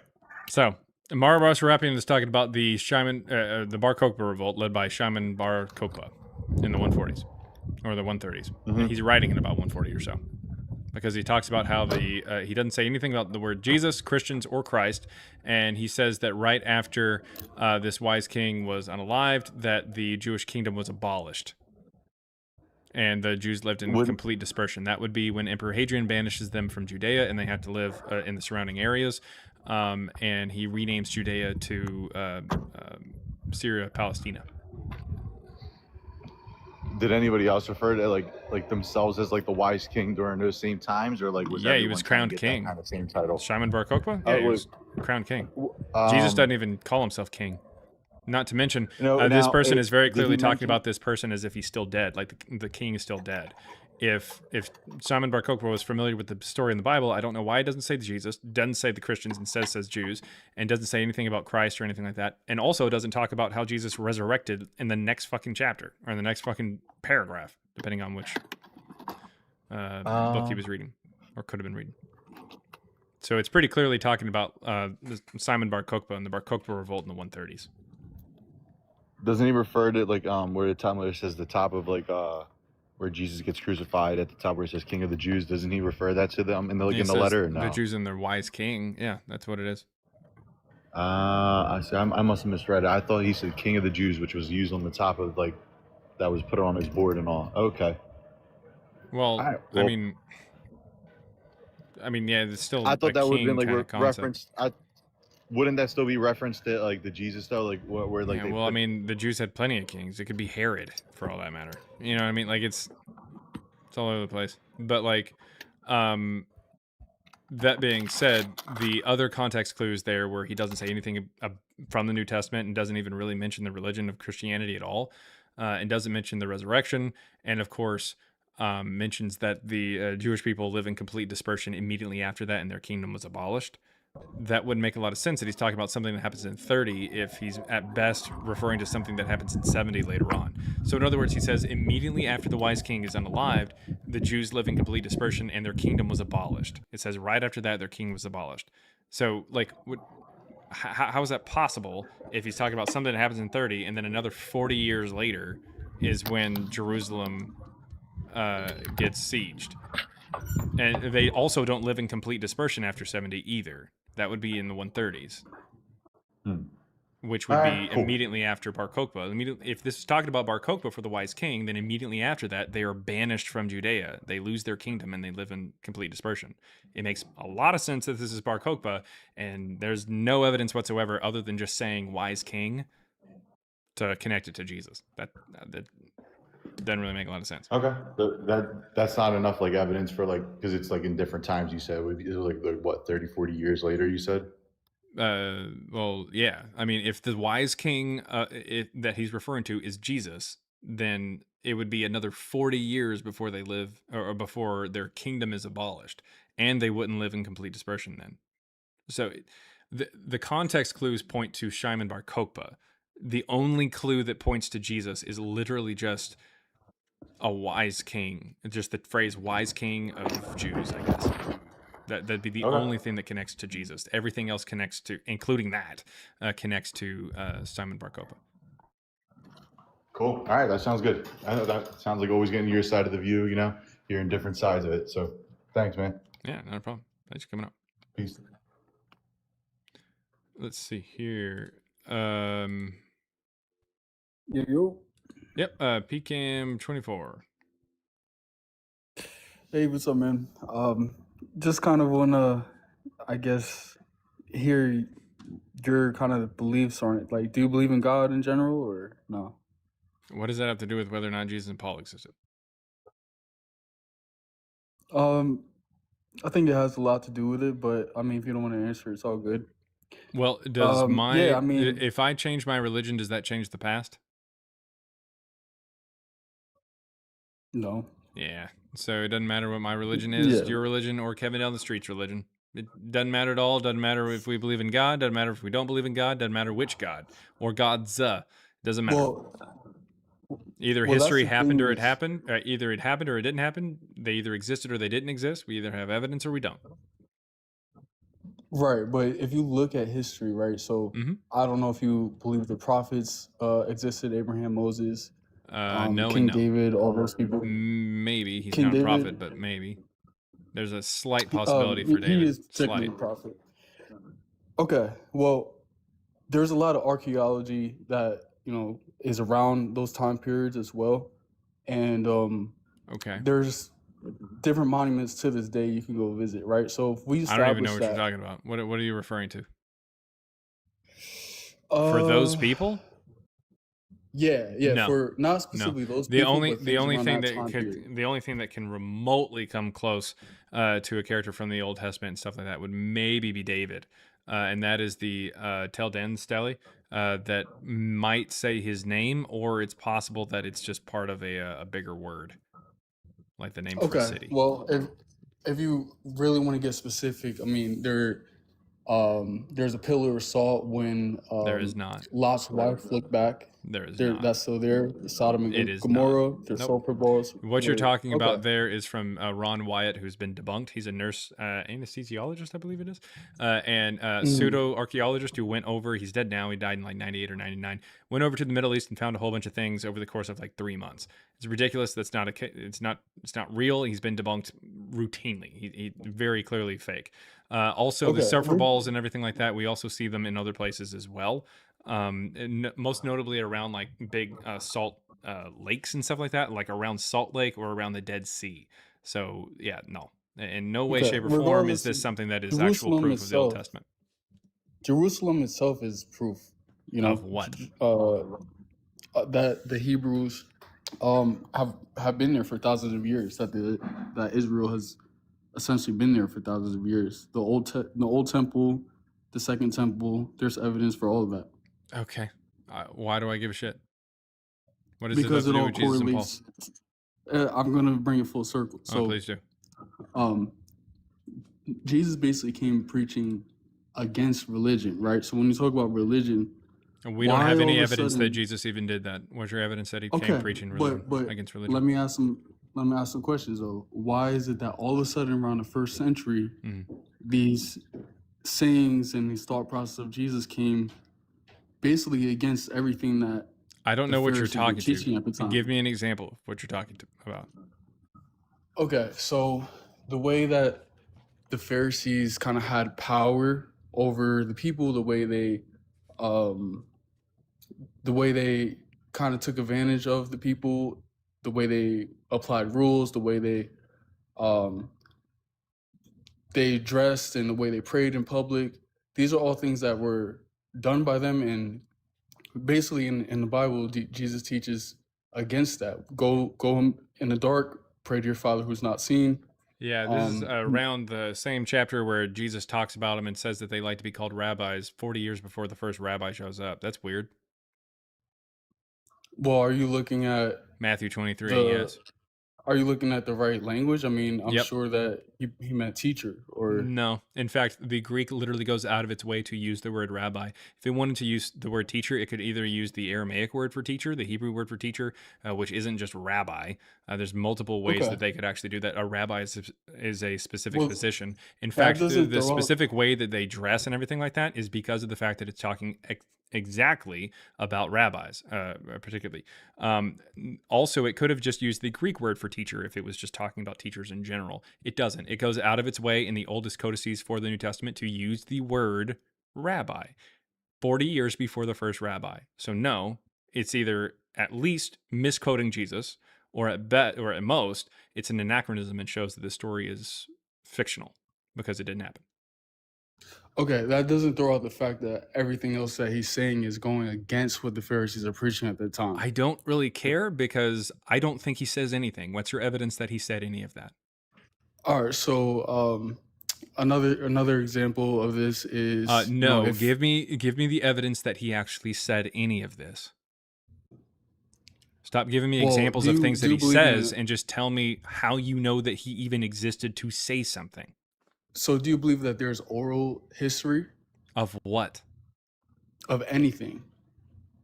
That's a dumb question. Give me evidence that Jesus actually existed. There's no dumb questions. Do you That believe was that a there's dumb any question. kind of That for was any one of them. myth, for any culture that's out there, for any tribe, any place in the entire world, do you believe that there can be oral history, or do you believe that Can when someone be. dies, Someone the history can is say done? this happened, but by definition, oral history is not something that is written down, so we can't prove that it happened. So if you want to just point to Okay, something that we don't have and say, "Ooh, hey, this is the evidence for it," there we that go. doesn't make any All right, sense. perfect.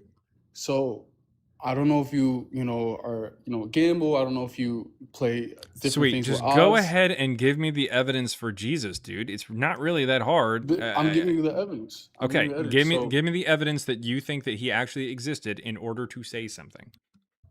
I got you. So all the people that claim to have seen something, right? Who? All the people, Who? all the historians Who? that Give me a name. let's talk. Give me a name. I don't really know the historians. Like You don't when know you're anybody trying who to claimed ask. to have said something or saw something? I mean, I haven't done the research yet. I'm just coming from a Okay, logical well, you're using perspective this right as your now. argument. You haven't done any research on it, and you're using it as an argument?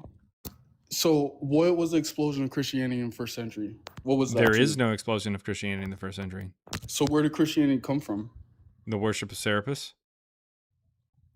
Who's Serapis? a Greco-Egyptian god that's brought from Sinope and Asia Minor down to Alexandria by Ptolemy I Soter in 300 BCE, and then identified as the god of the Christians by Emperor Hadrian in the 130s. That can't be true because is. why? There's a lot of evidence for John the Baptist, and that's a fact. I know you know that. No. What's your evidence for John the Baptist? You're the only historian that claims that John the Baptist didn't live. I didn't say that. You just said All there's right, a lot so of John the evidence, and Baptist you did can't live. name any? Now, what about Pontius Pilate? There's Pontius Pilate did historical evidence Pontius about Pilate that. did exist. Give me the evidence for John the Baptist. Okay, so what's wrong with the Gospels? PCAM, give me the evidence for John the, The Baptist. Gospels. The The Gospels Gospels. are the evidence for John the Yes. Baptist? Yep. Okay. That's my evidence. I know that the historians, the consensus is that he did live. I could Sweet. go and So are research it the in are the 2 books seconds. are the books of Harry Potter evidence for Ron Weasley? Those are completely fictional. There's no context. Yeah, correct. There's Just no like the countries, There's no Gospels. government. Yes, that there is is. related to London that. is literally mentioned as well as members of Parliament. Okay, so Pontius Pilate is mentioned in the Gospels. Sweet. So I guess Harry Potter's just John on the par with Baptist is mentioned in the Gospels. Sweet. So I guess Harry Potter is just as real as the Gospels then. The time periods add up to the Okay. Gospels. So does Harry Potter. Now, if you look at the theology of it, right? The Jews, they still celebrate Passover to this day, correct? All right. Or is that so is that not PCAM, history? either give me the evidence for Jesus or Paul, or you're going to get a block because you're really fucking annoying. Do you have Dude, any I'm evidence for trying to Jesus give or you the Paul? evidence. You don't wanna No, you're listen. not. Because I'm you having haven't a good provided any conversation with evidence you, that you're it is getting any mad. more reliable than Harry Potter. Okay. Well, I mean, we can't have an intelligent conversation. if Correct, because you're talking You're about not something gonna. stupid and you're trying to say that it's real without any evidence. You're not actually You giving have any to go evidence. to You're the just kind of repeating history to things. see it. What history? What have I repeated one time? What have I repeated? You keep talking about John the Baptist and Pilate, but what evidence do we have of Jesus? The Passover. The Passover does And not have the any temple evidence for getting Jesus. destroyed. No. He died on Passover. No. Where's the evidence of this? That's in the Gospels as well. Sweet. So in the story, just because the story says something is true? So why don't Jews sacrifice animals to this day? There's no temple. I'm coming at you from a theological perspective. Because there's right no now. temple. Exactly. But the temple is destroyed in Exactly. 70, not in 30. And Jesus supposedly Exactly. dies in 30. Oh yeah, exactly. Right? Okay. So because Jesus is our Passover lamb, he is the No. sacrifice. Animal sacrifices continued after 30, dipshit. But yeah, until the temple was destroyed. Yeah, so I guess There's Jesus no- didn't actually do anything for a sacrificial lamb. So anyways, do you have No. any evidence that Jesus actually died on the Passover, or do you want to catch that block? Which one? Yeah, the Gospels. The Gospels. Okay, and sweet. the How did temple you being establish destroyed. that the Gospels were historically reliable when talking about Jesus dying on the Passover? How did you The determine this? context, the timelines, The context the of people what? named in there, The context of what? the context of the time period, the places, the Like how? locations, How? the oceans, the rivers named. Okay. Yeah, you don't even have any clue what you're talking about. Get out of here. Tell your mom I said hey. All right. That being said, let's see here. We got Aaron. What's going on, Aaron? Fuck, it's a dumb day. Yeah. And while I'm on here with you, I'm not modded in YouTube, so get your damn bigotry and racism out now. When I get back, I will mute all of them. Get it all out now. Oh my Holy god. shit. Are you the only one over there? No. Elizabeth and Vice have been helping out a lot. Jesus. Yeah, no, we're good. It's just insanity as always. I just want to say really quickly, that last caller, you mentioned the sulfur stuff at the beginning. Oh, yeah. The sulfur and the salt. The thing is, it's the one thing I don't really quibble with Ron Wyatt over, in that those things are there. It's the one thing he pointed to and said it's there, and we're like, yeah, it's there. Yeah. But what annoys the fuck out of me with it is that that's where the myth comes from. That's what makes it an interesting story, is that they saw the sulfur balls Yeah. and the salt and were like, hey, we're going to write a story about this. And fucking Christians had to ruin it by saying, no, it really happened. It's like finding the ruins of Jericho and being like, look, it's collapsed. That means that the story of Joshua marching around it is true. And it's like, no, they came up with that story because they saw rubble. Yeah. Because by the time they made it to Jericho in the story, it would have already been rubble. Exactly. It ruins the interesting parts of history so much.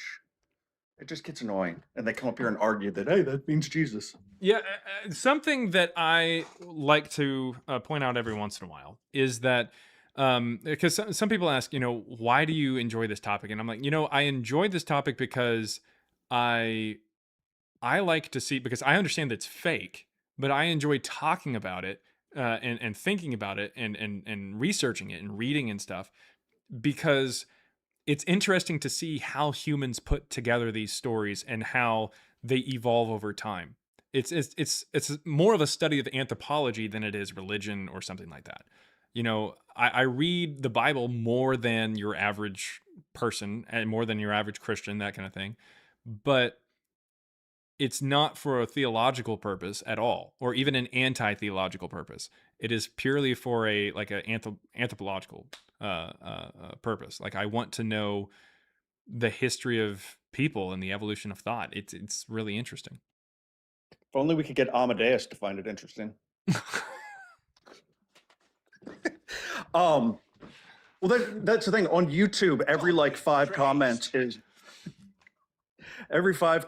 why do you care? Go after Mormons, not Christians. What's the point? It's like, we keep responding. It's history. We're talking about history. It's fascinating. Yeah. Where did this come from? Yeah. We're not It's the just amount fun. of comments are, it's interesting. And for there's some people who you talk and about I- World War II all the time. Why? Because it's fun. You can actually just look into that. I mean, I'm not really that into it, but I mean, you can look into it and completely immerse yourself into all the data.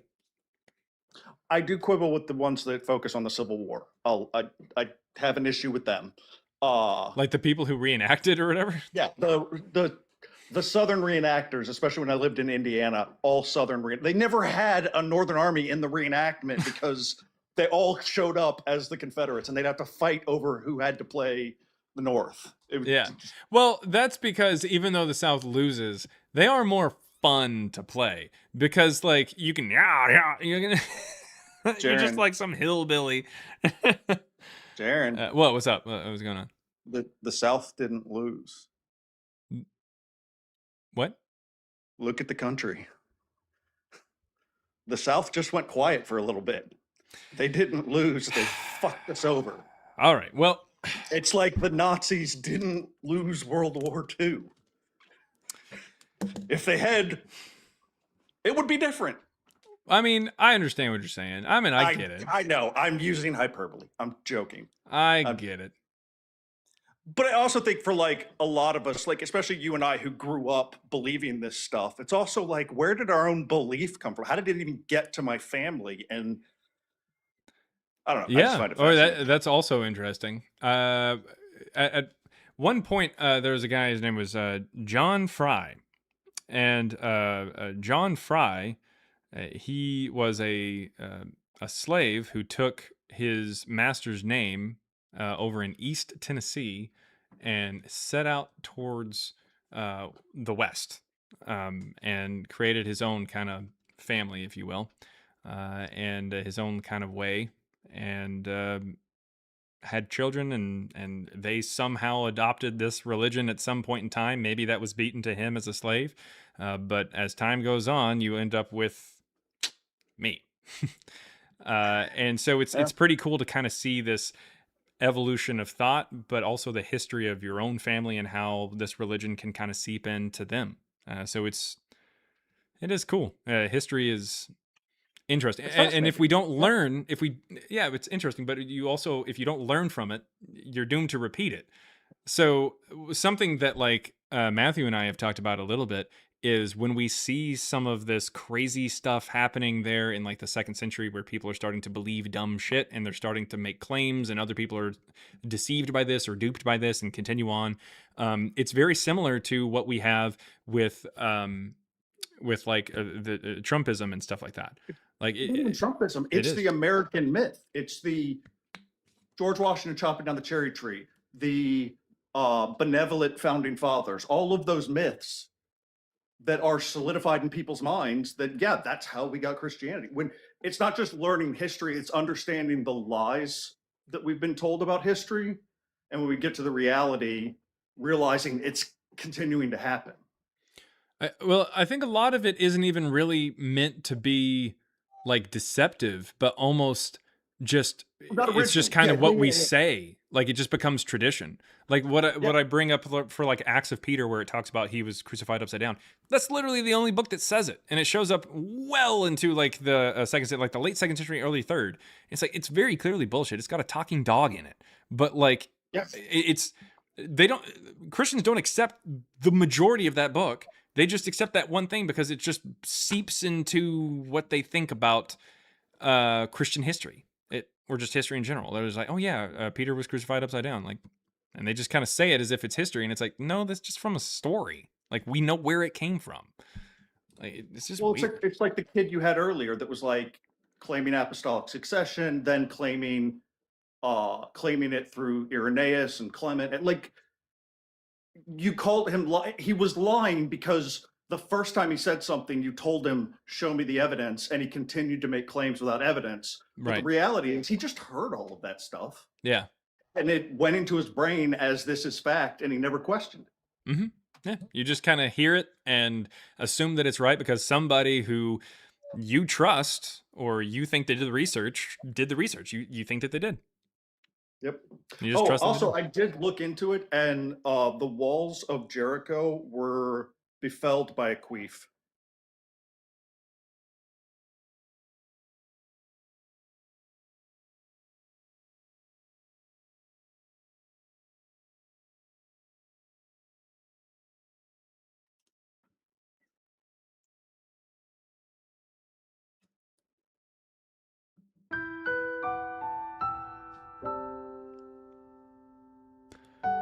Are you happy about what you did?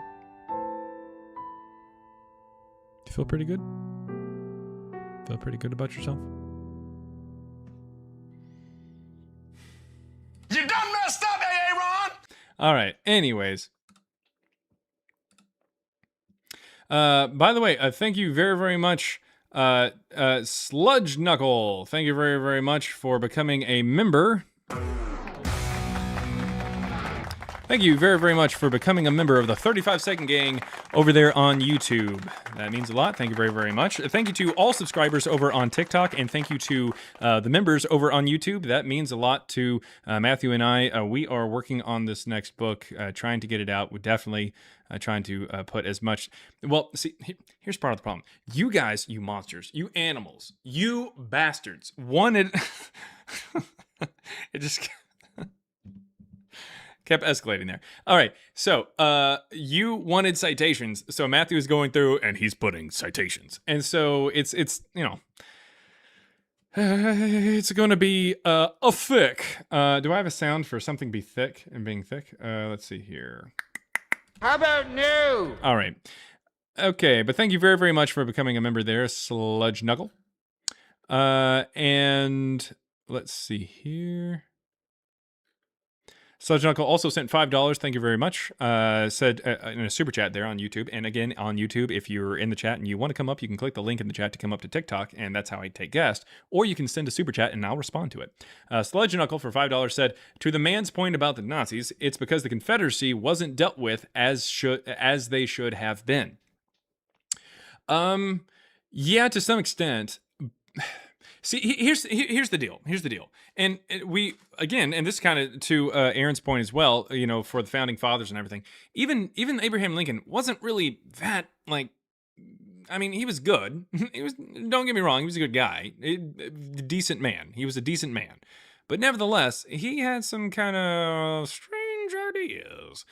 So he said that if it was up to him, if it could keep the union together, if it could keep the country together, that he would be fine with keeping slavery. He actually said that. And I mean, so it's not as if he was just like, oh, I'm just an anti-thing. It's just once it became pretty apparent that they were going to win, it was like, okay, let me go ahead and knock this shit out. Like, I think he wanted to get rid of it, or he wanted to do something, but he had even suggested the idea of just putting the black people back onto a boat and sending them back to Africa. That's literally something that was suggested in his cabinet.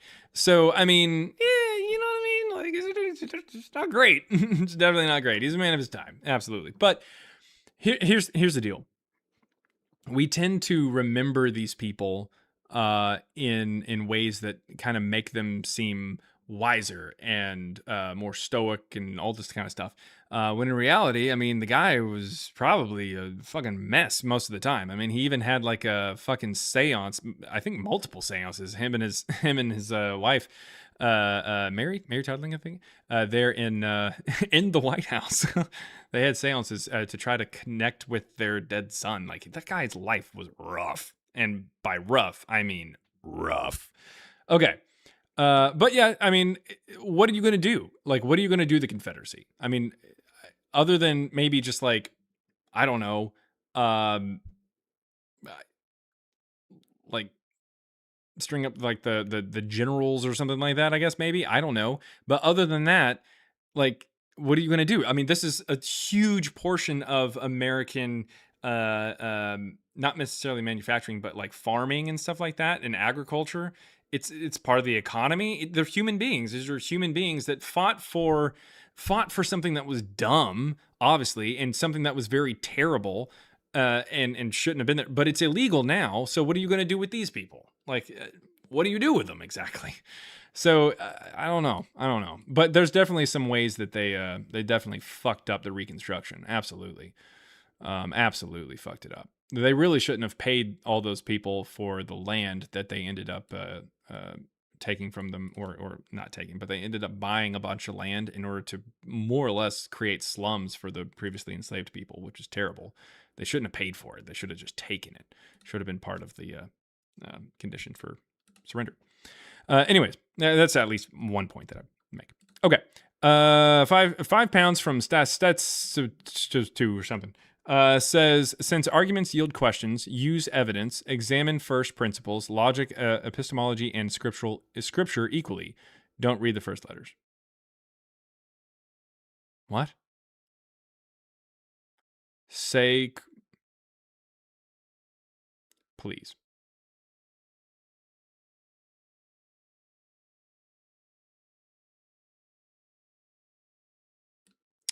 I'm going to copy this into TikTok because they need to see how ridiculous that is.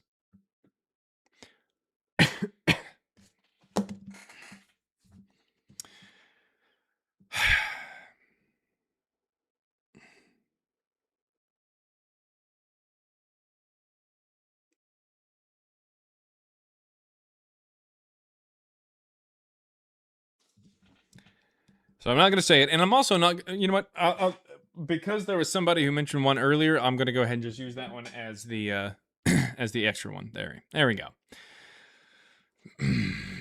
Anyways, $5 from Easy X Machina says, how dare you, sir? Abraham Lincoln slayed those vampires so that you wouldn't have to. Good day. God be praised. All right. And then €2 there from Indike Kift, who says, I queefed and the walls went down. Oh my God. So that's 3 over there. Oh my God. All right. $2 from Sludge Knuckle says, Lincoln could have pulled a John Brown. He could have. He could have just went absolute scorched earth. We're talking like General William Sherman's Georgia barbecue. Absolutely. But I don't know. Okay. Sherman is my hero. Absolutely.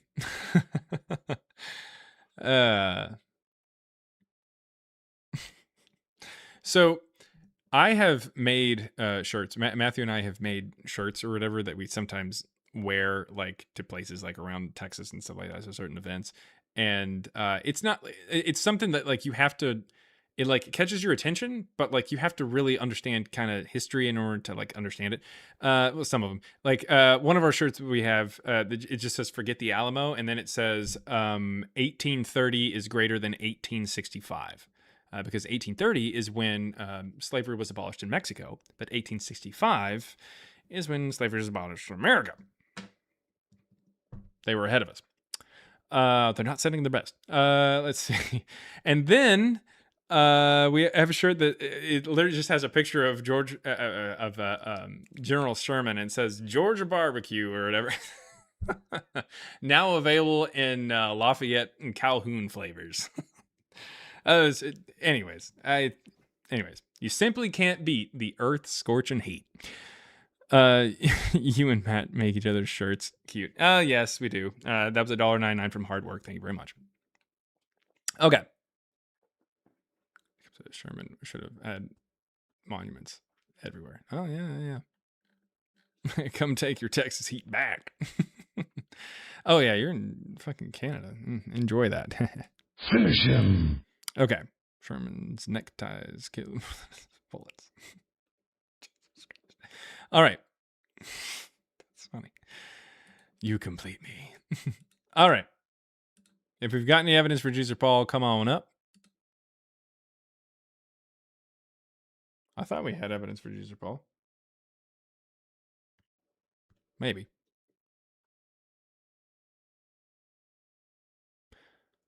Holes in my shoes burned my skin with every step. Man.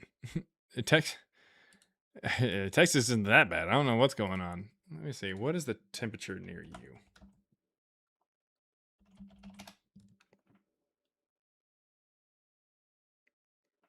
It is 86.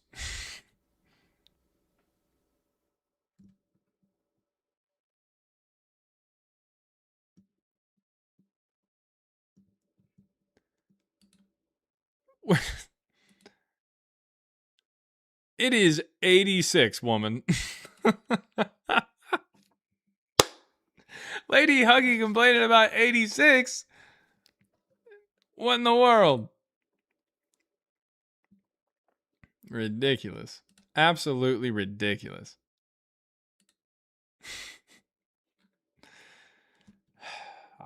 No. The other day here was 103. 86. Oh, what is 86 in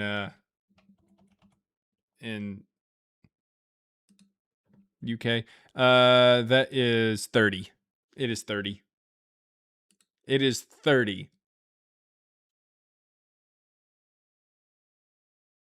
30 in Celsius. Oh, come on. Psh. Get out of here. 86 Celsius. Oh, no, get out of there. 101 there in Phoenix. Come on, guys. It's been hotter than in the UK than 30. See, the Phoenix says, I live in Buffalo. I don't know what to do with 87. Well, the opposite is true. Down here, we don't know what to do when the temperature gets below 30. We're just like, do I floor it? What do I do? Do I drive like an idiot? Do I run to the store as much as possible and get all the milk, eggs, and toilet paper? I don't know what's going on. This is the snowpocalypse. And it's not even like snowing or anything. It's just fucking cold. Like, no. It's dumb. It's dumb. But, nah. I don't mind the cold, but also don't mind the heat. Weather doesn't really bother me too much. -15. That would be 5. It'd be 5 Fahrenheit. So, yeah. I mean, definitely cold. It's just not fun. It's not the worst, but it's because you have air conditioning. Yeah. Leave it to Texas to plan ahead. Oh, you guys didn't plan for global warming? Neither did we.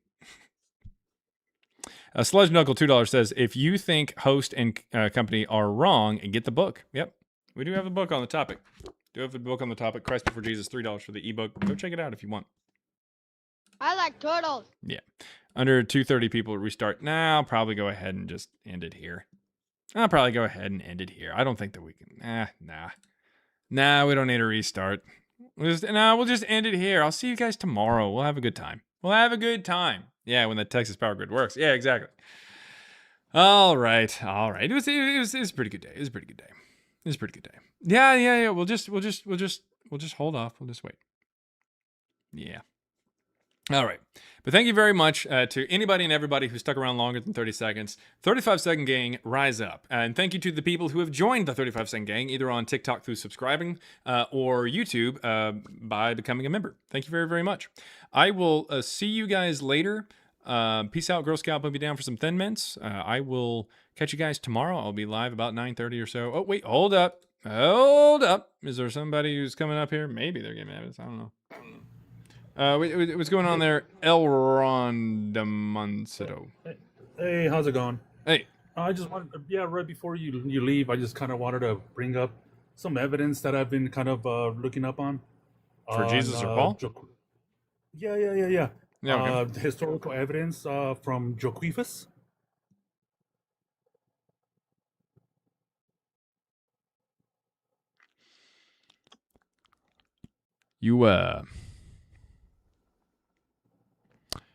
Yeah, sure about that, Buckaroo? Josephus? Yeah.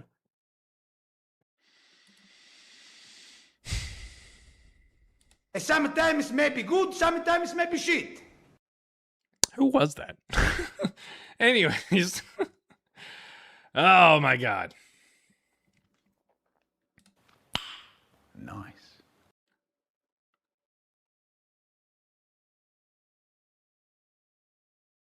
Hey, pal. You just blowing from Stupid Town?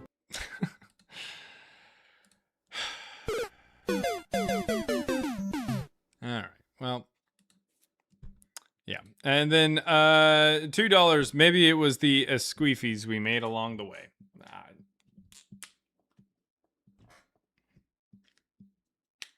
24 times today. Ridiculous. All right. Well, we'll see. I'll see you guys later. Peace out, Girl Scout. I'll be down for some Thin Mints. Also, they're on YouTube. Thank you very much for hanging out. Obviously, a lot of fun today. We did have some crazier guests, though. I will say that. But thank you very, very much, especially to Sludge Nuggle there for becoming a member. Thank you for super chats, supporting the channel, that kind of thing. Again, if you're watching and you just hopped in here or whatever, I take guests over on TikTok. You can click the link in the chat whenever I'm live on TikTok. I'm closing down today, but I'll be live tomorrow morning about 9:30 Central.